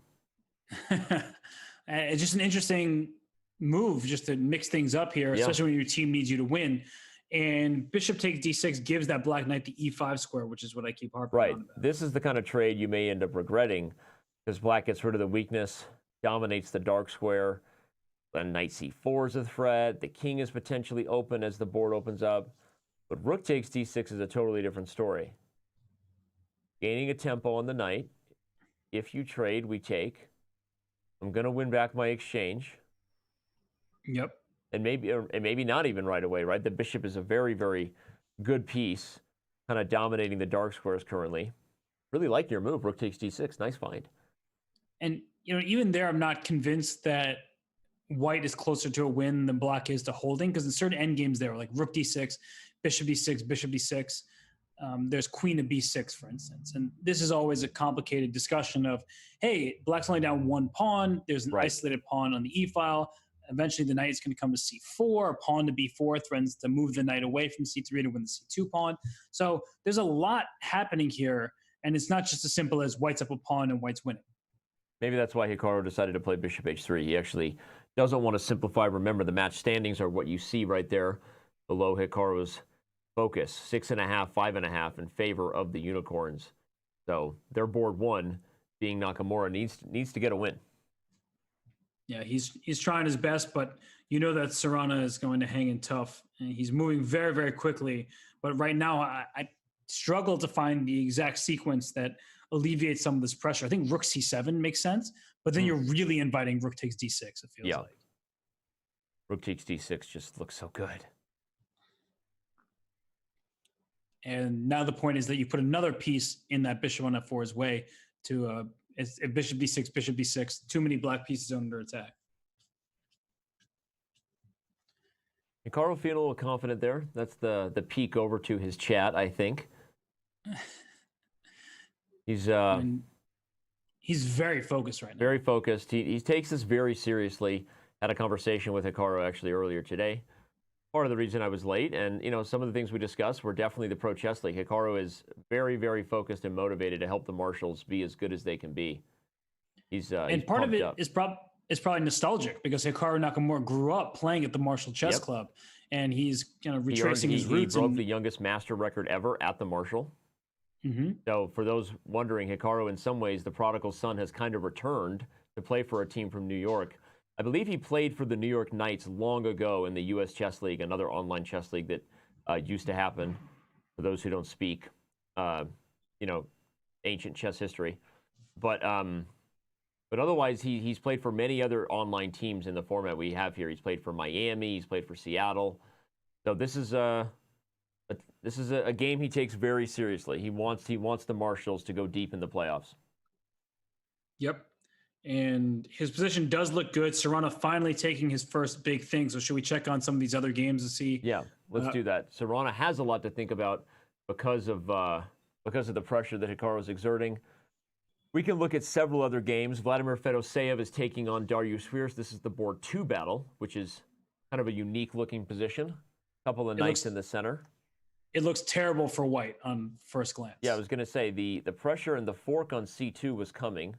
So Fedoseev has to stop that, right? The threat on the agenda was knight to C2. Black's also up a pawn, by the way. Yeah? What? I mean, it's a doubled B pawn. But it's a great square for the knight on C5. Yeah, that's a great point. Knight C5 is calling my name. Well, Timothy Chalamet aside, it does feel like Black. I thought you were going to go extra... Cheers reference. Everybody knows your name on. Nope. Okay, so this is an interesting one. Quickly, we flash to the board 3 battle. Grigory Oparin, versus Gadir Gusianov. Also some knights hopping around. This one looks a little bit better for white, though. The d6 pawn is under fire, and I'm threatening the move b3, I think. That's an IQP. Yep. Maybe. So I'm trying to. This is such a weird position because there are things that I don't like about both sides. The bishop on g2 is not making me particularly happy. This d5 move where there's a rook on d1 staring down and a queen on d8 feels like you're asking for it to an extent. But I do love the bishop on g7. It's a great piece on the long diagonal. And so it's a real mixed bag of a position here. Yeah. I don't know. Something tells me tactically, I feel like Black's position is a little vulnerable. Like, part of me just wants to grab the a7 pawn. Part of me wants to play b3 anyway. Okay, knight d4 was not a move I wanted to play. Gusianov playing from the Marshall Chess Club in New York. No, he's not. I think he is. That is definitely not the Marshall Chess Club. Oh, never mind. That's just his home trophy case. And, he's just a champion. How did he get his jacket to match his wall? I think he got his wall to match his jacket. Well, it's a chicken or the egg kind of argument, but... And interesting decision by Gusianov to take on d4, giving up what looked like the best black piece, that bishop on g7. And it seems to make the black king a little more vulnerable because the h6 square and all the dark squares are on the king. But has a very concrete plan. He just hit the rook on d4. He's fully developed. White's pieces are all out of sorts. And d takes e4 now is possible because the queen's not on d8. Yeah, I was going to say, if you move the rook, I can take e4. And if you take back, I mean, knight e5, I've got the c4 square open. The pressure Black has in the center seems much more direct than anything White's getting on the dark squares. I completely agree with you. Knight e5 also hits the a2 pawn with that bishop on e6, threatens bishop g4. I didn't even see the a2 pawn when I played knight e5, but it looks like Gusianov has a coordinated idea here, almost as color coordinated as his jacket and wall combination. I'm just saying, it makes sense. What? Knight e3 also makes sense, giving up the a2 pawn, hoping to get quick counterplay. And the two bishops are a long-term advantage for white. So if Oparin can really break open the position, maybe play b3, bishop b2, that's when the dark square bishop's presence is felt. The live board, we're seeing the variation I was showing. After the bishop is attacked, I assume it'll retreat. Something like bishop back to e6. But maybe then white can just go take a7 and I for an I? An A for an A? An A for an A? How you like them apples, huh? Oh, bishop c4 played. Invites the trade, gives back the a7 pawn. But it's a battle. It's a battle of knights versus bishops. As old as the game itself. Knight versus bishop. Jack versus lock. Is that bishop on g2 actually a bishop? Is the essential question. If it looks like a bishop and moves like a bishop, is it a bishop? It looks like a pawn and moves like a pawn, right? It's a duck. I like Black's position despite the bishop pair, but I do agree with you. The long-term features, you always get scared. If it opens up, the bishops might start flexing. I think we should back up and actually head back over to the most critical game of the round, or at least the one we highlighted as the key game. I know there are others, of course. Naroditsky also taking on Miranda. A bit more of a positional battle, knight versus bishop, but the Hikaru-Caruana game is getting spicy. And somehow Hikaru looks like he's kind of all in right now with an attack. Threats of h6 on the board, trying to go for g7. Yep. And, okay, so how do you stop this? If rook takes d5, because your rook's also under attack on d7, which is... so how are you going to take back if I take on d5 is the essential question. the computer likes black in this position, and I think that objectively, or materially, excuse me, black is up a pawn, so that has to be part of the reason why the computer thinks that black has an edge. But from a practical point of view, I think we would both argue it almost seems trickier right now for Caruana than it does Hikaru with the threats of the mating attack against the black king. Yeah, because h6 is the move that white is going to play next and try to checkmate on g7. And I'm trying to figure out why black could even possibly be better here. And my guess is something related to bishop c5 check, because the rook on d5 is pinned. And I wouldn't, as easily find things like this if not for the hint that you point out that it likes black, because I just don't see how you're stopping h6. That's got to be the only reason why, because if bishop c5, I think the point is if you move the king, the queen slides over to f2 and you have mate threats on the h-file. Well, there the rook on d7's hanging, so you got to take care of that first. I forgot the queen guards h2, so just to show that, rook takes, it's not actually mate because the queen can come back. Otherwise, you'd have a mating net on the king. But yeah, I looked at the extra pawn, thought that maybe the computer was biased toward the material, but indeed maybe there's a concrete way to deal with this mating threat that starts with bishop c5, you trade on d5, and then in variations like this where you slide over, you're actually threatening checkmates of your own before your dark squares become a problem. White's dark squares are a problem. It's interesting, actually, the bishop c5, king h1, there's also the move rook e7 to consider, just to chase the queen off the diagonal.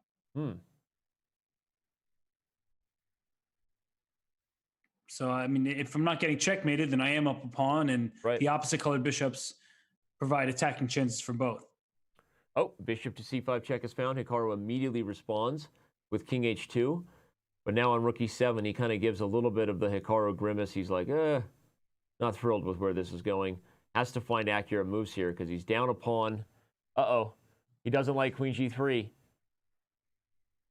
Queen f2 played instantly, and Hikaru is frustrated. He should be frustrated because right now Caruana is giving him all that he can handle.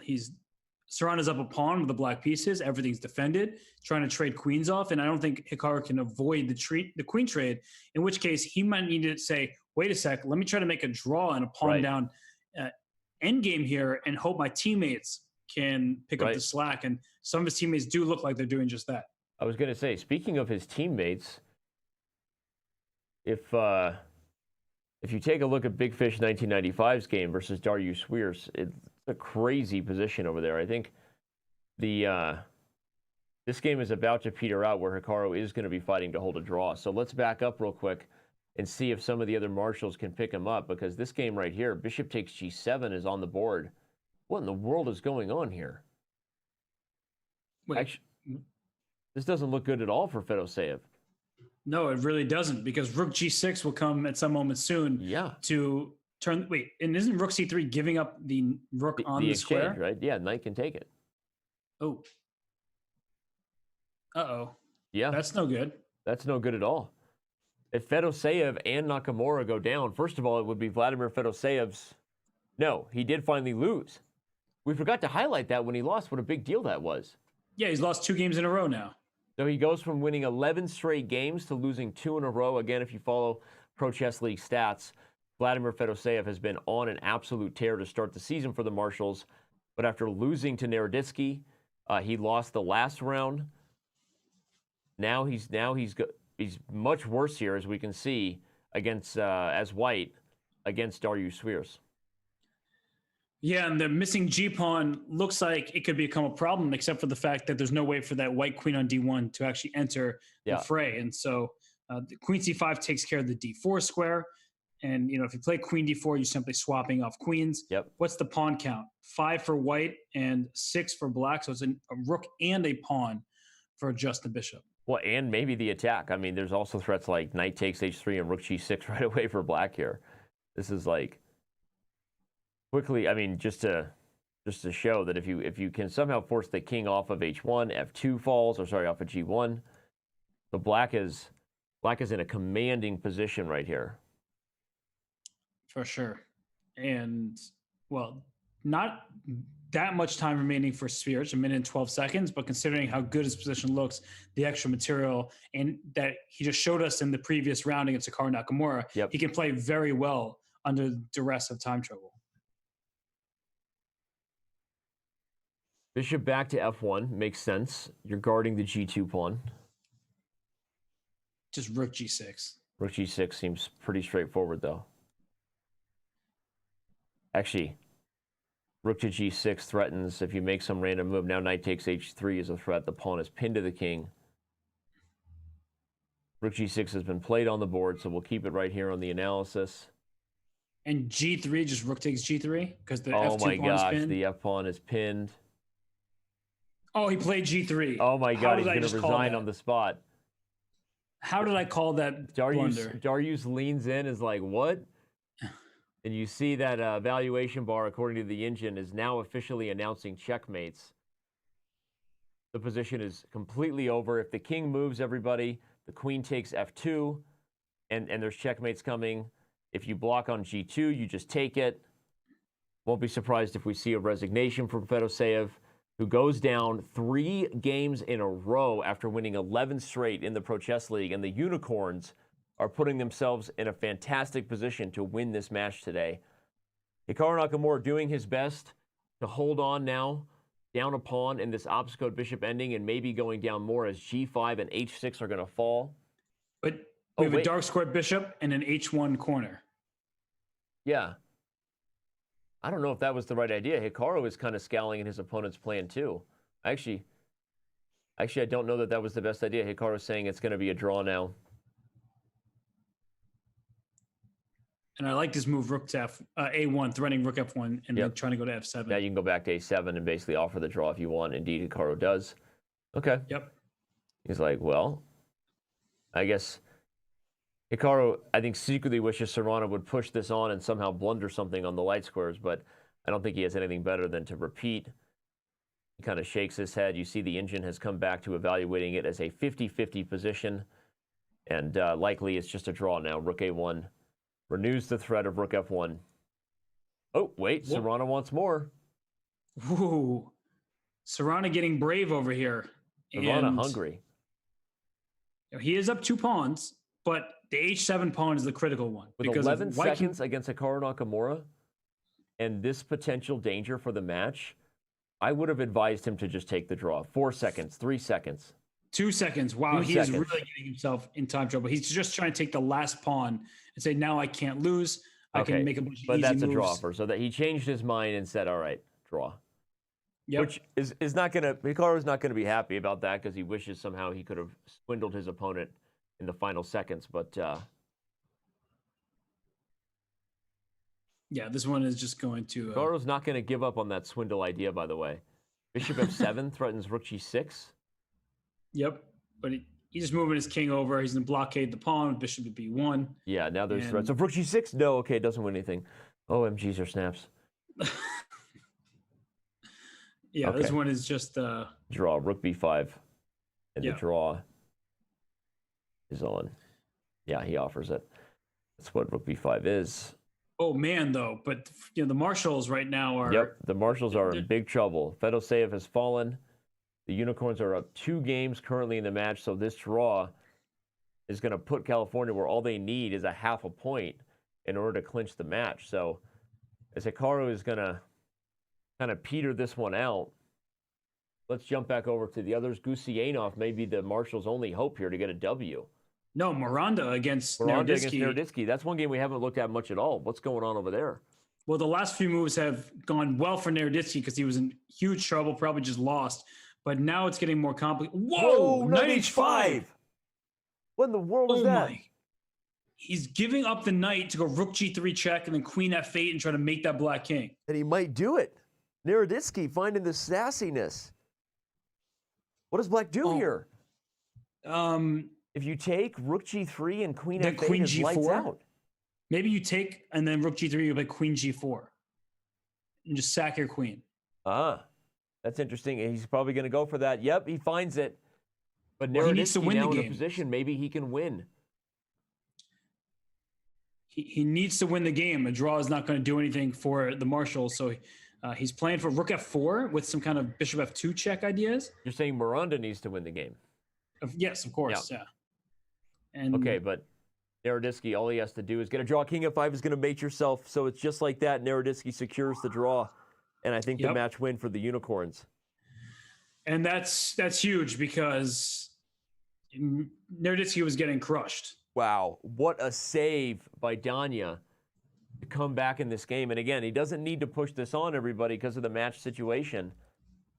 Plus, he could lose it if he pushes it on, to be quite honest, right? And you see those high fives. He's pumped. He's pumped about this perpetual that he finds here. He knows that he has helped clinch the match victory for the Unicorns, who in many ways are pulling the upset today. Let's head back over to Gusienov's game where, whoa, and he's going down too. How did Grigori win a piece? I don't know. Everything has gone wrong for the Marshals. Everything has gone wrong for the Marshals today. What a tough one that they have run up against here. And shout out International Master David Pruis, who called it when the Unicorns were down by a game after the first round. He was confident. He said, "We got this," and looks like he was right. So the Unicorns have put themselves.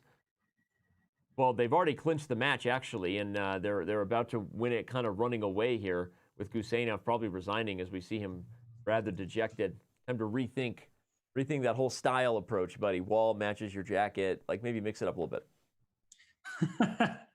Well, I don't know what happened here because it seemed like Gusenov had a good position earlier, but everything has gone south. Everything that could go wrong for the Marshals has gone. As we see Gusenov shake his head there, the one game that we feel like should have been over a long time ago is still going. Hikaru and Caruana are still throwing down. Lord knows why. I'll bring the board back over there. It's just a draw, guys, and the match is over. I think you can let this one go. What's the Pro Chess League record for number of moves played? Don't know. We need the Elias Sports Bureau to start tracking the Pro Chess League. We're going to come up with stuff like that on the spot. The reason I asked, that's the only reason I can think of that you play this position on. Just go for the record. But they're definitely not close. They only moved 95. Go for the record. This is hilarious to keep the whole show going when the match is over and this is just a draw. At least we get to look at Hikaru some more, you know? We know that he streaming. We get to say, like, hey, what's going on, Hikaru? Yep. And credit to Caruana because Hikaru really tested him in this game, and Caruana played very quickly in the opening, which allowed him to survive when the position got more complicated. In fact, Caruana seemed to have the upper hand when we tuned back in when he's up a pawn. Perhaps this is also just a bit of a message being sent, like, hey, I'm not just happy to get a draw. I'm going to try to get a win against Hikaru if I have the chance. Yep. Even if secretly we know he's just happy to get a draw. Sometimes you pretend like you were fighting for more. And, well, this game is still going on. Move 104. When's the draw? When was the last pawn move? Or capture or whatever happened? Well, we see Dragon B70 still playing guess the move over there. Currently rocking 70 of 155 guesses correct. Hikaru offered a draw, and they drew by repetition. Peace shall be had. Well, a disappointing day for the New York Marshals overall. You know, obviously Hikaru didn't have the score he'd like to have as board one, but I think the biggest shocker was actually the 1 out of 4 by Vladimir Fedoseev, right? The guy that has just been dominating the league. He came in having won 11 straight games, and that all changed today. Yeah, and the Unicorns are strong from top to bottom. They have just a very balanced lineup of players between 2620 and 2660. And Naroditsky, I mean, he's underrated if you think about his classical FIDE rating compared to his online skills. So the Unicorns were very tough. All of their players played well. Oparin scoring big for them. Caruana scoring big. It's a really good team victory for California. I was going to say, you don't have like a 4 score or a 3.5 for one person. You have a very up and down average in a good way, right? A top to bottom, very well balanced scoring there from the Unicorns. 2.5, 2, 2.5, 2. So hats off to David Pruis, the manager. Hats off to the team for getting an upset victory in many ways on paper over the Marshals. But don't go anywhere. When we come back, we will reveal our money game, who takes home the cash prize in today's Guess the Move competition, as well as have an interview with one of the stars of today's action. So more PCL and final thoughts of Week 6 from the Western Division in just a couple minutes.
And as the California Unicorns defeat the New York Marshals by a final score of 9.5 to 6.5, we're now joined by one of the stars for California today, Alexis Caruana, their board one. You scored 2.5 out of 4 against a very, very tough lineup. How do you feel about your performance today? 3 out of 4. You were 3 out of 4? Yeah. I got my facts wrong. Glad you went 3 out of 4. How do you feel about your performance? Today I'm really happy because all previous matches I played really bad, and okay, that is my first match in this year Pro League, which I played well.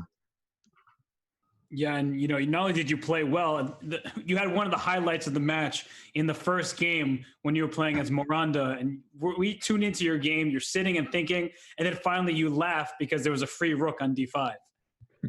Yeah, it was funny moment. I just didn't see King d5 around 1 minute, but then after thinking, what's wrong with King d5? mistake and won. But you mentioned you struggled at the start of the season for California, but now you feel like you're finding your stride. Is there anything to that? Was there something about the beginning of the season where you were just not in form? Or is it the time control, getting used to that? What were some of the things that you think had you struggling in the beginning where now you feel like you're really finding your stride here? I don't know what's happened, but maybe in the evening I just play much worse than in the when I played years ago and 2 years ago. I wake up at 5 in the morning and play very well. But here I play in the 10 p.m. and it's maybe too late, so I don't know. So maybe I need to sleep just 4 hours and I will play very well. Today I have very, very bad sleep and play very well. So. Well, we talk about that storyline sometimes about free agents like yourself playing for California, even though obviously you live in Russia, right? And some of the difficulties of that. Does that make you consider in future years maybe wanting to play for your local Russian team, or is it kind of wherever you feel your services are needed, you'll play for that team? I know that's about. I will think, okay, but here maybe I just need other.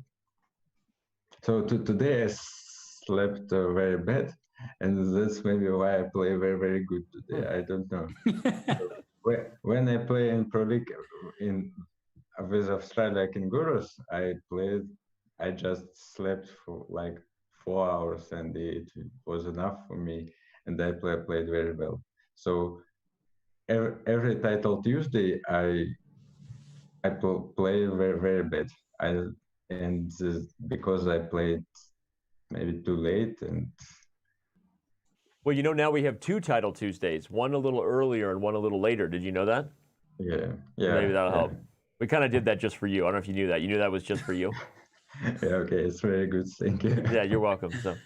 Alexei, let me ask you a question about some of the preparation you did this week, because when you're playing Hikaru Nakamura, you're moving very quickly in the opening. How much time did you spend looking at his games? And the whole New York Marshals team was very strong. So what was your preparation like? Oh, okay. In the openings, I prepare just for knight c6, and this wasn't my prepare for this game because I has already played it against Nigel Short 2 years ago and won this game with black. So after g5, I already don't know the series. So. Well, you fooled us by how quickly you and confidently you played, and ultimately was critical. Okay, you had more. Maybe I played fast, but not very good in the game. I had not very good position. I thought so. Okay. Well, you now put California in a position where the playoffs are pretty secure for the team. What do you think the Unicorns' chances are? Obviously, a very, very tough Western Division. But what do you guys think you need to do? What's the recipe for the Unicorns to go all the way? I don't know. I even don't know with who we will play. So captain says that we will play with other regions. So it will be very important with which team we will play. So right. I don't know. The luck of the draw to a degree, I guess. Well, congratulations. It was a great week. I don't really have any other questions besides wishing you guys the best of luck both next week and into the playoffs. Robert, anything else before we let Alexei get some sleep there? No, I just want to wish him a good night because it sounds like he needs some sleep, but he'll sleep well after such a good performance. Yeah. Okay. Well, congrats, and we will see you next week, hopefully competing for the Unicorns again and hopefully doing well. Thank you. Bye. Goodbye. And there we have it, our guy who I looked at the scoreboard right before we brought the interview on, but I was looking at not quite up to date. Said he had 2.5, but no, he finished with 3 out of 4. definitely the leader of the Unicorns as they take down the New York Marshals.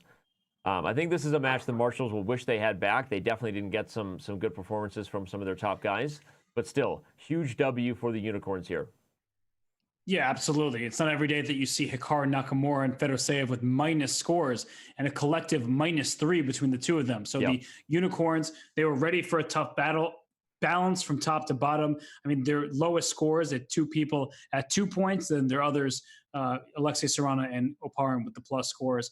And it was a really good performance overall for California. They look like a really tough team. And I know that we talk about St. Louis a lot and about the Marshals, but the Chessbrahs, of course. But I don't think any team will have an easy time with these Unicorns.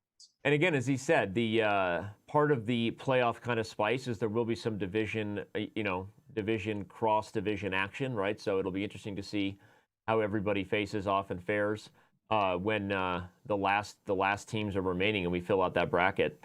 California and New York are putting themselves in a very good spot to be in the playoffs. I don't even know if it's I don't do math, as you know. I don't know if it's mathematically possible for them not to make it. Those 4 teams from the West, super strong. But as you look across, I mean, wow, what a playoffs we are going to have here. China, Russia, India, Armenia. You got Germany, France. I mean, I can't wait. I'm like a kid in a candy store looking at that. So let's look at our schedule, Robert, before we let everybody go. The Eastern Division will be back on Wednesday of this week, and then the Central Division on Thursday. Should be some pretty exciting stuff. Again, teams kind of jockeying for position. Some teams literally fighting for their playoff lives, so definitely tune in. Robert and I, we'll be tuning in, whether we're commentating or not, because that blue shirt looks so good on you, buddy. Have we healed the start of this relationship that got off on the wrong foot today? Are we better now? Are we good? We're perfect. I mean, the day's over. How could I complain? Oh my gosh, it just never ends with you. But you know what else doesn't end? The chess party here on Chess.com, because we are going to send viewers watching on Twitch over to our partner channel. The Chess.com events channel currently has Krakens Cup coverage. That's the biggest event. The strongest ever women's tournament in history is going down in St. Louis, courtesy of the amazing support from Rex and Jeannie Singfield. So tune in and watch the Krakens Cup. Our coverage is going on at Chess.com events. We're about to send all of you over there. For Robert Hess, my producer, are in Hawaii, and the team working super hard behind the scenes. This has been More Pro Chess League, and we will see you on Wednesday for the Eastern Division.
And for those of you that are still tuning in, sorry we forgot to announce our Guess the Move winners of the day, but Dragon B70, the man with the plan, playing a lot of Guess the Move, takes down the $50. And you see our list of users who are now premium membership owners. Congrats to everybody. And again, please stay tuned. Go check out the Krakens Cup as we send you over to our Chess.com events partner channel. And we'll see you on Wednesday for more Pro Chess League.